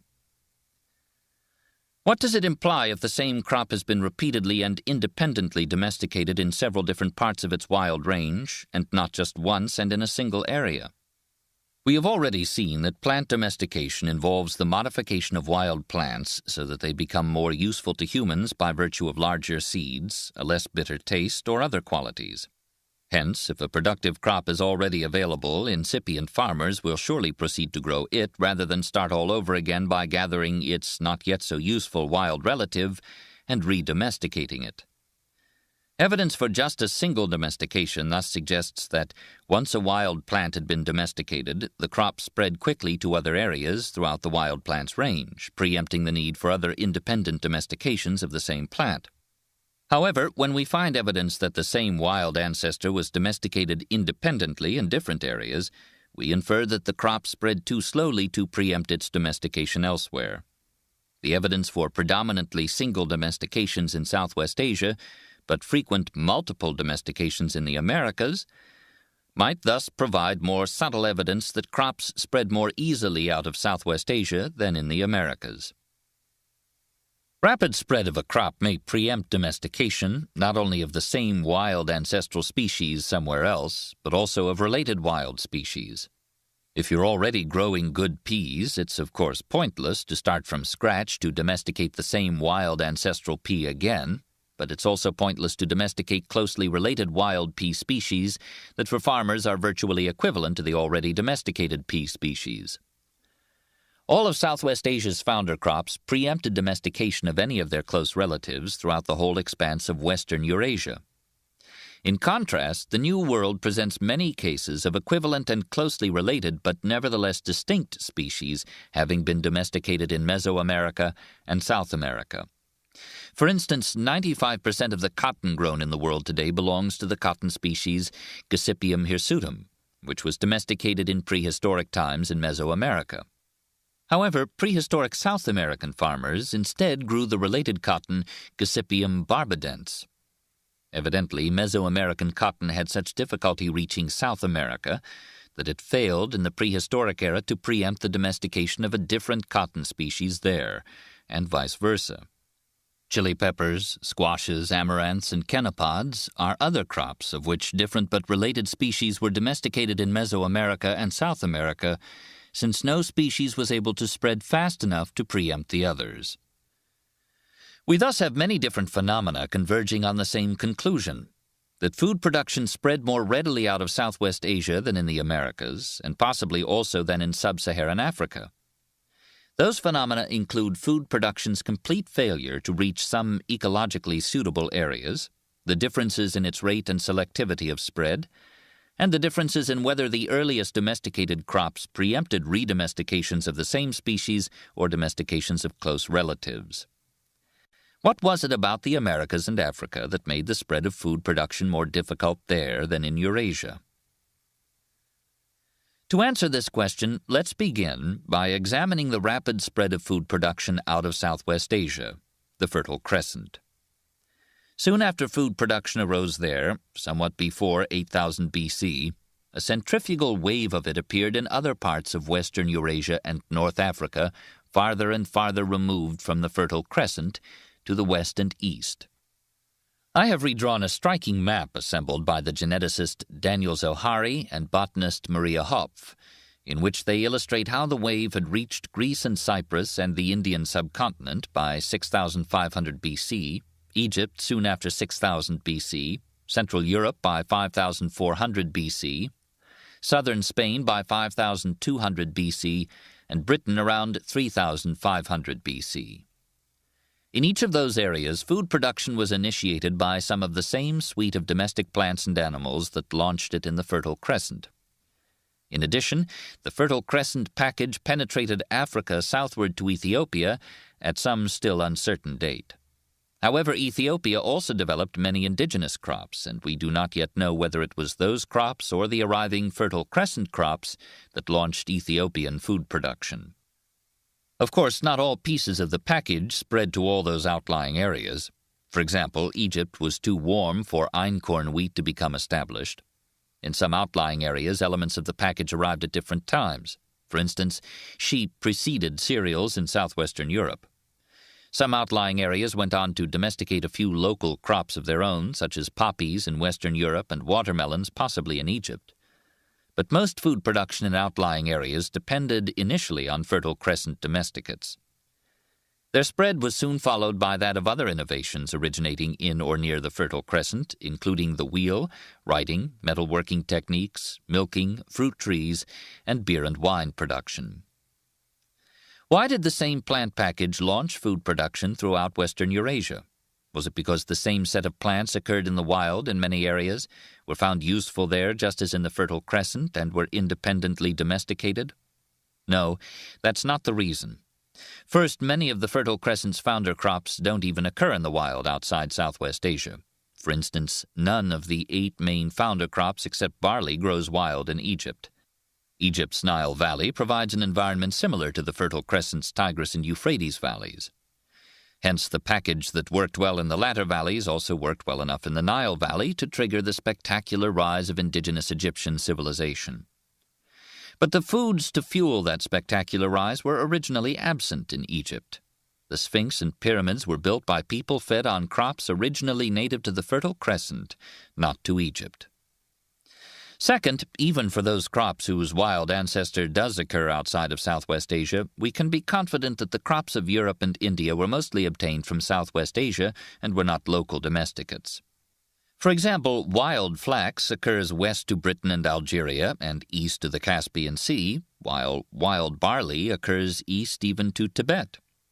However, for most of the Fertile Crescent's founding crops, all cultivated varieties in the world today share only one arrangement of chromosomes out of the multiple arrangements found in the wild ancestor. Or else they share only a single mutation, out of many possible mutations, by which the cultivated varieties differ from the wild ancestor in characteristics desirable to humans. For instance, all cultivated peas share the same recessive gene that prevents ripe pods of cultivated peas from spontaneously popping open and spilling their peas, as wild pea pods do. Evidently, most of the Fertile Crescent's founder crops were never domesticated again elsewhere after their initial domestication in the Fertile Crescent. Had they been repeatedly domesticated independently, they would exhibit legacies of those multiple origins in the form of varied chromosomal arrangements or varied mutations. Hence, these are typical examples of the phenomenon of preemptive domestication that we discussed above. The quick spread of the Fertile Crescent package preempted any possible other attempts, within the Fertile Crescent or elsewhere, to domesticate the same wild ancestors. Once the crop had become available, there was no further need to gather it from the wild and thereby set it on the path to domestication again. The ancestors of most of the founder crops have wild relatives, in the Fertile Crescent and elsewhere, that would also have been suitable for domestication. For example, peas belong to the genus Pisum, which consists of 2 wild species, Pisum sativum, the one that became domesticated to yield our garden peas, and Pisum fulvum, which was never domesticated. Yet wild peas of Pisum fulvum taste good, either fresh or dried, and are common in the wild. Similarly, wheats, barley, lentil, chickpea, beans, and flax all have numerous wild relatives besides the ones that became domesticated. Some of those related beans and barleys were indeed domesticated independently in the Americas or China, far from the early site of domestication in the Fertile Crescent. But in Western Eurasia only one of several potentially useful wild species was domesticated, probably because that one spread so quickly that people soon stopped gathering the other wild relatives and ate only the crop. Again, as we discussed above, the crop's rapid spread preempted any possible further attempts to domesticate its relatives, as well as to redomesticate its ancestor. Why was the spread of crops from the Fertile Crescent so rapid? The answer depends partly on that east-west axis of Eurasia with which I opened this chapter. Localities distributed east and west of each other at the same latitude share exactly the same day length and its seasonal variations. To a lesser degree, they also tend to share similar diseases, regimes of temperature and rainfall, and habitats or biomes. types of vegetation.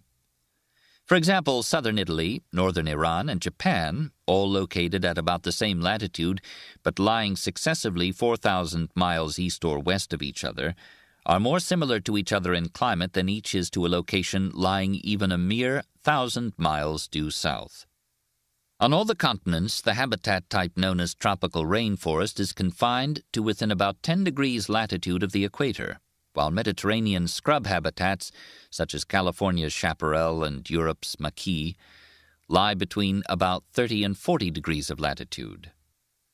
But the germination, growth, and disease resistance of plants are adapted to precisely those features of climate. Seasonal changes of day length, temperature, and rainfall constitute signals that stimulate seeds to germinate, seedlings to grow, and mature plants to develop flowers, seeds, and fruit. Each plant population becomes genetically programmed, through natural selection, to respond appropriately to signals of the seasonal regime under which it has evolved. Those regimes vary greatly with latitude. For example, day length is constant throughout the year at the equator, but at temperate latitudes it increases as the months advance from the winter solstice to the summer solstice, and it then declines again through the next half of the year. The growing season, that is, the months with temperatures and day lengths suitable for plant growth, is shortest at high latitudes and longest toward the equator. Plants are also adapted to the diseases prevalent at their latitude. Woe betide the plant whose genetic program is mismatched to the latitude of the field in which it is planted. Imagine a Canadian farmer foolish enough to plant a race of corn adapted to growing farther south, in Mexico. The unfortunate corn plant, following its Mexico-adapted genetic program, would prepare to thrust up its shoots in March, only to find itself still buried under 10 feet of snow. Should the plant become genetically reprogrammed so as to germinate at a time more appropriate to Canada, say late June, the plant would still be in trouble for other reasons. Its genes would be telling it to grow at a leisurely rate, sufficient only to bring it to maturity in 5 months. That's a perfectly safe strategy in Mexico's mild climate, but in Canada a disastrous one that would guarantee the plants being killed by autumn frosts before it had produced any mature corn cobs. The plant would also lack genes for resistance to diseases of northern climates, while uselessly carrying genes for resistance to diseases of southern climates. All those features make low-latitude plants poorly adapted to high-latitude conditions and vice versa. As a consequence, most Fertile Crescent crops grow well in France and Japan, but poorly at the equator. Animals, too, are adapted to latitude-related features of climate. In that respect, we are typical animals, as we know by introspection. Some of us can't stand cold northern winters with their short days and characteristic germs, while others of us can't stand hot tropical climates with their own characteristic diseases. In recent centuries, overseas colonists from cool northern Europe have preferred to emigrate to the similarly cool climates of North America, Australia, and South Africa, and to settle in the cool highlands within equatorial Kenya and New Guinea. Northern Europeans who were sent out to hot tropical lowland areas used to die in droves of diseases such as malaria, to which tropical peoples had evolved some genetic resistance. That's part of the reason why Fertile Crescent domesticates spread west and east so rapidly. They were already well adapted to the climates of the regions to which they were spreading. For instance, once farming crossed from the plains of Hungary into Central Europe around 5400 BC, it spread so quickly that the sites of the first farmers in the vast area from Poland west to Holland, marked by their characteristic pottery with linear decorations, were nearly contemporaneous. By the time of Christ, cereals of Fertile Crescent origin were growing over the 10,000-mile expanse from the Atlantic coast of Ireland to the Pacific coast of Japan. That west-east expansion of Eurasia is the largest land distance on Earth.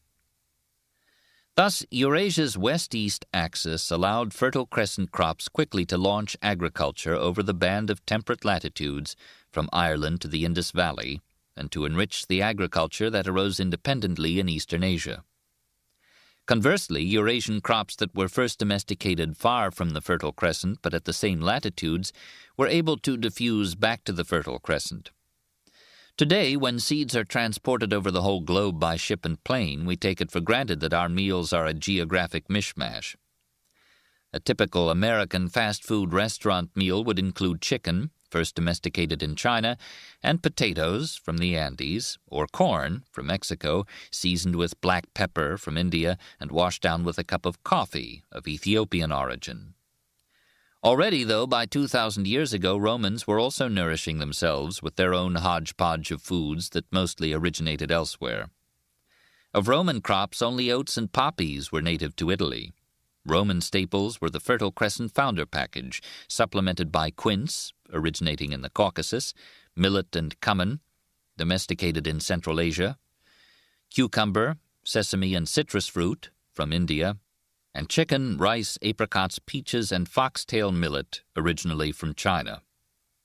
Even though Rome's apples were at least native to Western Eurasia, they were grown by means of grafting techniques that had developed in China and spread westward from there. While Eurasia provides the world's widest band of land at the same latitude, and hence the most dramatic example of rapid spread of domesticates, there are other examples as well. Rivaling in speed the spread of the Fertile Crescent package was the eastward spread of a subtropical package that was initially assembled in South China and that received additions on reaching tropical Southeast Asia, the Philippines, Indonesia, and New Guinea. Within 1,600 years, that resulting package of crops, including bananas, taro, and yams, and domestic animals, chickens, pigs, and dogs, had spread more than 5,000 miles eastward into the tropical Pacific to reach the islands of Polynesia.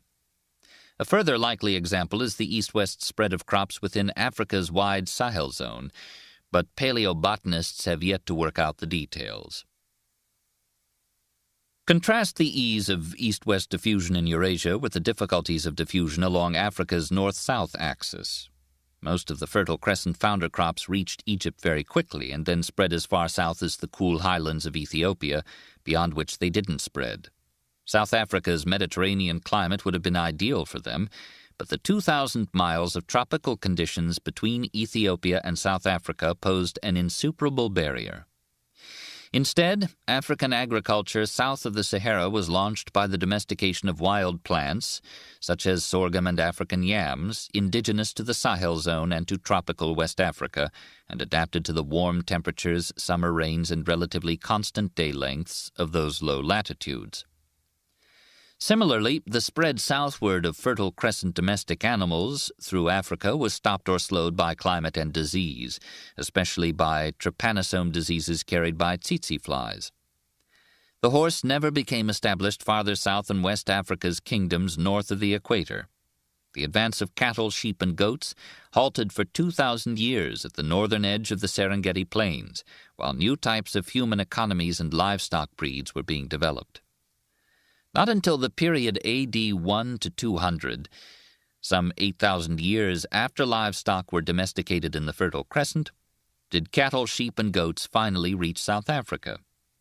Tropical African crops had their own difficulties spreading south in Africa, arriving in South Africa with black African farmers, the Bantu, just after those Fertile Crescent livestock did. However, those tropical African crops could never be transmitted across South Africa's Fish River, beyond which they were stopped by Mediterranean conditions to which they were not adapted. The result was the all-too-familiar course of the last 2 millennia of South African history. Some of South Africa's indigenous Khoisan peoples, otherwise known as Hottentots and Bushmen, acquired livestock but remained without agriculture. They became outnumbered and were replaced, northeast of the Fish River, by black African farmers, whose southward spread halted at that river.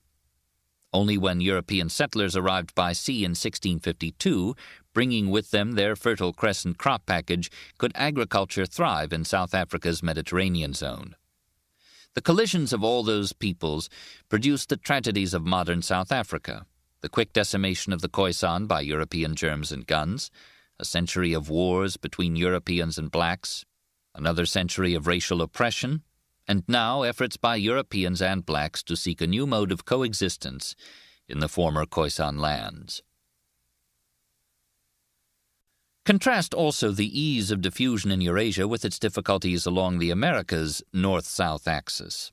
The distance between Mesoamerica and South America, say between Mexico's highlands and Ecuador's, is only 1,200 miles, approximately the same as the distance in Eurasia separating the Balkans from Mesopotamia.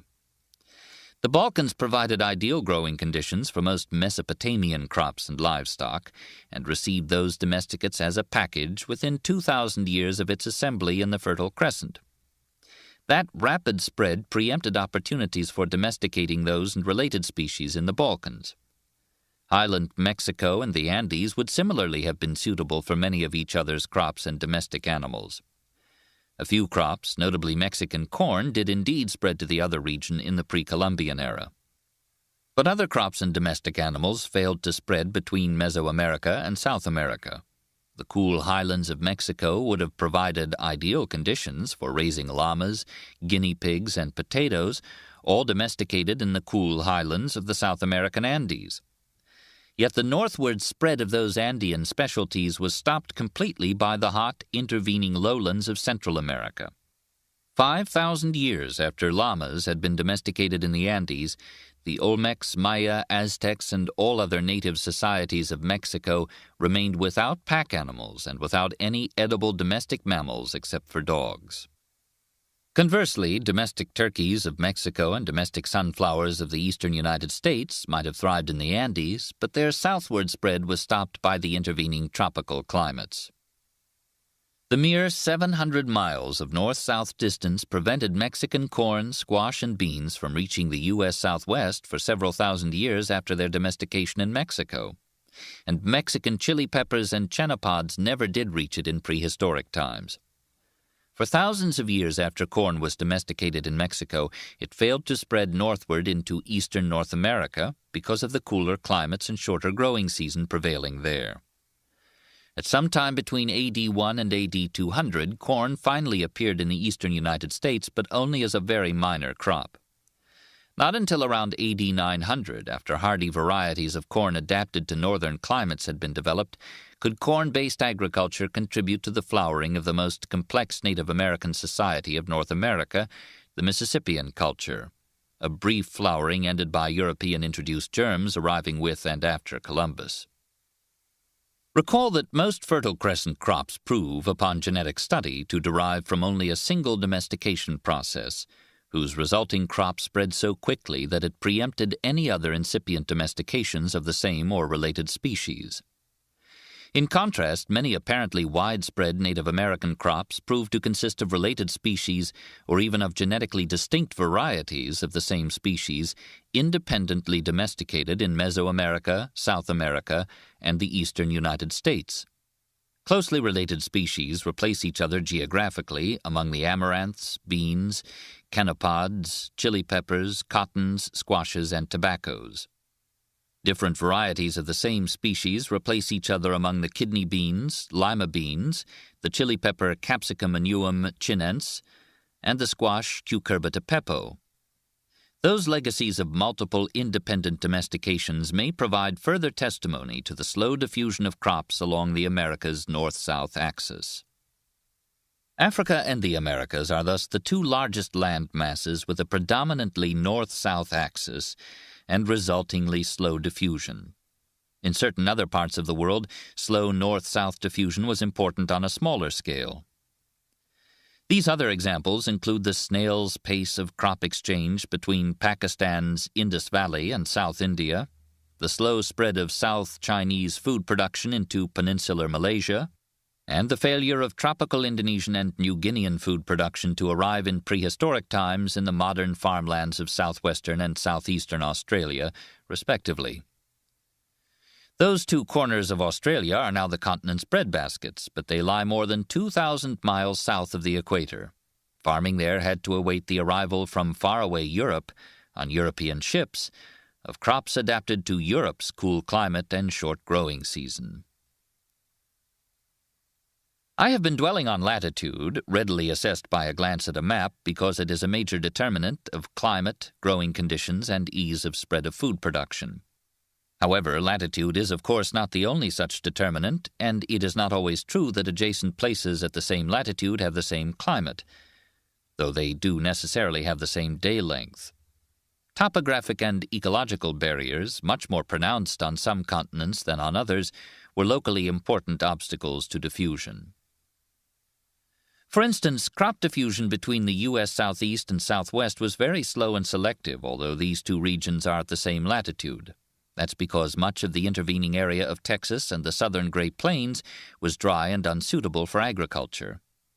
A corresponding example within Eurasia involved the eastern limit of Fertile Crescent crops, which spread rapidly westward to the Atlantic Ocean and eastward to the Indus Valley without encountering a major barrier.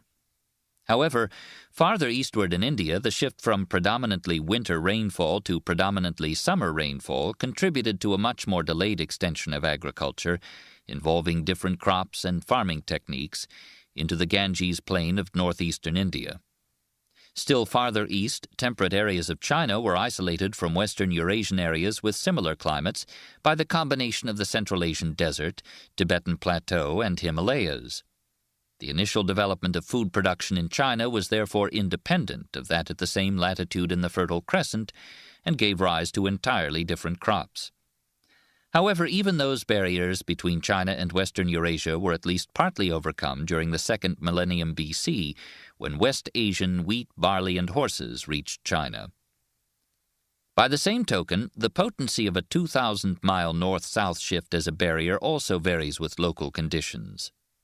Fertile Crescent food production spread southward over that distance to Ethiopia, and Bantu food production spread quickly from Africa's Great Lakes region south to Natal, because in both cases the intervening areas had similar rainfall regimes and were suitable for agriculture.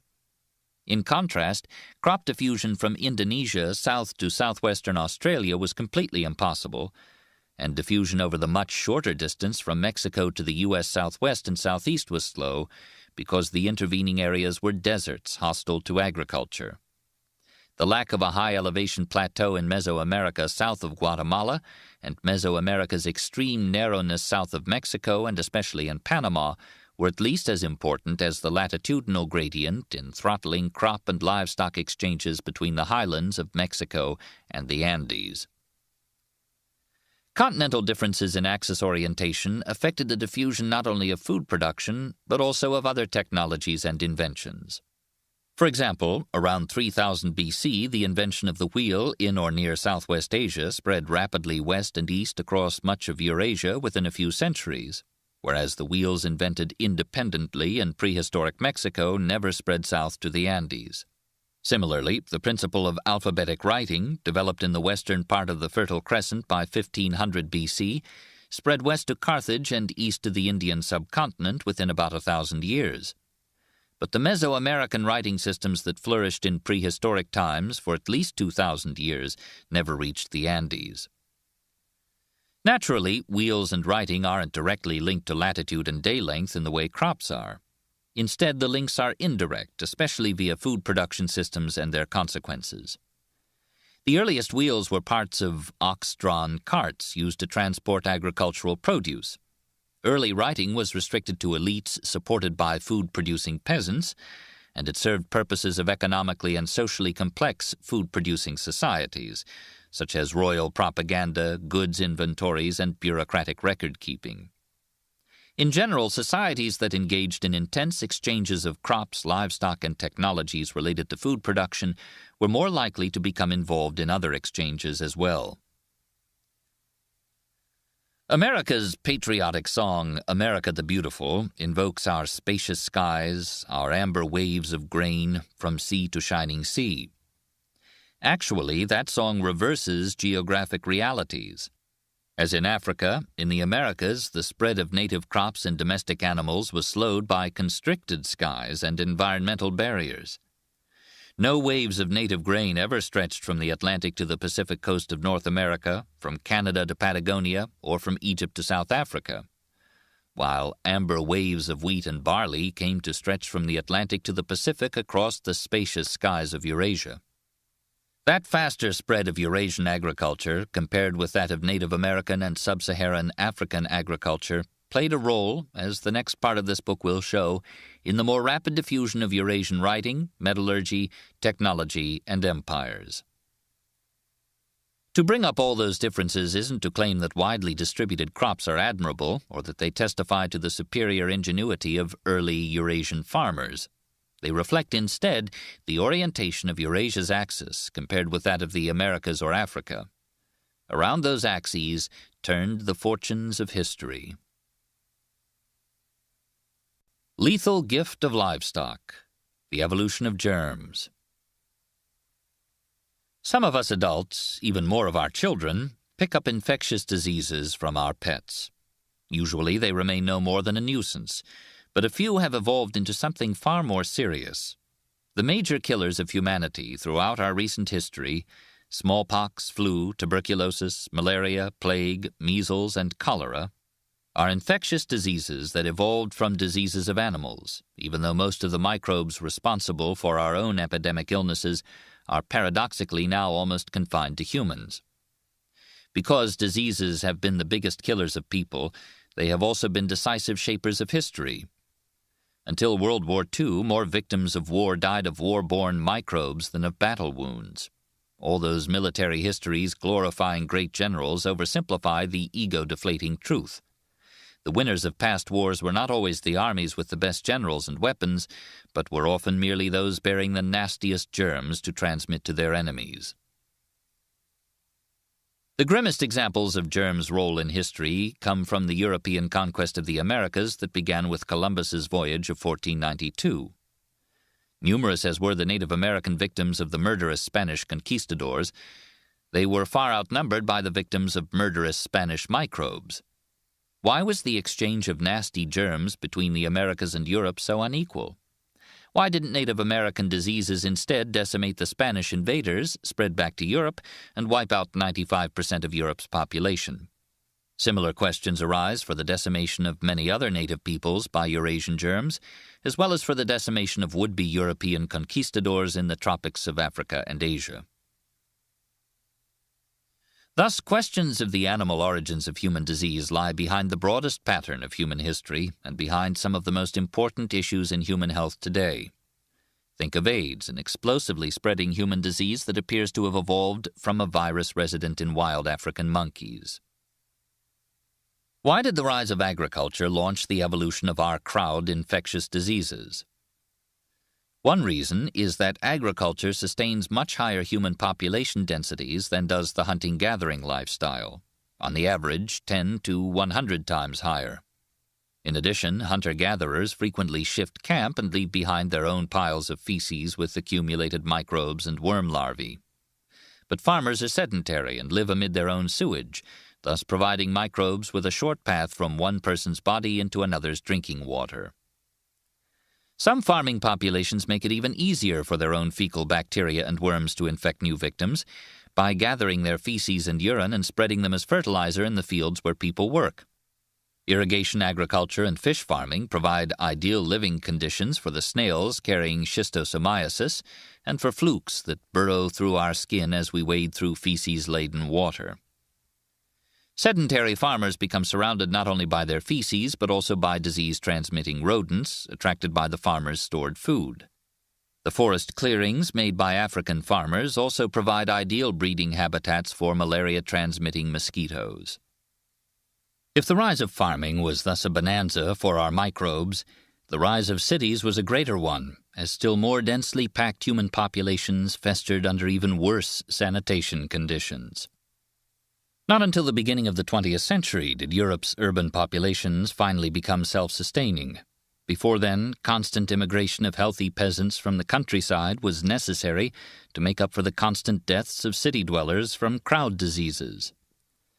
Another bonanza was the development of world trade routes, which by Roman times effectively joined the populations of Europe, Asia, and North Africa into one giant breeding ground for microbes.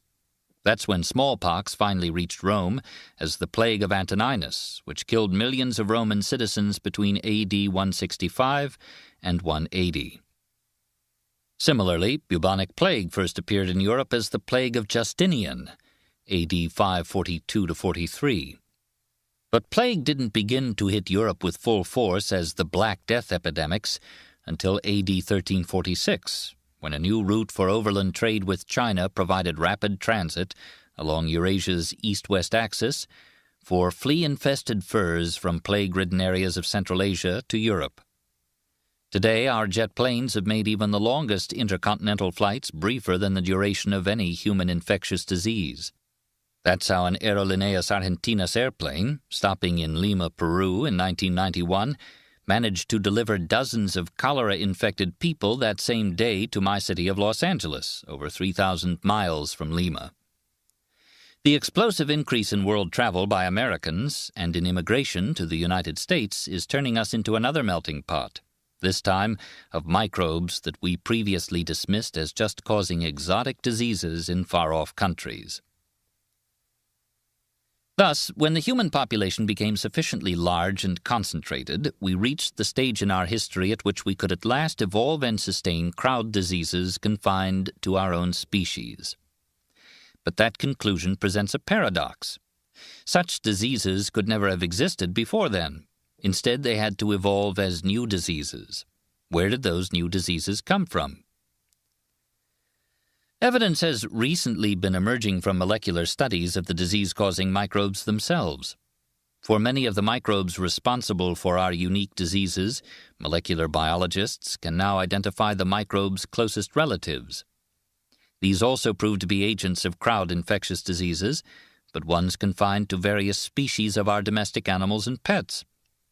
Among animals, too, epidemic diseases require large, dense populations and don't afflict just any animal. They're confined mainly to social animals providing the necessary large population. Hence, when we domesticated social animals, such as cows and pigs, they were already afflicted by epidemic diseases just waiting to be transferred to us. For example, measles virus is most closely related to the virus causing rinderpest. That nasty epidemic disease affects cattle and many wild cud-chewing mammals, but not humans. Measles, in turn, don't afflict cattle. The close similarity of the measles virus to the rinderpest virus suggests that the latter transferred from cattle to humans and then evolved into the measles virus by changing its properties to adapt to us. That transfer is not at all surprising, considering that many peasant farmers live and sleep close to cows and their feces, urine, breath, sores, and blood. Our intimacy with cattle has been going on for the 9,000 years since we domesticated them, ample time for the rinderpest virus to discover us nearby. Others of our familiar infectious diseases can similarly be traced back to diseases of our animal friends. Given our proximity to the animals we love, we must be getting constantly bombarded by their microbes.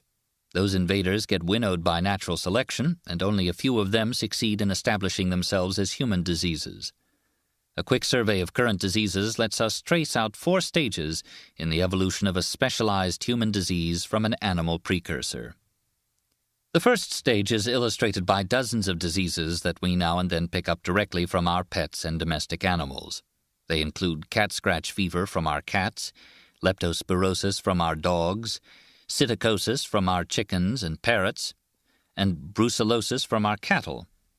We're similarly liable to pick up diseases from wild animals, such as the tularemia that hunters can get from skinning wild rabbits. All those microbes are still at an early stage in their evolution into specialized human pathogens. They still don't get transmitted directly from one person to another, and even their transfer to us from animals remains uncommon. In the second stage, a former animal pathogen evolves to the point where it does get transmitted directly between people and causes epidemics. However, the epidemic dies out for any of several reasons, such as being cured by modern medicine or being stopped when everybody around has already been infected and either becomes immune or dies.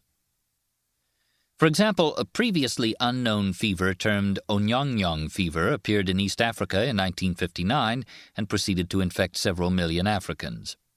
It probably arose from a virus of monkeys and was transmitted to humans by mosquitoes. The fact that patients recovered quickly and became immune to further attack helped the new disease die out quickly. Closer to home for Americans, Fort Bragg fever was the name applied to a new leptospiral disease that broke out in the United States in the summer of 1942 and soon disappeared. A fatal disease vanishing for another reason was New Guinea's laughing sickness, transmitted by cannibalism and caused by a slow-acting virus from which no one has ever recovered. Kuru was on its way to exterminating New Guinea's Foray tribe of 20,000 people until the establishment of Australian government control around 1959 ended cannibalism and thereby the transmission of Kuru. The annals of medicine are full of accounts of diseases that sound like no disease known today, but that once caused terrifying epidemics and then disappeared as mysteriously as they had come. The English sweating sickness, which swept and terrified Europe between 1485 and 1552, and the Picardy sweats of 18th and 19th century France, are just two of the many epidemic illnesses that vanished long before modern medicine had devised methods for identifying the responsible microbes. A third stage in the evolution of our major diseases is represented by former animal pathogens that did establish themselves in humans, that have not yet, died out, and that may or may not still become major killers of humanity. The future remains very uncertain for Lassa fever, caused by a virus derived probably from rodents. Lassa fever was first observed in 1969 in Nigeria, where it causes a fatal illness so contagious that Nigerian hospitals have been closed down if even a single case appears. Better established is Lyme disease, caused by a spirochete that we get from the bite of ticks carried by mice and deer. Although the first known human cases in the United States appeared only as recently as 1962, Lyme disease is already reaching epidemic proportions in many parts of our country. The future of AIDS, derived from monkey viruses and first documented in humans around 1959, is even more secure, from the virus's perspective. The final stage of this evolution is represented by the major long-established epidemic diseases confined to humans. These diseases must have been the evolutionary survivors of far more pathogens that tried to make the jump to us from animals, and mostly failed. What is actually going on in those stages as an exclusive disease of animals transforms itself into an exclusive disease of humans? One transformation involves a change of intermediate vector. When a microbe relying on some arthropod vector for transmission switches to a new host, the microbe may be forced to find a new arthropod as well. For example, typhus was initially transmitted between rats by rat fleas, which sufficed for a while to transfer typhus from rats to humans. Eventually, typhus microbes discovered that human body lice offered a much more efficient method of traveling directly between humans. Now that Americans have mostly deloused themselves, typhus has discovered a new route into us by infecting eastern North American flying squirrels and then transferring to people whose attics harbor flying squirrels. In short, diseases represent evolution in progress, and microbes adapt by natural selection to new hosts and vectors. But compared with cows' bodies, ours offer different immune defenses, lice, feces, and chemistries. In that new environment, a microbe must evolve new ways to live and to propagate itself. In several instructive cases, doctors or veterinarians have actually been able to observe microbes evolving those new ways. The best studied case involves what happened when myxomatosis hit Australian rabbits. The myxovirus, native to a wild species of Brazilian rabbit, had been observed to cause a lethal epidemic in European domestic rabbits, which are a different species. Hence, the virus was intentionally introduced to Australia in 1950 in the hopes of ridding the continent of its plague of European rabbits, foolishly introduced in the 19th century. In the first year, myxo produced a gratifying, to Australian farmers, 99.8% mortality rate in infected rabbits. Unfortunately for the farmers, the death rate then dropped in the second year to 90% and eventually to 25%, frustrating hopes of eradicating rabbits completely from Australia. The problem was that the myxovirus evolved to serve its own interests, which differed from ours as well as from those of the rabbits. The virus changed so as to kill fewer rabbits and to permit lethally infected ones to live longer before dying. As a result, a less lethal myxovirus spreads baby viruses to more rabbits than did the original, highly virulent myxo. For a similar example in humans, we have only to consider the surprising evolution of syphilis.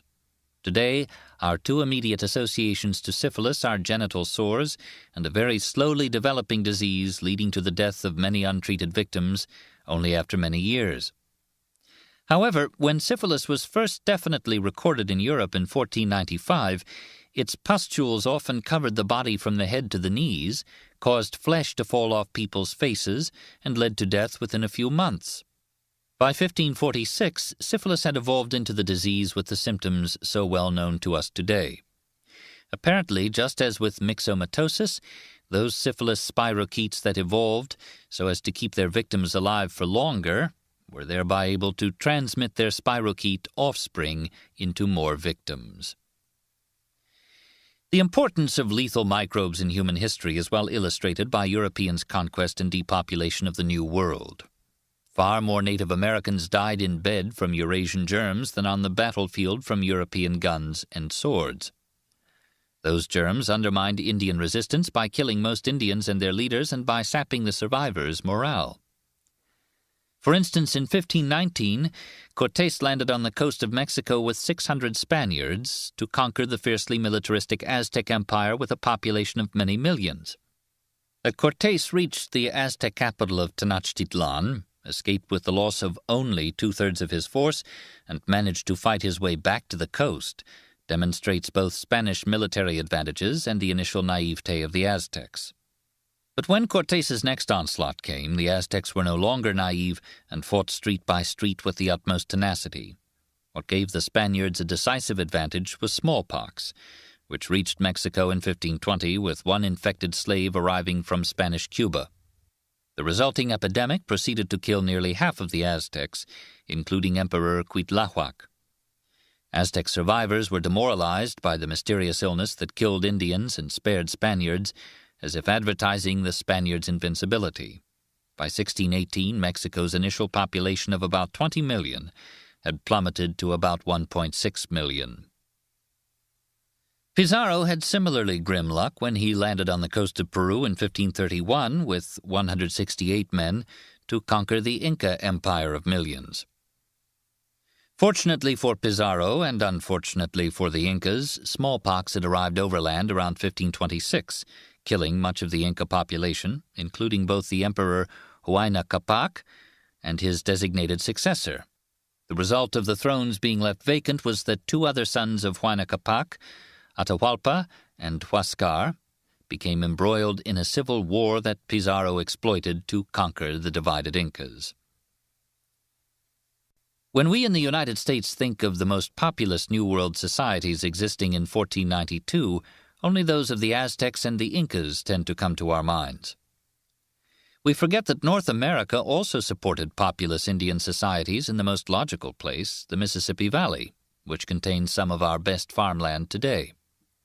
In that case, however, conquistadors contributed nothing directly to the society's destruction. Eurasian germs, spreading in advance, did everything. When Hernando de Soto became the first European conquistador to march through the southeastern United States in 1540, he came across Indian town sites abandoned 2 years earlier because the inhabitants had died in epidemics. These epidemics had been transmitted from coastal Indians infected by Spaniards visiting the coast. The Spaniards' microbes spread to the interior in advance of the Spaniards themselves. De Soto was still able to see some of the densely populated Indian towns lining the lower Mississippi. After the end of his expedition, it was a long time before Europeans again reached the Mississippi Valley, but Eurasian microbes were now established in North America and kept spreading. By the time of the next appearance of Europeans on the lower Mississippi, that of French settlers in the late 1600s, almost all of those big Indian towns had vanished. Their relics are great mound sites of the Mississippi Valley.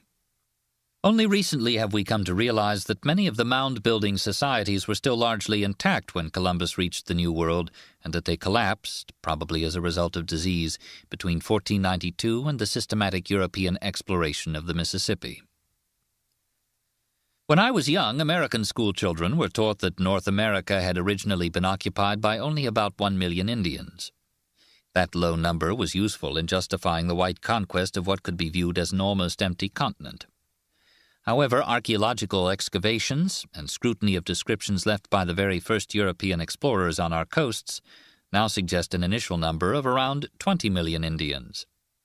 For the New World as a whole, the Indian population decline in the century or two following Columbus's arrival is estimated to have been as large as 95%.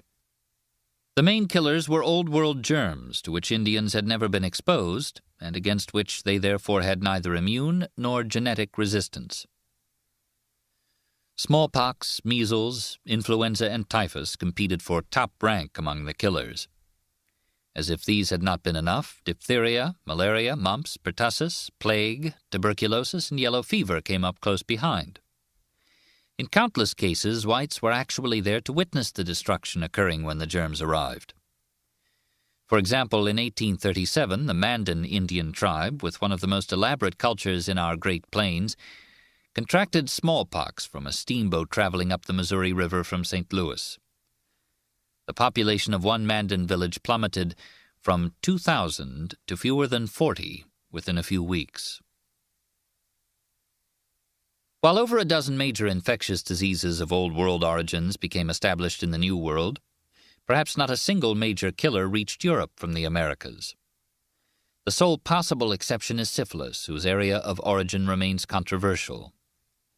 The one-sidedness of that exchange of germs becomes even more striking when we recall that large, dense human populations are a prerequisite for the evolution of our crowd infectious diseases. If recent reappraisals of the pre-Columbian New World population are correct, it was not far below the contemporary population of Eurasia. Some New World cities like Tenochtitlan were among the world's most populous cities at the time. Why didn't Tenochtitlan have awful germs waiting for the Spaniards? One possible contributing factor is that the rise of dense human populations began somewhat later in the New World than in the Old World. Another is that the three most densely populated American centers, the Andes, Mesoamerica, and the Mississippi Valley, never became connected by regular fast trade into one huge breeding ground for microbes in the way that Europe, North Africa, India, and China became linked in Roman times. Those factors still don't explain, though, why the New World apparently ended up with no lethal crowd epidemics at all. Tuberculosis DNA has been reported from the mummy of a Peruvian Indian who died 1,000 years ago, but the identification procedure used did not distinguish human tuberculosis from a closely related pathogen, Mycobacterium bovis, that is widespread in wild animals. Instead, what must be the main reason for the failure of lethal crowd epidemics to arise in the Americas becomes clear when we pause to ask a simple question. From what microbes could they conceivably have evolved? We've seen that Eurasian crowd diseases evolved out of diseases of Eurasian herd animals that became domesticated. Whereas many such animals existed in Eurasia, only 5 animals of any sort became domesticated in the Americas: the turkey in Mexico and the U.S. Southwest, the llama alpaca and the guinea pig in the Andes, the Muscovy duck in tropical South America, and the dog throughout the Americas. In turn, we also saw that this extreme paucity of domestic animals in the New World reflects the paucity of wild starting material. About 80% of the big wild mammals of the Americas became extinct at the end of the last ice age, around 13,000 years ago. The few domesticates that remained to Native Americans were not likely sources of crowd diseases compared with cows and pigs. Muscovy ducks and turkeys don't live in enormous flocks, and they're not cuddly species like young lambs with which we have much physical contact. Guinea pigs may have contributed a trypanosome infection like Chagas's disease or leishmaniasis to our catalog of woes, but that's uncertain. Initially, most surprising is the absence of any human disease derived from llamas or alpacas, which it's tempting to consider the Andean equivalent of Eurasian livestock. However, llamas had 4 strikes against them as a sort of human pathogens. They were kept in smaller herds than were sheep and goats and pigs. Their total numbers were never remotely as large as those of the Eurasian populations of domestic livestock, since llamas never spread beyond the Andes. People don't drink and get infected by llama milk, and llamas aren't kept indoors in close association with people. In contrast, human mothers in the New Guinea highlands often nurse piglets, and pigs as well as cows are frequently kept inside the huts of peasant farmers. The historical importance of animal-derived diseases extends far beyond the collision of the Old and the New Worlds. Eurasian germs played a key role in decimating native peoples in many other parts of the world, including Pacific Islanders, Aboriginal Australians, and the Khoisan peoples, Hottentots and Bushmen of southern Africa. Cumulative mortalities of these previously unexposed peoples from Eurasian germs ranged from 50% to 100%. For instance, the Indian population of Hispaniola declined from around 8 million when Columbus arrived in AD 1492 to 0 by 1535. Measles reached Fiji with a Fijian chief returning from a visit to Australia in 1875 and proceeded to kill about 1/4 of all Fijians then alive, after most Fijians had already been killed by epidemics beginning with the first European visit in 1791. Syphilis, gonorrhea, tuberculosis, and influenza, arriving with Captain Cook in 1779, followed by a big typhoid epidemic in 1804 and numerous minor epidemics, reduced Hawaii's population from around 500,000 in 1779 to 84,000 in 1853, the year when smallpox finally reached Hawaii and killed around 10,000 of the survivors. These examples could be multiplied almost indefinitely. However, germs did not act solely to Europeans' advantage. While the New World and Australia did not harbor native epidemic diseases awaiting Europeans, tropical Asia, Africa, Indonesia, and New Guinea certainly did. Malaria throughout the tropical Old World, cholera in tropical Southeast Asia, and yellow fever in tropical Africa were, and still are, the most notorious of the tropical killers.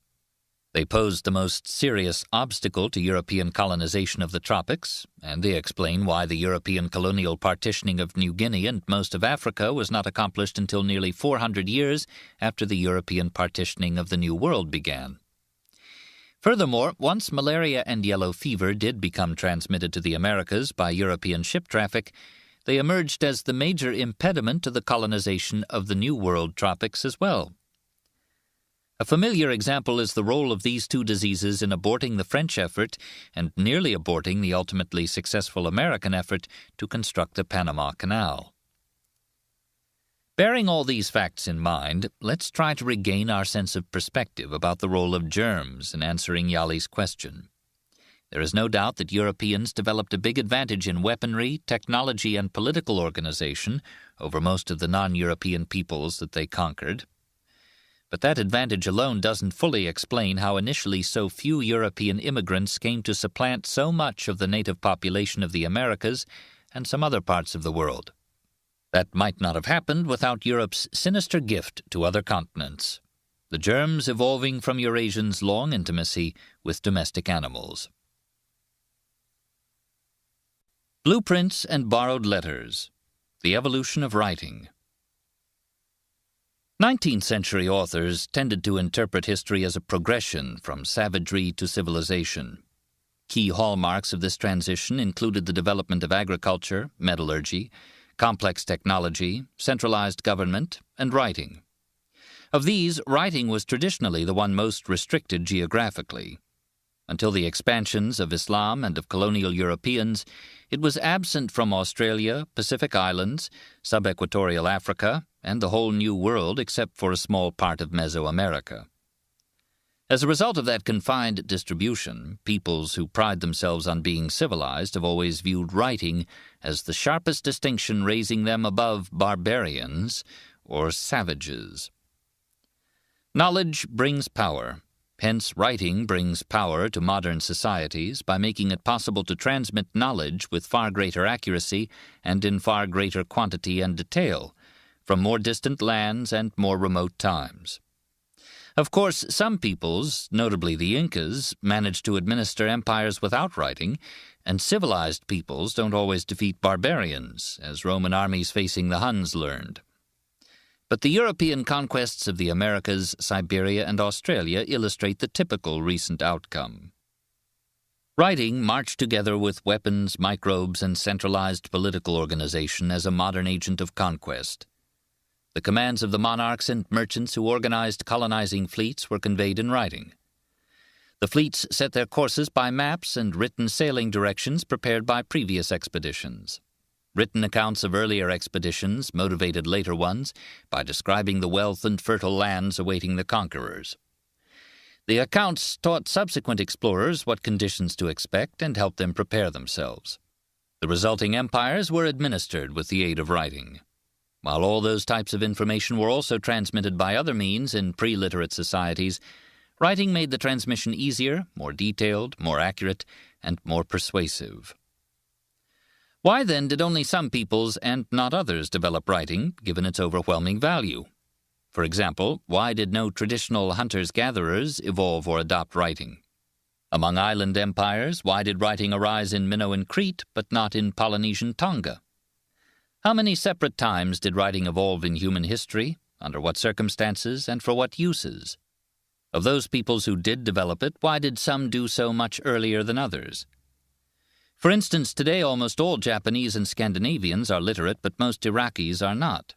Why did writing nevertheless arise nearly 4,000 years earlier in Iraq?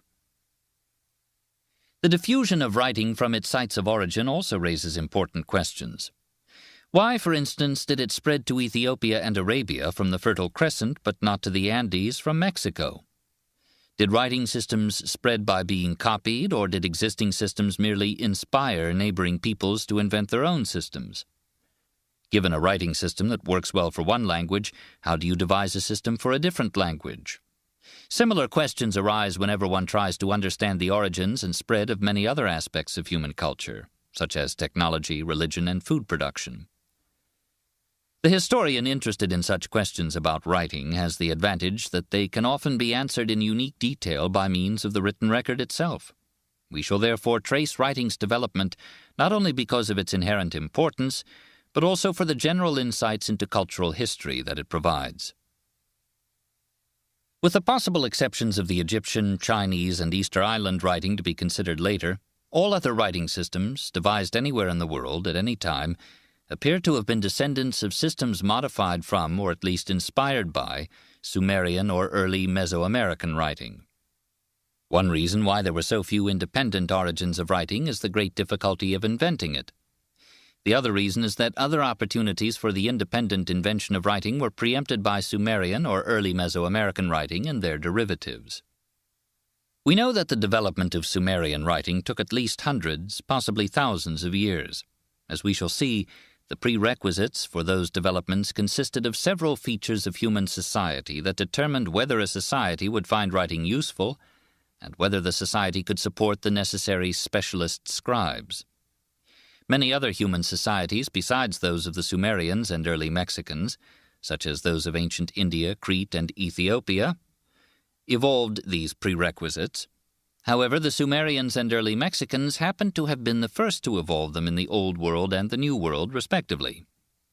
Once the Sumerians and early Mexicans had invented writing, the details or principles of their writing spread rapidly to other societies before they could go through the necessary centuries or millennia of independent experimentation with writing themselves. Thus, that potential for other independent experiments was preempted or aborted. The spread of writing has occurred by either of two contrasting methods, which find parallels throughout the history of technology and ideas. Someone invents something and puts it to use. How do you, another would-be user, then design something similar for your own use, knowing that other people have already got their own model built and working? Such transmission of inventions assumes a whole spectrum of forms. At the one end lies blueprint copying, when you copy or modify an available detailed blueprint.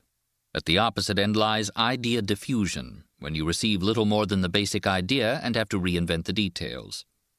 Knowing that it can be done stimulates you to try to do it yourself, but your eventual specific solution may or may not resemble that of the first inventor.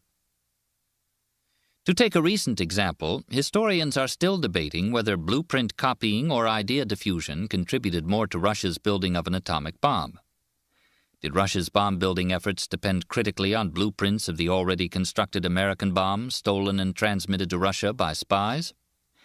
Or was it merely that the revelation of America's A-bomb at Hiroshima at last convinced Stalin of the feasibility of building such a bomb, and that Russian scientists then reinvented the principles in an independent crash program with little detailed guidance from earlier American effort?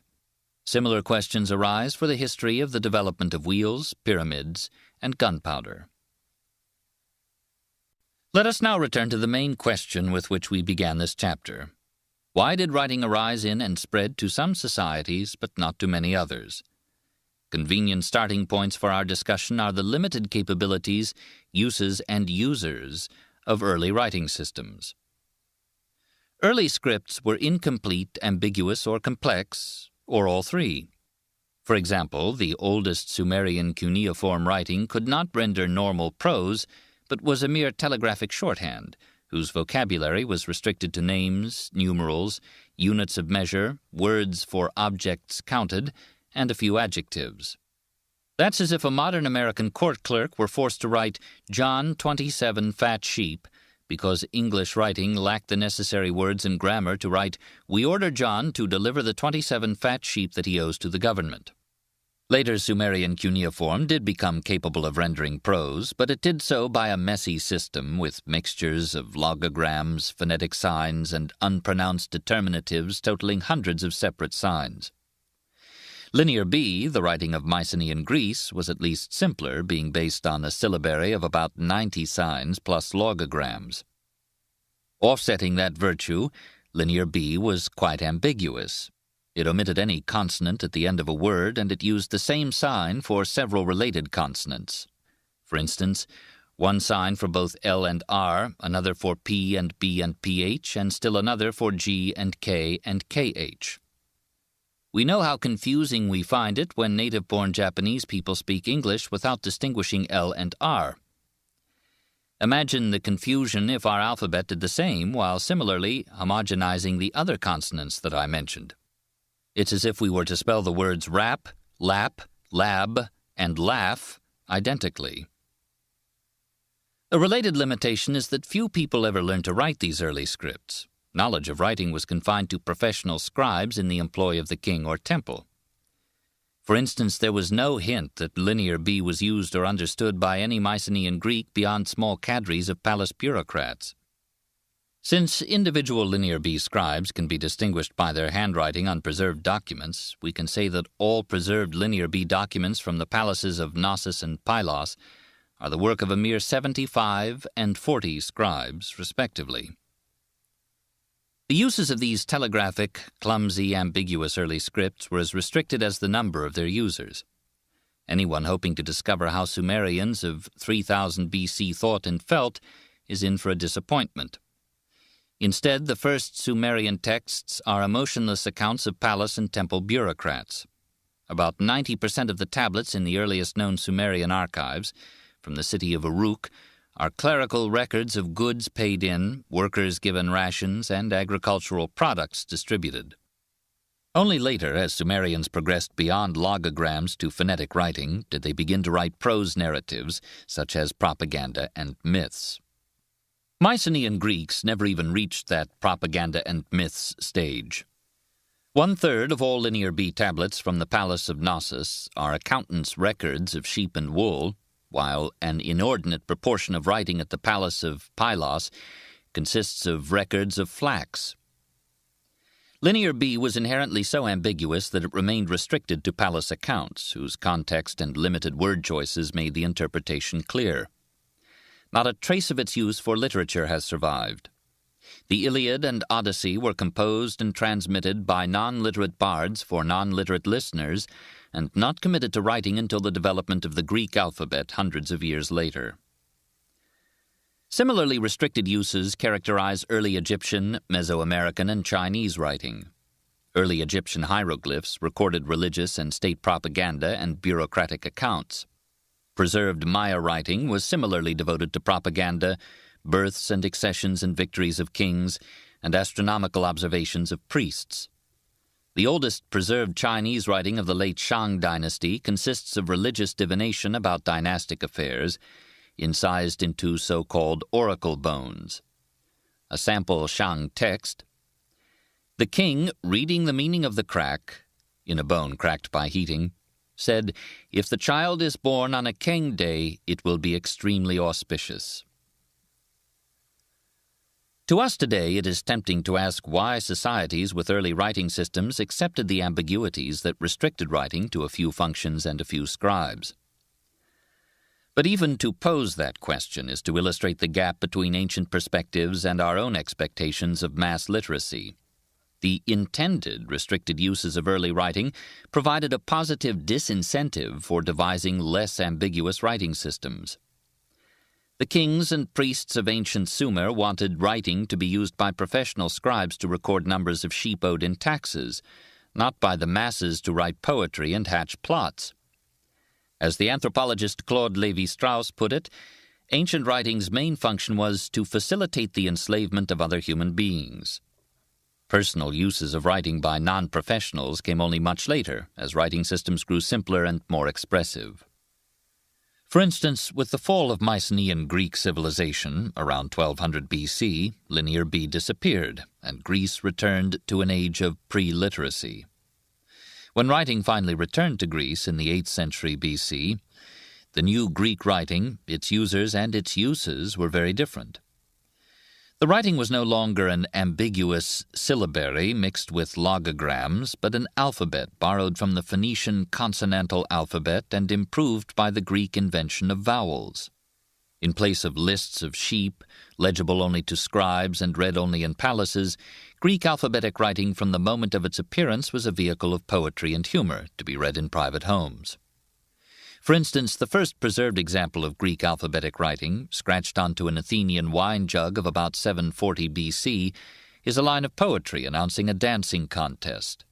Whoever of all dancers performs most nimbly will win this vase as a prize. The next example is 3 lines of dactylic hexameter scratched onto a drinking cup. I am Nestor's delicious drinking cup. Whoever drinks from this cup swiftly will the desire of fair-crowned Aphrodite seize him. The earliest preserved examples of the Etruscan and Roman alphabets are also inscriptions on drinking cups and wine containers. Only later did the alphabet's easily learned vehicle of private communication become co-opted for public or bureaucratic purposes. Thus, the developmental sequence of uses for alphabetic writing was the reverse of that for the earlier systems of logograms and syllabaries. The limited uses and users of early writing suggest why writing appeared so late in human evolution. All of the likely or possible independent inventions of writing in Sumer, Mexico, China, and Egypt, and all of the early adaptations of those invented systems, for example, those in Crete, Iran, Turkey, the Indus Valley, and the Maya area, involved socially stratified societies with complex and centralized political institutions, whose necessary relation to food production we shall explore in a later chapter.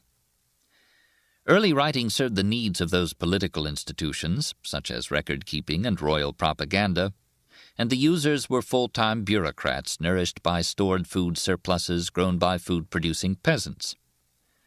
Writing was never developed or even adopted by hunter-gatherer societies because they lacked both the institutional uses of early writing and the social and agricultural mechanisms for generating the food surpluses required to feed scribes. Thus, food production and thousands of years of societal evolution following its adoption were as essential for the evolution of writing as for the evolution of microbes causing human epidemic diseases. Writing arose independently only in the Fertile Crescent, Mexico, and probably China, precisely because those were the first areas where food production emerged in their respective hemispheres. Once writing had been invented by those few societies, it then spread, by trade and conquest and religion, to other societies with similar economies and political organizations. While food production was thus a necessary condition for the evolution or early adoption of writing, it was not a sufficient condition. At the beginning of this chapter, I mentioned the failure of some food-producing societies with complex political organization to develop or adopt writing before modern times.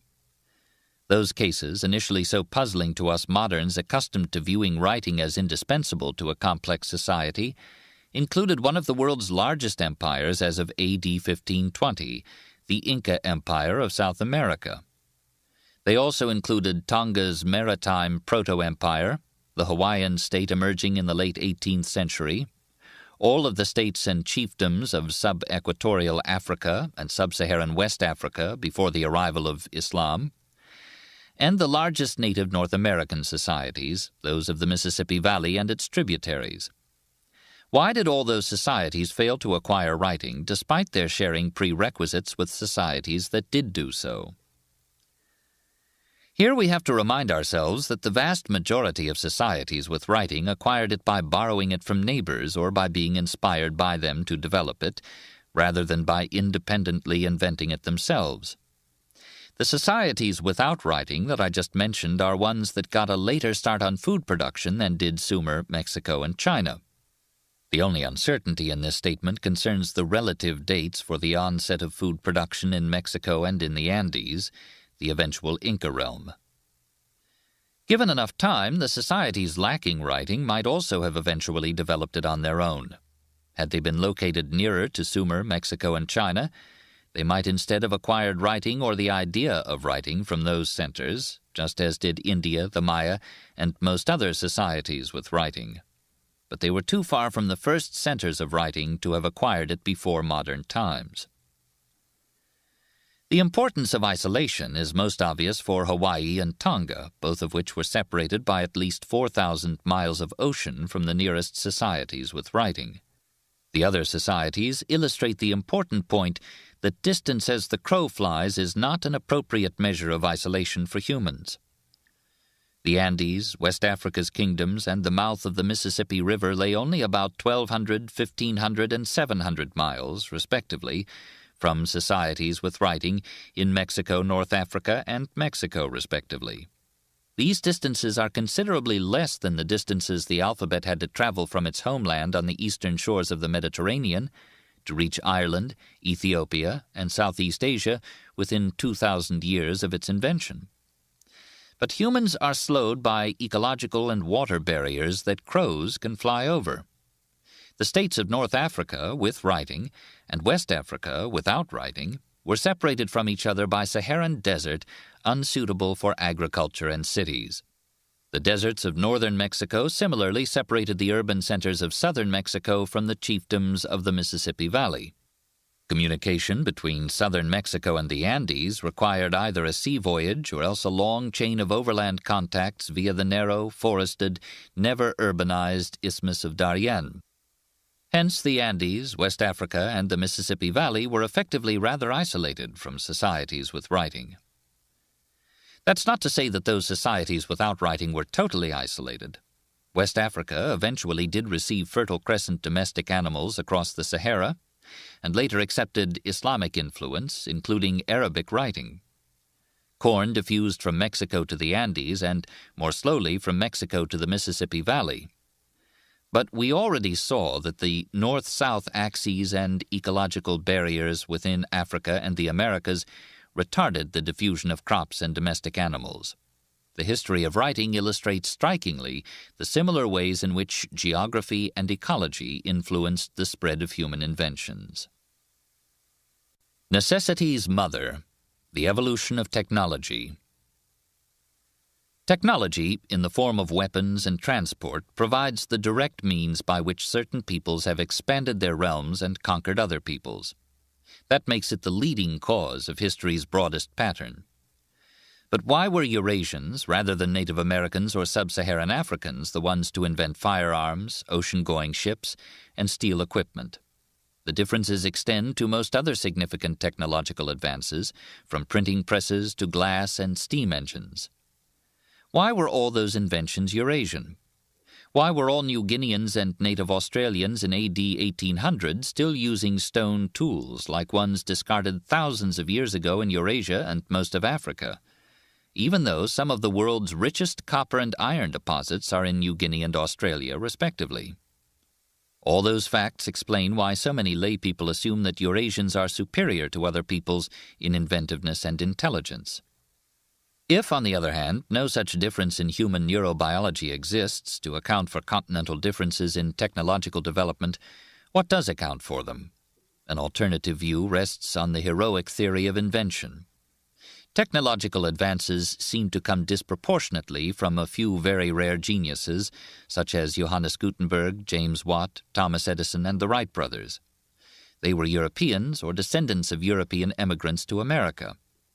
So were Archimedes and other rare geniuses of ancient times.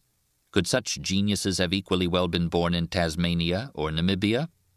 Does the history of technology depend on nothing more than accidents of the birthplaces of a few inventors? Still another alternative view holds that it is a matter not of individual inventiveness, but of the receptivity of whole societies to innovation. Some societies seem hopelessly conservative, inward-looking, and hostile to change. That's the impression of many Westerners who have attempted to help third-world peoples and ended up discouraged. The people seem perfectly intelligent as individuals. The problem seems instead to lie with their societies. How else can one explain why the Aborigines of northeastern Australia failed to adopt bows and arrows, which they saw being used by Torres Straits Islanders with whom they traded? Might all the societies of an entire continent be unreceptive, thereby explaining technology's slow pace of development there? In this chapter, we shall finally come to grips with a central problem of this book: the question of why technology did evolve at such different rates on different continents. Where do innovations actually come from? For all societies except the few past ones that were completely isolated, much or most new technology is not invented locally but is instead borrowed from other societies. The relative importance of local invention and of borrowing depends mainly on two factors: the ease of invention of the particular technology and the proximity of the particular society to other societies. Some inventions arose straightforwardly from a handling of natural raw materials. Such inventions developed on many independent occasions in world history at different places and times. One example, which we have already considered at length, is plant domestication, with at least 9 independent origins. Another is pottery, which may have arisen from observations of the behavior of clay, a very widespread natural material, when dried or heated. Pottery appeared in Japan around 14,000 years ago, in the Fertile Crescent in China by around 10,000 years ago, and in Amazonia, Africa's Sahel zone, the U.S. Southeast, and Mexico thereafter. An example of a much more difficult invention is writing, which does not suggest itself by observation of any natural material. As we have seen, it had only a few independent origins, and the alphabet arose apparently only once in world history. Other difficult inventions include the water wheel, rotary quern, tooth gearing, magnetic compass, windmill, and camera obscura, all of which were invented only once or twice in the Old World and never in the New World. Such complex inventions were usually acquired by borrowing because they spread more rapidly than they could be independently invented locally. A clear example is the wheel, which is first attested around 3400 BC near the Black Sea, and then turns up within the next few centuries over much of Europe and Asia. All those early Old World wheels are of a peculiar design: a solid wooden circle constructed of 3 planks fastened together, rather than a rim with spokes.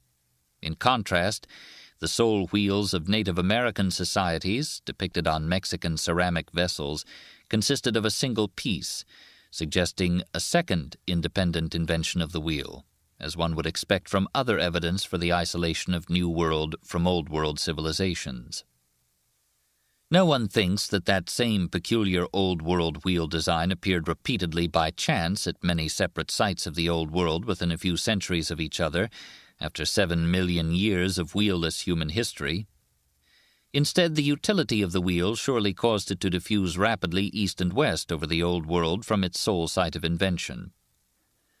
Other examples of complex technologies that diffused east and west in the ancient Old World from a single West Asian source include door locks, pulleys, rotary querns, windmills, and the alphabet. A New World example of technological diffusion is metallurgy, which spread from the Andes via Panama to Mesoamerica. When a widely useful invention does crop up in one society, it then tends to spread in either of 2 ways. One way is that other societies see or learn of the invention, are receptive to it, and adopt it. The second is that societies lacking the invention find themselves at a disadvantage vis-à-vis the inventing society, and they become overwhelmed and replaced if the disadvantage is sufficiently great. A simple example is the spread of muskets among New Zealand's Maori tribes. One tribe, the Ngapui, adopted muskets from European traders around 1818. Over the course of the next 15 years, New Zealand was convulsed by the so-called musket wars, as musketless tribes either acquired muskets or were subjugated by tribes already armed with them. The outcome was that musket technology had spread throughout the whole of New Zealand by 1833. All surviving Maori tribes now had muskets. When societies do adopt a new technology from the society that invented it, the diffusion may occur in many different contexts. They include peaceful trade, as in the spread of transistors from the United States to Japan in 1954, espionage, the smuggling of silkworms from Southeast Asia to the Mideast in AD 552, emigration, the spread of French glass and clothing manufacturing techniques over Europe by the 200,000 Huguenots expelled from France in 1685, and war. A crucial case of the last was the transfer of Chinese papermaking techniques to Islam, made possible when an Arab army defeated a Chinese army at the Battle of Talas River in Central Asia in AD 751, found some papermakers among the prisoners of war, and brought them to Samarkand to set up paper manufacture. We saw that cultural diffusion can involve either detailed blueprints or just vague ideas, stimulating a reinvention of details. While the preceding chapter illustrated those alternatives for the spread of writing, they also apply to the diffusion of technology. The preceding paragraph gave examples of blueprint copying, whereas the transfer of Chinese porcelain technology to Europe provides an instance of long, drawn-out idea diffusion. Porcelain, a fine-grained, translucent pottery, was invented in China around the 7th century AD. When it began to reach Europe by the Silk Road in the 14th century, with no information about how it was manufactured, it was much admired, and many unsuccessful attempts were made to imitate it. Not until 1707 did the German alchemist Johann Böttger, after lengthy experiments with processes and with mixing various minerals and clays together, hit upon the solution and established the now famous Meissen porcelain works. More or less independent later experiments in France and England led to Sèvres, Wedgwood, and Spode porcelains. Thus, European potters had to reinvent Chinese manufacturing methods for themselves, but they were stimulated to do so by having models of the desired product before them. Depending on their geographic location, societies differ in how readily they can receive technology by diffusion from other societies. The most isolated people on Earth in recent history were the Aboriginal Tasmanians, living without ocean-going watercraft on an island 100 miles from Australia, itself the most isolated continent. The Tasmanians had no contact with other societies for 10,000 years and acquired no new technology other than what they invented themselves. Australians and New Guineans, separated from the Asian mainland by the Indonesian island chain, received only a trickle of inventions from Asia. The societies most accessible to receiving inventions by diffusion were those embedded in major continents. In these societies, technology developed most rapidly because they accumulated not only their own inventions but also those of other societies. For example, medieval Islam, centrally located in Eurasia, acquired inventions from India and China and inherited ancient Greek learning. The importance of diffusion and of geographic location in making it possible is strikingly illustrated by some otherwise incomprehensible cases of societies that abandoned powerful technologies. We tend to assume that useful technologies, once acquired, inevitably persist until superseded by better ones. In reality, technologies must be not only acquired but also maintained, and that too depends on many unpredictable factors. Any society goes through social movements or fads in which economically useless things become valued or useful things devalued temporarily. Nowadays, when almost all societies on Earth are connected to each other, we cannot imagine a fad's going so far that an important technology would actually be discarded. A society that temporarily turned against a powerful technology would continue to see it being used by neighboring societies and would have the opportunity to reacquire it by diffusion, or would be conquered by neighbors if it failed to do so. But such fads can persist in isolated societies. A famous example involves Japan's abandonment of guns. Firearms reached Japan in AD 1543 when two Portuguese adventurers armed with harquebuses, primitive guns, arrived on a Chinese cargo ship. The Japanese were so impressed by the new weapon that they commenced indigenous gun production, greatly improved gun technology, and by AD 1600 owned more and better guns than any other country in the world. But there were also factors working against the acceptance of firearms in Japan. The country had a numerous warrior class, the samurai, for whom swords rated as class symbols and works of art, and as means for subjugating the lower classes. Japanese warfare had previously involved single combats between samurai swordsmen who stood in the open, made ritual speeches, and then took pride in fighting gracefully. Such behavior became lethal in the presence of peasant soldiers ungracefully blasting away with guns. In addition, guns were a foreign invention and grew to be despised, as did other things foreign in Japan after 1600. The samurai-controlled government began by restricting gun production to a few cities, then introduced a requirement of a government license for producing a gun, then issued licenses only for guns produced for the government, and finally reduced government orders for guns until Japan was almost without functional guns again.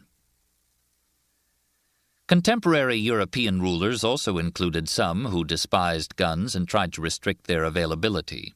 But such measures never got far in Europe, where any country that temporarily swore off firearms would be promptly overrun by gun-toting neighboring countries.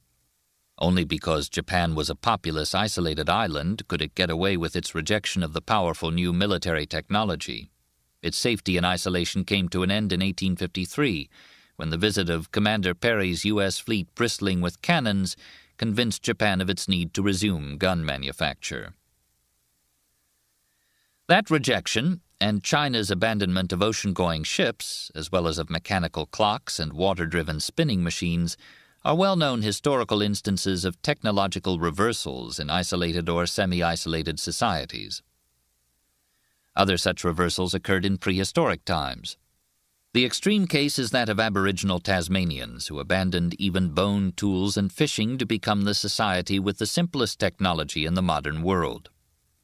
Aboriginal Australians may have adopted and then abandoned bows and arrows. Torres Islanders abandoned canoes, while Gawa Islanders abandoned and then readopted them. Pottery was abandoned throughout Polynesia. Most Polynesians and many Melanesians abandoned the use of bows and arrows in war. Polar Eskimos lost the bow and arrow and the kayak, while Dorset Eskimos lost the bow and arrow, bow drill, and dogs. These examples, at first so bizarre to us, illustrate well the roles of geography and of diffusion in the history of technology. Without diffusion, fewer technologies are acquired, and more existing technologies are lost. Human technology developed from the first stone tools, in use by 2.5 million years ago, to the 1996 laser printer that replaced my already outdated 1992 laser printer and that was used to print this book's manuscript. The rate of development was undetectably slow at the beginning, when hundreds of thousands of years passed with no discernible change in our stone tools and with no surviving evidence for artifacts made of other materials. Today, technology advances so rapidly that it is reported in the daily newspaper. In this long history of accelerating development, one can single out two especially significant jumps. The first, occurring between 100,000 and 50,000 years ago, probably was made possible by genetic changes in our bodies.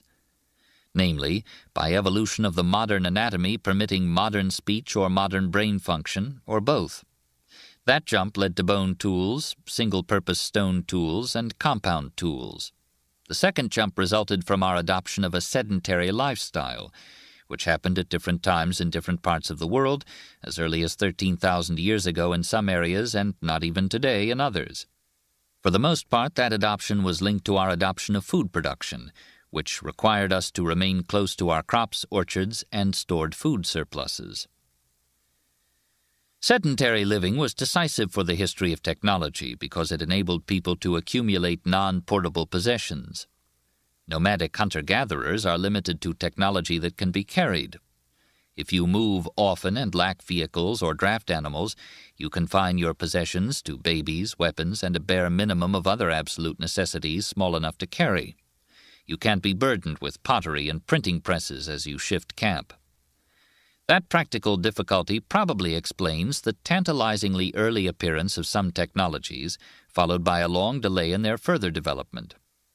For example, the earliest attested precursors of ceramics are fired clay figurines made in the area of modern Czechoslovakia 27,000 years ago, long before the oldest known fired clay vessels, from Japan 14,000 years ago. The same area of Czechoslovakia at the same time has yielded the earliest evidence for weaving, otherwise not attested until the oldest known basket appears around 13,000 years ago, and the oldest known woven cloth around 9,000 years ago. Despite these very early first steps, neither pottery nor weaving took off until people became sedentary and thereby escaped the problem of transporting pots and looms. Besides permitting sedentary living and hence the accumulation of possessions, food production was decisive in the history of technology for another reason. It became possible for the first time in human evolution to develop economically specialized societies consisting of non-food-producing specialists fed by food-producing peasants. But we already saw that food production arose at different times in different continents. In addition, as we've seen in this chapter, local technology depends, for both its origin and its maintenance, not only on local invention but also on the diffusion of technology from elsewhere. That consideration tended to cause technology to develop most rapidly on continents with few geographic and ecological barriers to diffusion, either within that continent or on other continents. Finally, each society on a continent represents one more opportunity to invent and adopt a technology, because societies vary greatly in their innovativeness for many separate reasons. Hence, all other things being equal, technology develops fastest in large productive regions with large human populations, many potential inventors, and many competing societies. Let us now summarize how variations in these three factors, time of onset of food production, barriers to diffusion, and human population size, led straightforwardly to the observed intercontinental differences in the development of technology. Eurasia, effectively including North Africa, is the world's largest landmass, encompassing the largest number of competing societies. It was also the landmass with the two centers where food production began the earliest, the Fertile Crescent and China. Its east-west major axis permitted many inventions adopted in one part of Eurasia to spread relatively rapidly to societies at similar latitudes and climates elsewhere in Eurasia. Its breadth along its minor axis, north-south, contrasts with the Americas' narrowness at the Isthmus of Panama. It lacks the severe ecological barriers transecting the major axes of the Americas and Africa. Thus, geographic and ecological barriers to diffusion of technology were less severe in Eurasia than in other continents. Thanks to all these factors, Eurasia was the continent on which technology started its post-Pleistocene acceleration earliest and resulted in the greatest local accumulation of technologies. North and South America are conveniently regarded as separate continents, but they have been connected for several million years, pose similar historical problems, and may be considered together for comparison with Eurasia. The Americas form the world's second-largest landmass, significantly smaller than Eurasia. However, they are fragmented by geography and by ecology. The Isthmus of Panama, only 40 miles wide, virtually transects the Americas geographically, as do the isthmus's Darien rainforests and the northern Mexican desert ecologically. The latter desert separated advanced human societies of Mesoamerica from those of North America, while the isthmus separated advanced societies of Mesoamerica from those of the Andes and Amazonia. In addition, the main axis of the Americas is north-south, forcing most diffusion to go against a gradient of latitude and climate rather than to operate within the same latitude. For example, wheels were invented in Mesoamerica and llamas were domesticated in the central Andes by 3000 BC. But 5,000 years later, the Americas' sole beast of burden and sole wheels had still not encountered each other, even though the distance separating Mesoamerica's Maya societies from the northern border of the Inca Empire, 1,200 miles, was far less than the 8,000 miles separating wheel and horse-sharing France and China. Those factors seem to me to account for the Americas' technological lag behind Eurasia. Sub-Saharan Africa is the world's third largest landmass, considerably smaller than the Americas. Throughout most of human history, it was far more accessible to Eurasia than were the Americas, but the Saharan Desert is still a major ecological barrier separating sub-Saharan Africa from Eurasia plus North Africa. Africa's north-south axis posed a further obstacle to the diffusion of technology, both between Eurasia and sub-Saharan Africa and within the sub-Saharan region itself.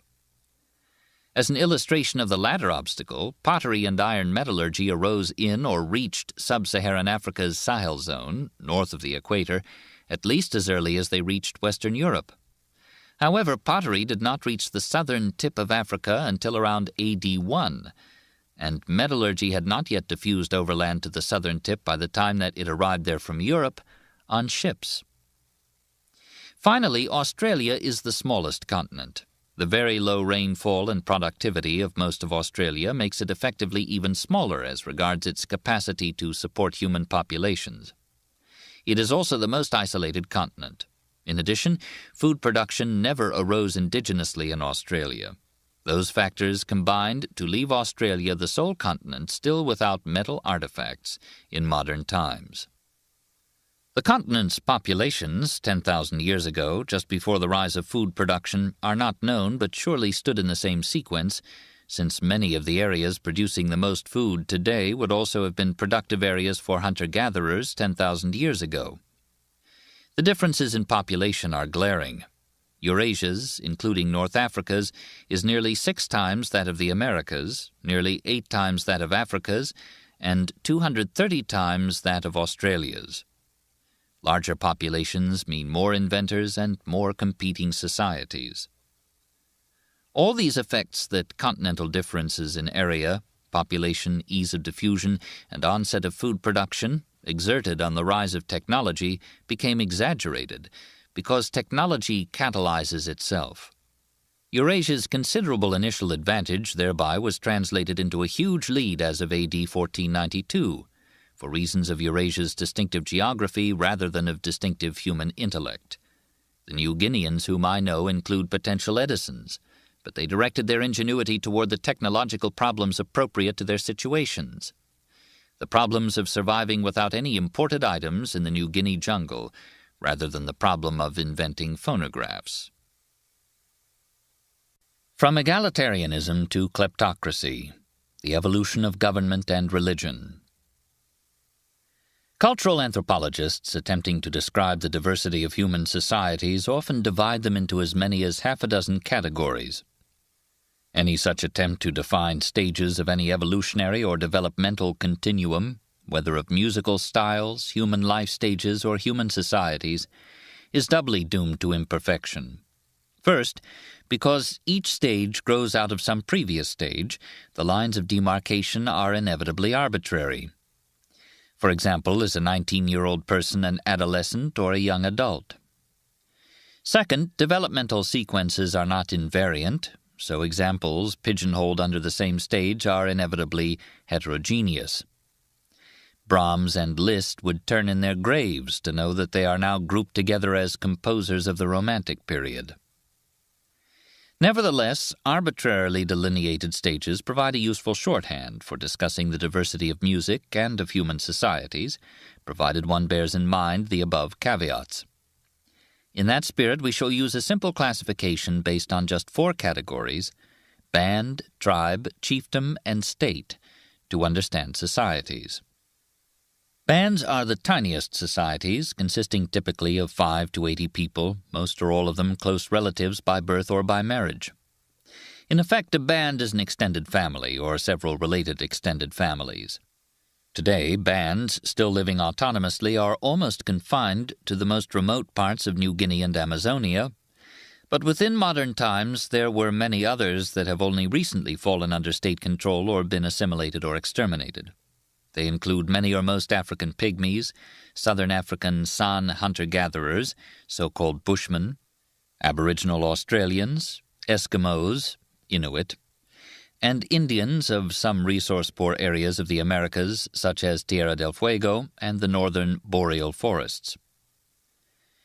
All those modern bands are or were nomadic hunter-gatherers rather than settled food producers. Probably all humans lived in bands until at least 40,000 years ago, and most still did as recently as 11,000 years ago. Bands lack many institutions that we take for granted in our own society. They have no permanent single base of residence. The band's land is used jointly by the whole group instead of being partitioned among subgroups or individuals. There is no regular economic specialization except by age and sex. All able-bodied individuals forage for food. There are no formal institutions, such as laws, police, and treaties, to resolve conflicts within and between bands. Band organization is often described as egalitarian. There is no formalized social stratification into upper and lower classes, no formalized or hereditary leadership, and no formalized monopolies of information and decision-making. However, the term egalitarian should not be taken to mean that all band members are equal in prestige and contribute equally to decisions. Rather, the term merely means that any band leadership is informal and acquired through qualities such as personality, strength, intelligence, and fighting skills.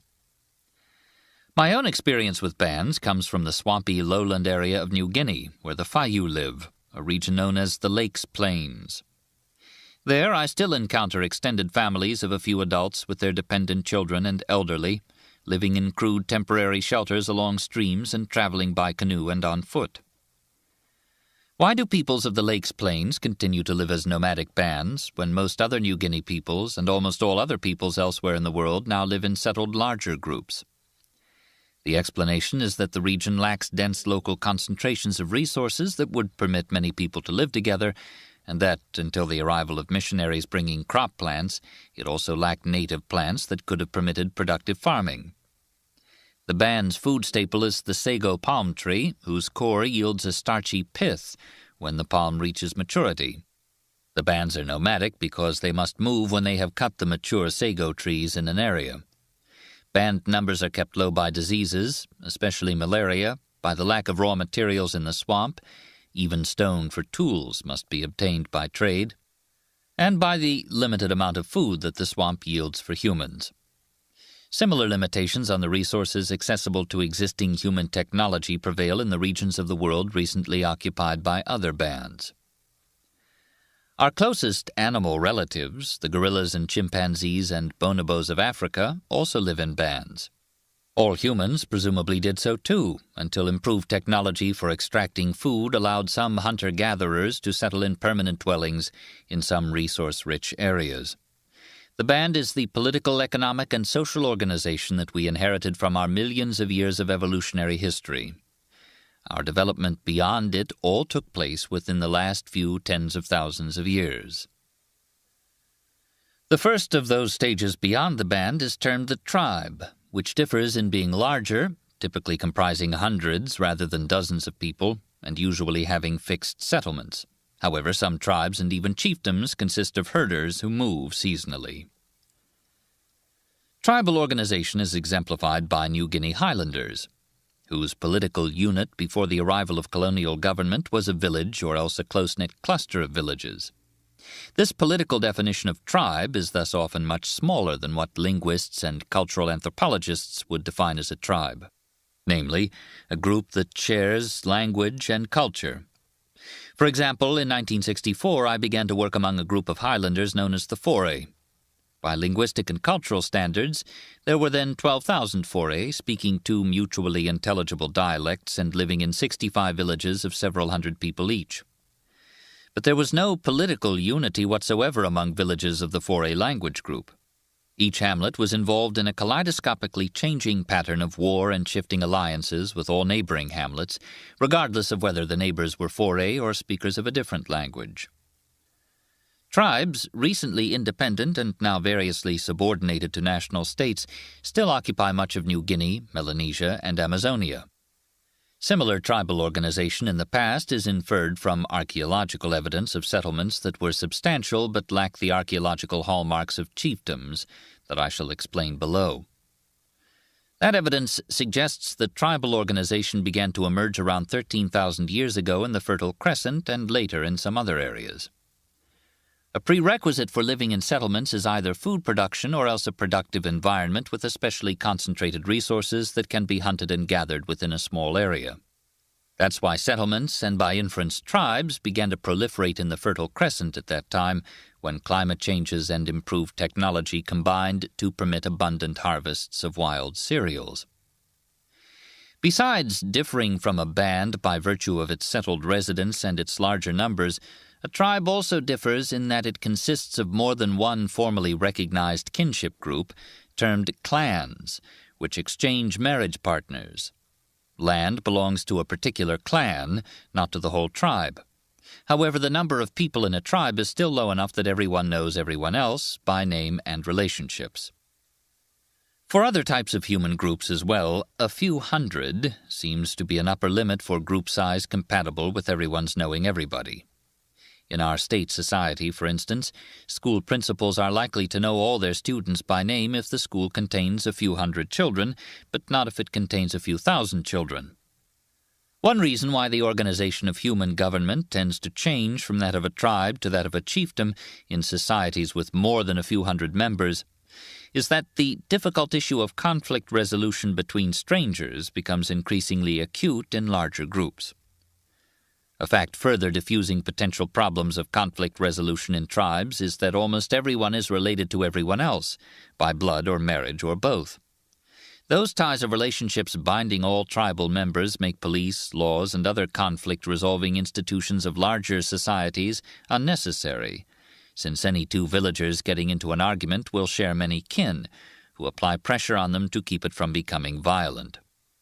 In traditional New Guinea society, if a New Guinean happened to encounter an unfamiliar New Guinean while both were away from their respective villages, the two engaged in a long discussion of their relatives, in an attempt to establish some relationship and hence some reason why the two should not attempt to kill each other.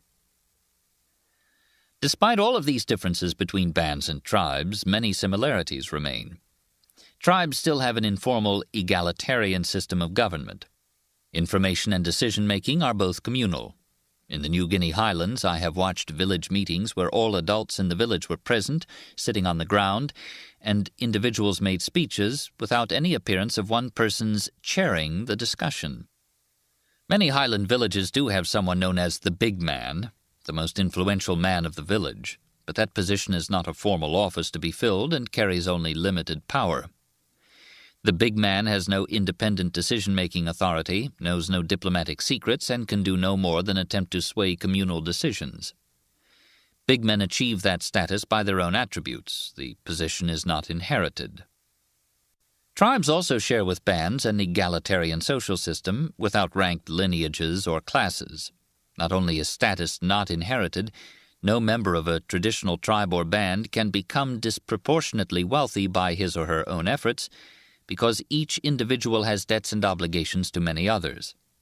It is therefore impossible for an outsider to guess, from appearances, which of all the adult men in a village is the big man.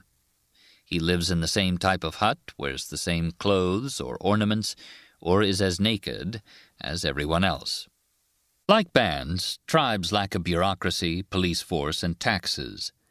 Their economy is based on reciprocal exchanges between individuals or families, rather than on a redistribution of tribute paid to some central authority. Economic specialization is slight. Full-time crafts specialists are lacking, and every able-bodied adult, including the big man, participates in growing, gathering, or hunting food. I recall one occasion when I was walking past a garden in the Solomon Islands, saw a man digging and waving at me in the distance, and realized to my astonishment that it was a friend of mine named Falatau. He was the most famous woodcarver of the Solomons, an artist of great originality, but that did not free him of the necessity to grow his own sweet potatoes. Since tribes thus lack economic specialists, they also lack slaves, because there are no specialized menial jobs for a slave to perform. Just as musical composers of the classical period range from C.P.E. Bach to Schubert and thereby cover the whole spectrum from Baroque composers to Romantic composers, tribes also shade into bands at one extreme and into chiefdoms at the opposite extreme. In particular, a tribe big man's role in dividing the meat of pigs slaughtered for feasts points to the role of chiefs in collecting and redistributing food and goods, now reconstrued as tribute, in chiefdoms. Similarly, presence or absence of public architecture is supposedly one of the distinctions between tribes and chiefdoms, but large New Guinea villages often have cult houses, known as House Tamboran, on the Sepik River, that presage the temples of chiefdoms. Although a few bands and tribes survive today on remote and ecologically marginal lands outside state control, fully independent chiefdoms had disappeared by the early 20th century because they tended to occupy prime land coveted by states. However, as of AD 1492, chiefdoms were still widespread over much of the eastern United States, in productive areas of South and Central America and sub-Saharan Africa that had not yet been subsumed under native states, and in all of Polynesia.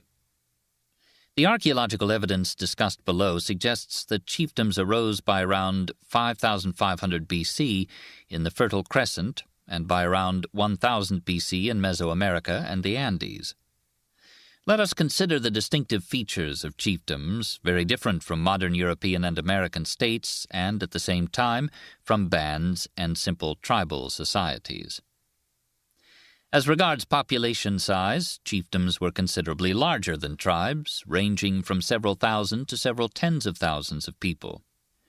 That size created serious potential for internal conflict because, for any person living in a chiefdom, the vast majority of other people in the chiefdom were neither closely related by blood or marriage, nor known by name.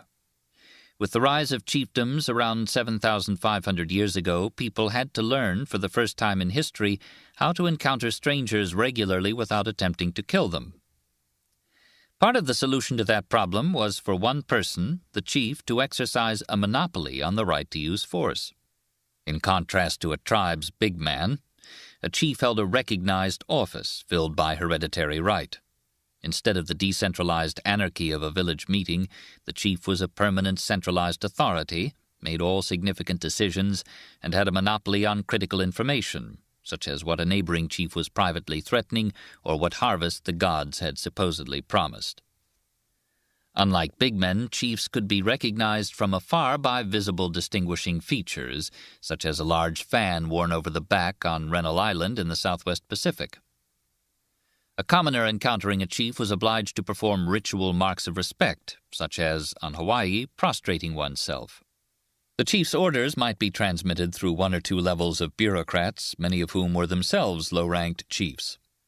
However, in contrast to state bureaucrats, chiefdom bureaucrats had generalized rather than specialized roles.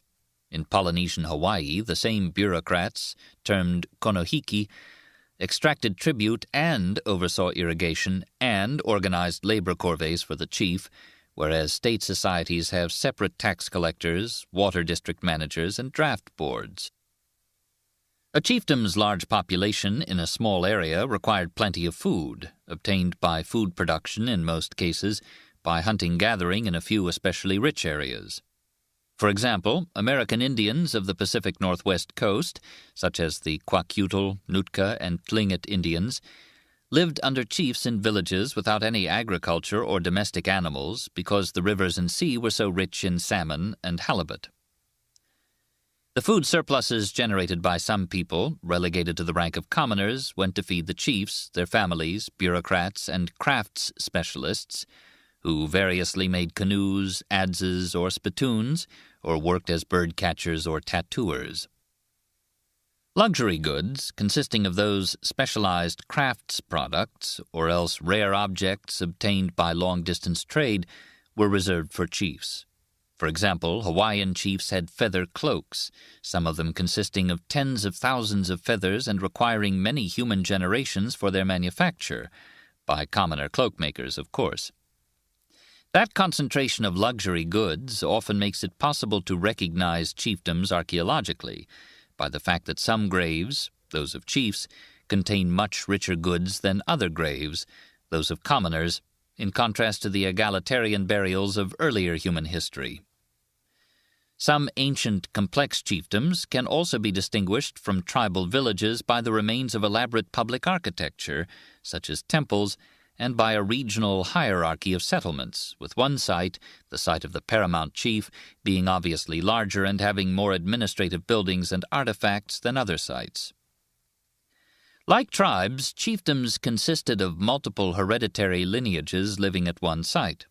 However, whereas the lineages of tribal villages are equal-ranked clans, in a chiefdom all members of the chief's lineage had hereditary perquisites. In effect, the society was divided into hereditary chief and commoner classes, with Hawaiian chiefs themselves subdivided into 8 hierarchically ranked lineages, each concentrating its marriages within its own lineage.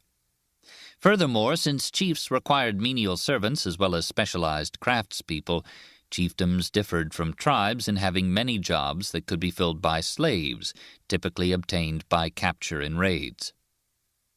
The most distinctive economic feature of chiefdoms was their shift from reliance solely on the reciprocal exchanges characteristic of bands and tribes, by which A gives B a gift while expecting that B at some unspecified future time will give a gift of comparable value to A.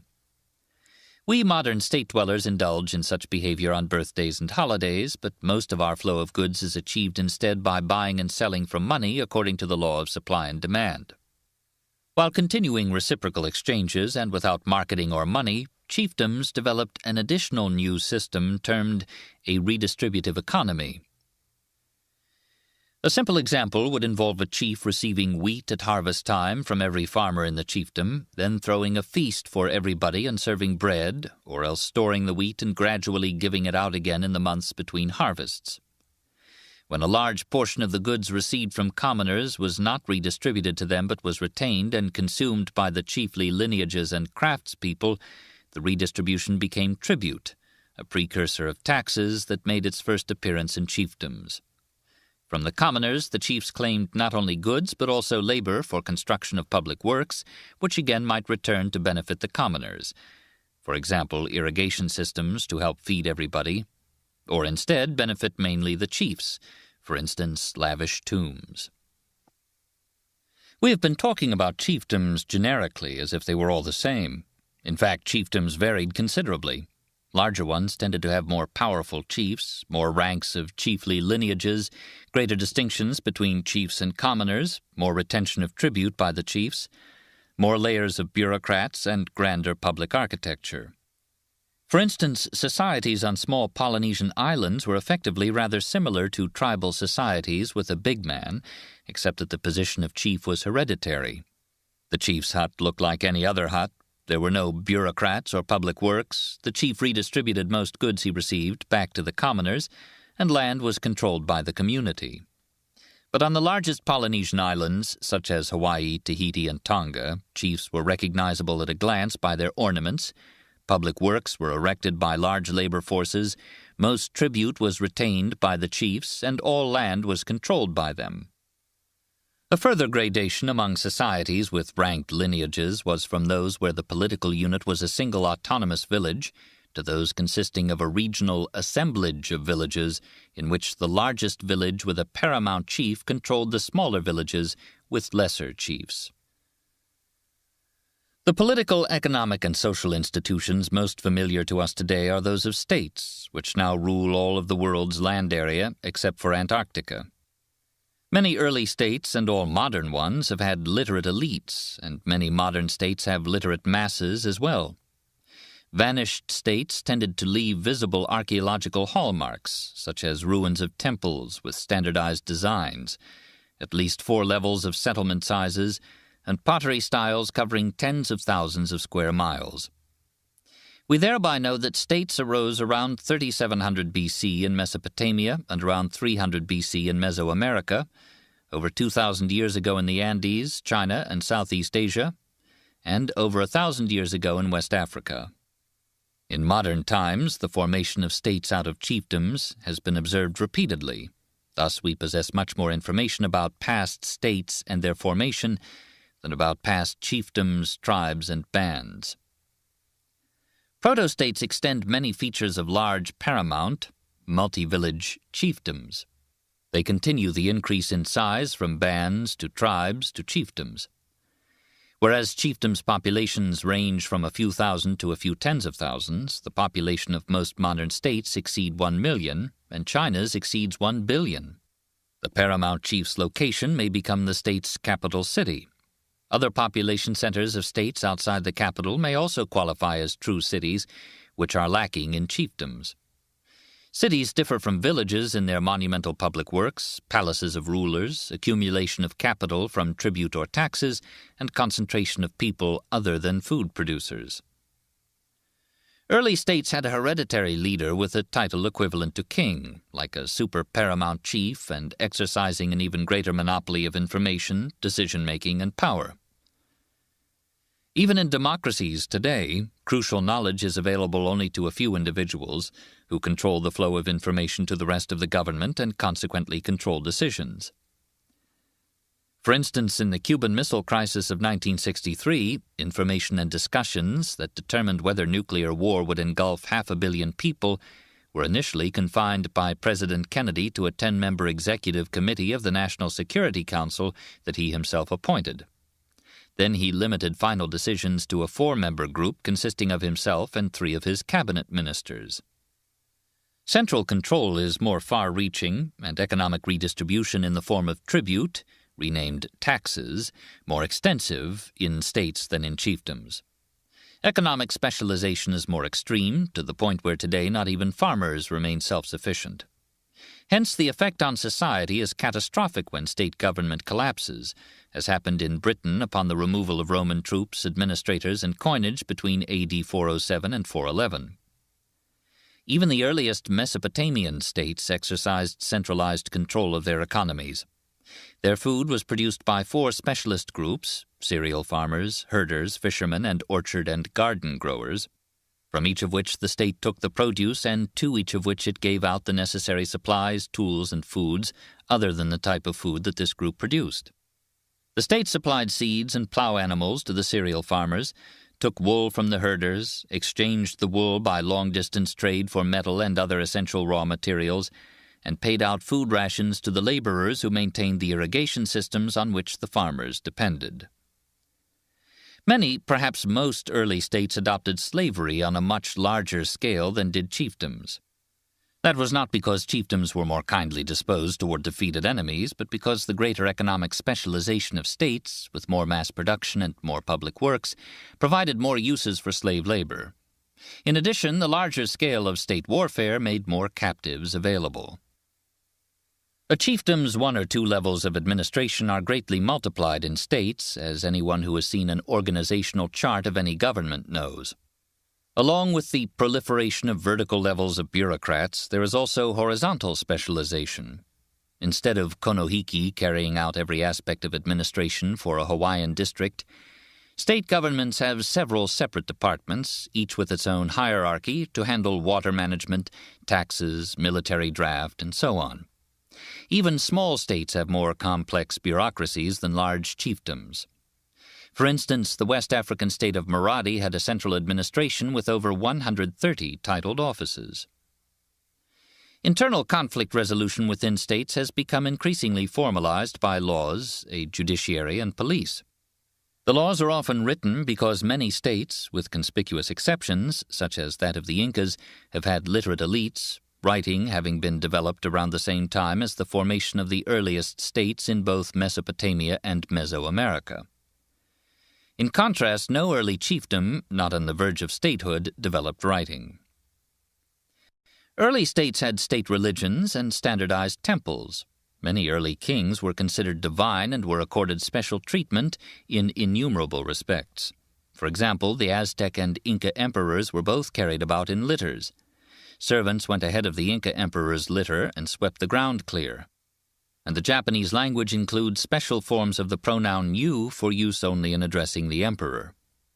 Early kings were themselves the head of the state religion, or else had separate high priests. The Mesopotamian temple was the center not only of religion but also of economic redistribution, writing, and crafts technology.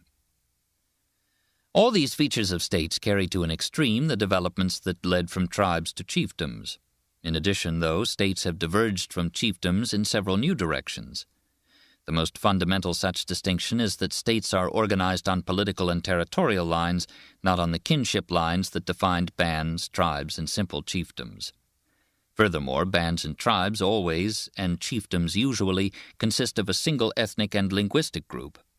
States, though, especially the so-called empires formed by amalgamation or conquest of states, are regularly multi-ethnic and multilingual.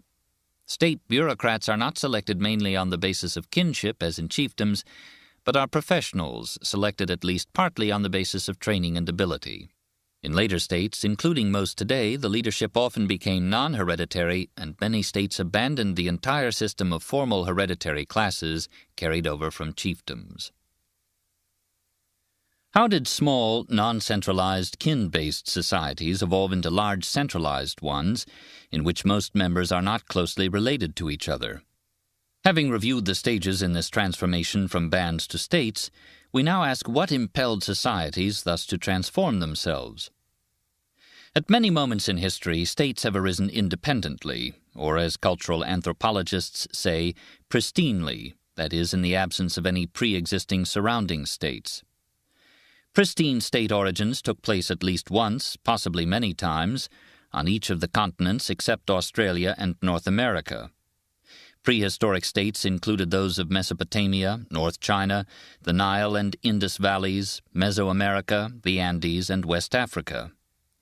Native states in contact with European states have arisen from chiefdoms repeatedly in the last 3 centuries in Madagascar, Hawaii, Tahiti, and many parts of Africa. Chiefdoms have arisen pristinely even more often, in all of the same regions and in North America's southeast and Pacific Northwest, the Amazon, Polynesia, and sub-Saharan Africa. All these origins of complex societies give us a rich database for understanding their development. Of the many theories addressing the problem of state origins, the simplest denies that there is any problem to solve. Aristotle considered states the natural condition of human society, requiring no explanation. His error was understandable, because all the societies with which he would have been acquainted, Greek societies of the 4th century BC, were states. However, we now know that as of AD 1492, much of the world was instead organized into chiefdoms, tribes, or bands. State formation does demand an explanation. The next theory is the most familiar one. The French philosopher Jean-Jacques Rousseau speculated that states are formed by a social contract, a rational decision reached when people calculated their self-interest, came to the agreement that they would be better off in a state than in simpler societies, and voluntarily did away with their simpler societies. But observation and historical records have failed to uncover a single case of a state's being formed in that ethereal atmosphere of dispassionate farsightedness. Smaller units do not voluntarily abandon their sovereignty and merge into larger units. They do so only by conquest or under external duress. A third theory, still popular with some historians and economists, sets out from the undoubted fact that in both Mesopotamia and North China and Mexico, large-scale irrigation systems began to be constructed around the time that states started to emerge. The theory also notes that any big, complex system for irrigation or hydraulic management requires a centralized bureaucracy to construct and maintain it. The theory then turns an observed rough correlation in time into a postulated chain of cause and effect. Supposedly, Mesopotamians and North Chinese and Mexicans foresaw the advantages that a large-scale irrigation system would bring them, even though there was at the time no such system within thousands of miles, or anywhere on Earth, to illustrate for them those advantages. Those far-sighted people chose to merge their inefficient little chiefdoms into a larger state capable of blessing them with large-scale irrigation. However, this hydraulic theory of state formation is subject to the same objections leveled against social contract theories in general. More specifically, it addresses only the final stage in the evolution of complex societies.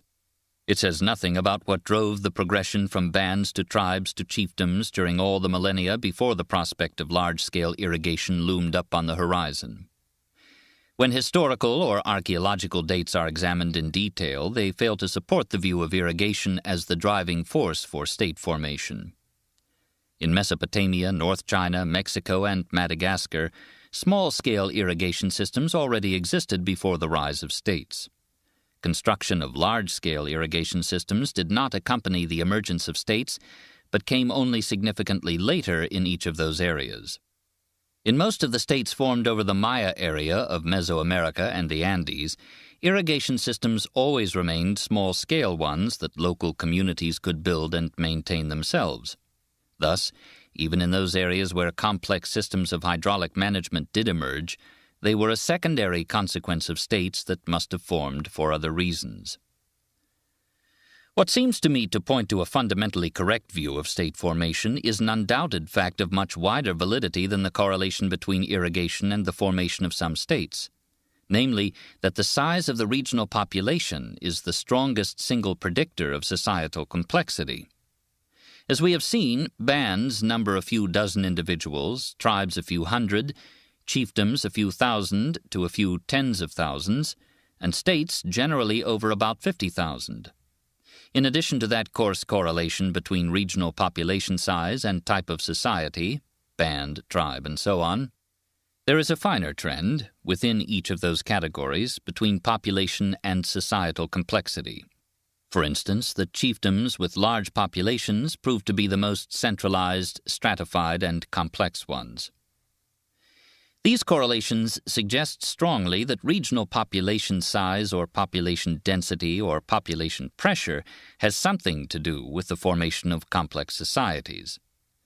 But the correlations do not tell us precisely how population variables function in a chain of cause and effect whose outcome is a complex society. To trace out that chain, let us now remind ourselves how large, dense populations themselves arise. Then we can examine why a large but simple society could not maintain itself. With that as background, we shall finally return to the question of how a simpler society actually becomes more complex as the regional population increases. We have seen that large or dense populations arise only under conditions of food production, or at least under exceptionally productive conditions for hunting-gathering. Some productive hunter-gatherer societies reached the organizational level of chiefdoms, but none reached the level of states. All states nourish their citizens by food production. These considerations, along with the just-mentioned correlation between regional population size and societal complexity, have led to a protracted chicken-or-egg debate about the causal relations between food production, population variables, and societal complexity. Is it intensive food production that is the cause, triggering population growth and somehow leading to a complex society? Or are large populations and complex societies instead the cause, somehow leading to intensification of food production? Posing the question in that either-or form misses the point. Intensified food production and societal complexity stimulate each other by autocatalysis.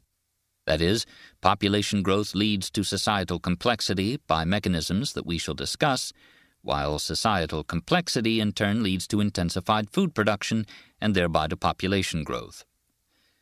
Complex centralized societies are uniquely capable of organizing public works, including irrigation systems, long-distance trade, including the importation of metals to make better agricultural tools, and activities of different groups of economic specialists, such as feeding herders with farmers' cereal and transferring the herders' livestock to farmers for use as plow animals.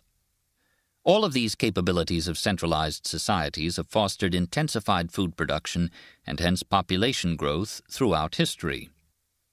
In addition, food production contributes in at least three ways to specific features of complex societies. First, it involves seasonally pulsed inputs of labor.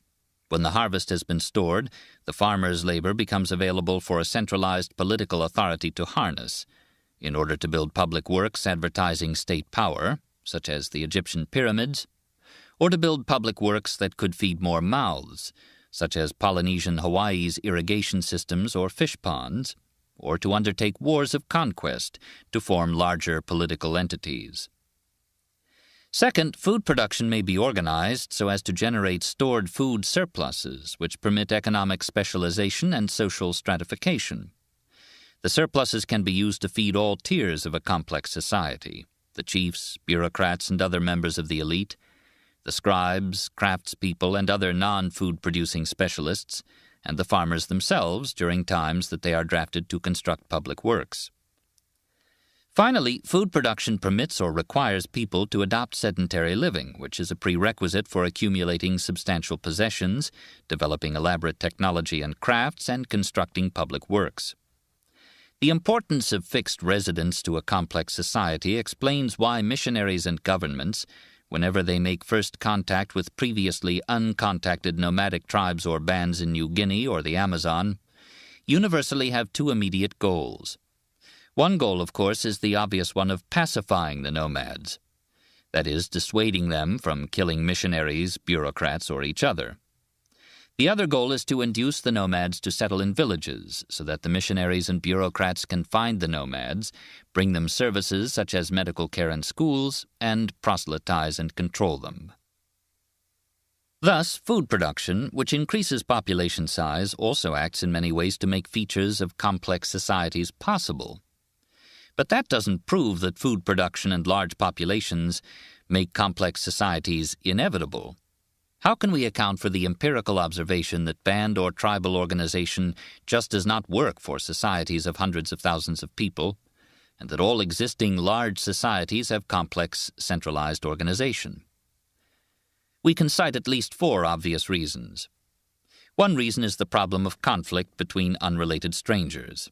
That problem grows astronomically as the number of people making up the society increases.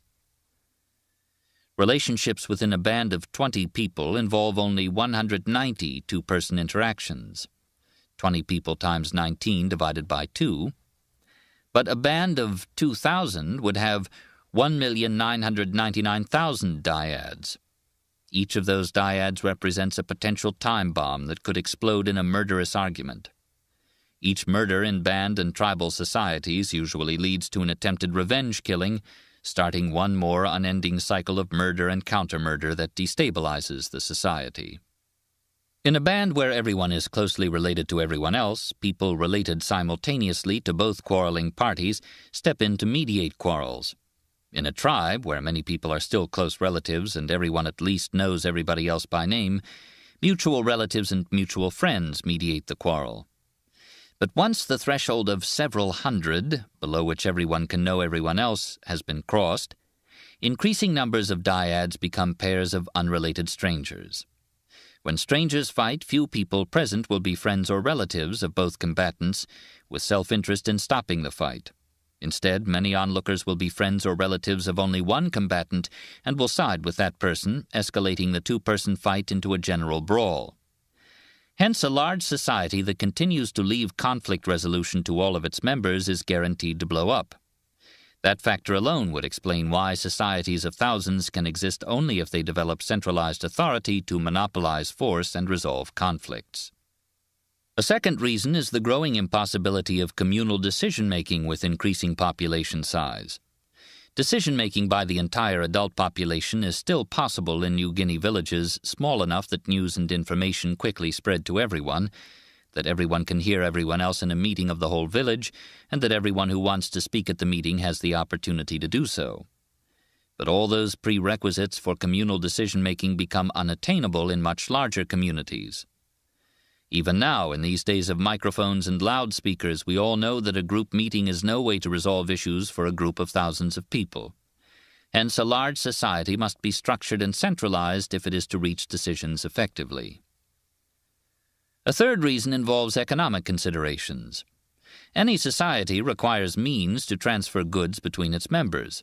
One individual may happen to acquire more of some essential commodity on one day and less on another. Because individuals have different talents, one individual consistently tends to wind up with an excess of some essentials and a deficit of others. In small societies with few pairs of members, the resulting necessary transfers of goods can be arranged directly between pairs of individuals or families by reciprocal exchanges. But the same mathematics that makes direct pairwise conflict resolution inefficient in large societies makes direct pairwise economic transfers also inefficient. Large societies can function economically only if they have a redistributive economy in addition to a reciprocal economy. Goods in excess of an individual's needs must be transferred from the individual to a centralized authority, which then redistributes the goods to individuals with deficits. A final consideration mandating complex organization for large societies has to do with population densities. Large societies of food producers have not only more members but also higher population densities than do small bands of hunter-gatherers. Each band of a few dozen hunters occupies a large territory within which they can acquire most of the resources essential to them. They can obtain their remaining necessities by trading with neighboring bands during intervals between band warfare.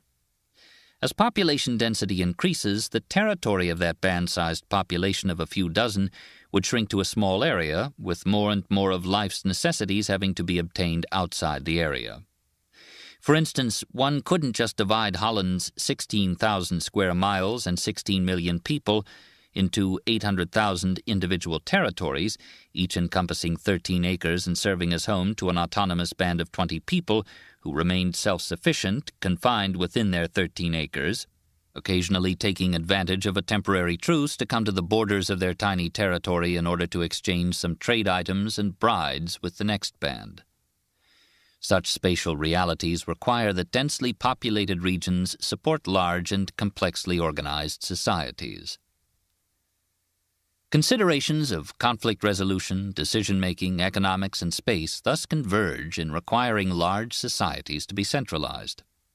But centralization of power inevitably opens the door, for those who hold the power, are privy to information, make the decisions, and redistribute the goods, to exploit the resulting opportunities to reward themselves and their relatives. To anyone familiar with any modern grouping of people, that's obvious. As early societies developed, those acquiring centralized power gradually established themselves as an elite, perhaps originating as one of several formerly equal-ranked village clans that became more equal than the others. Epilogue.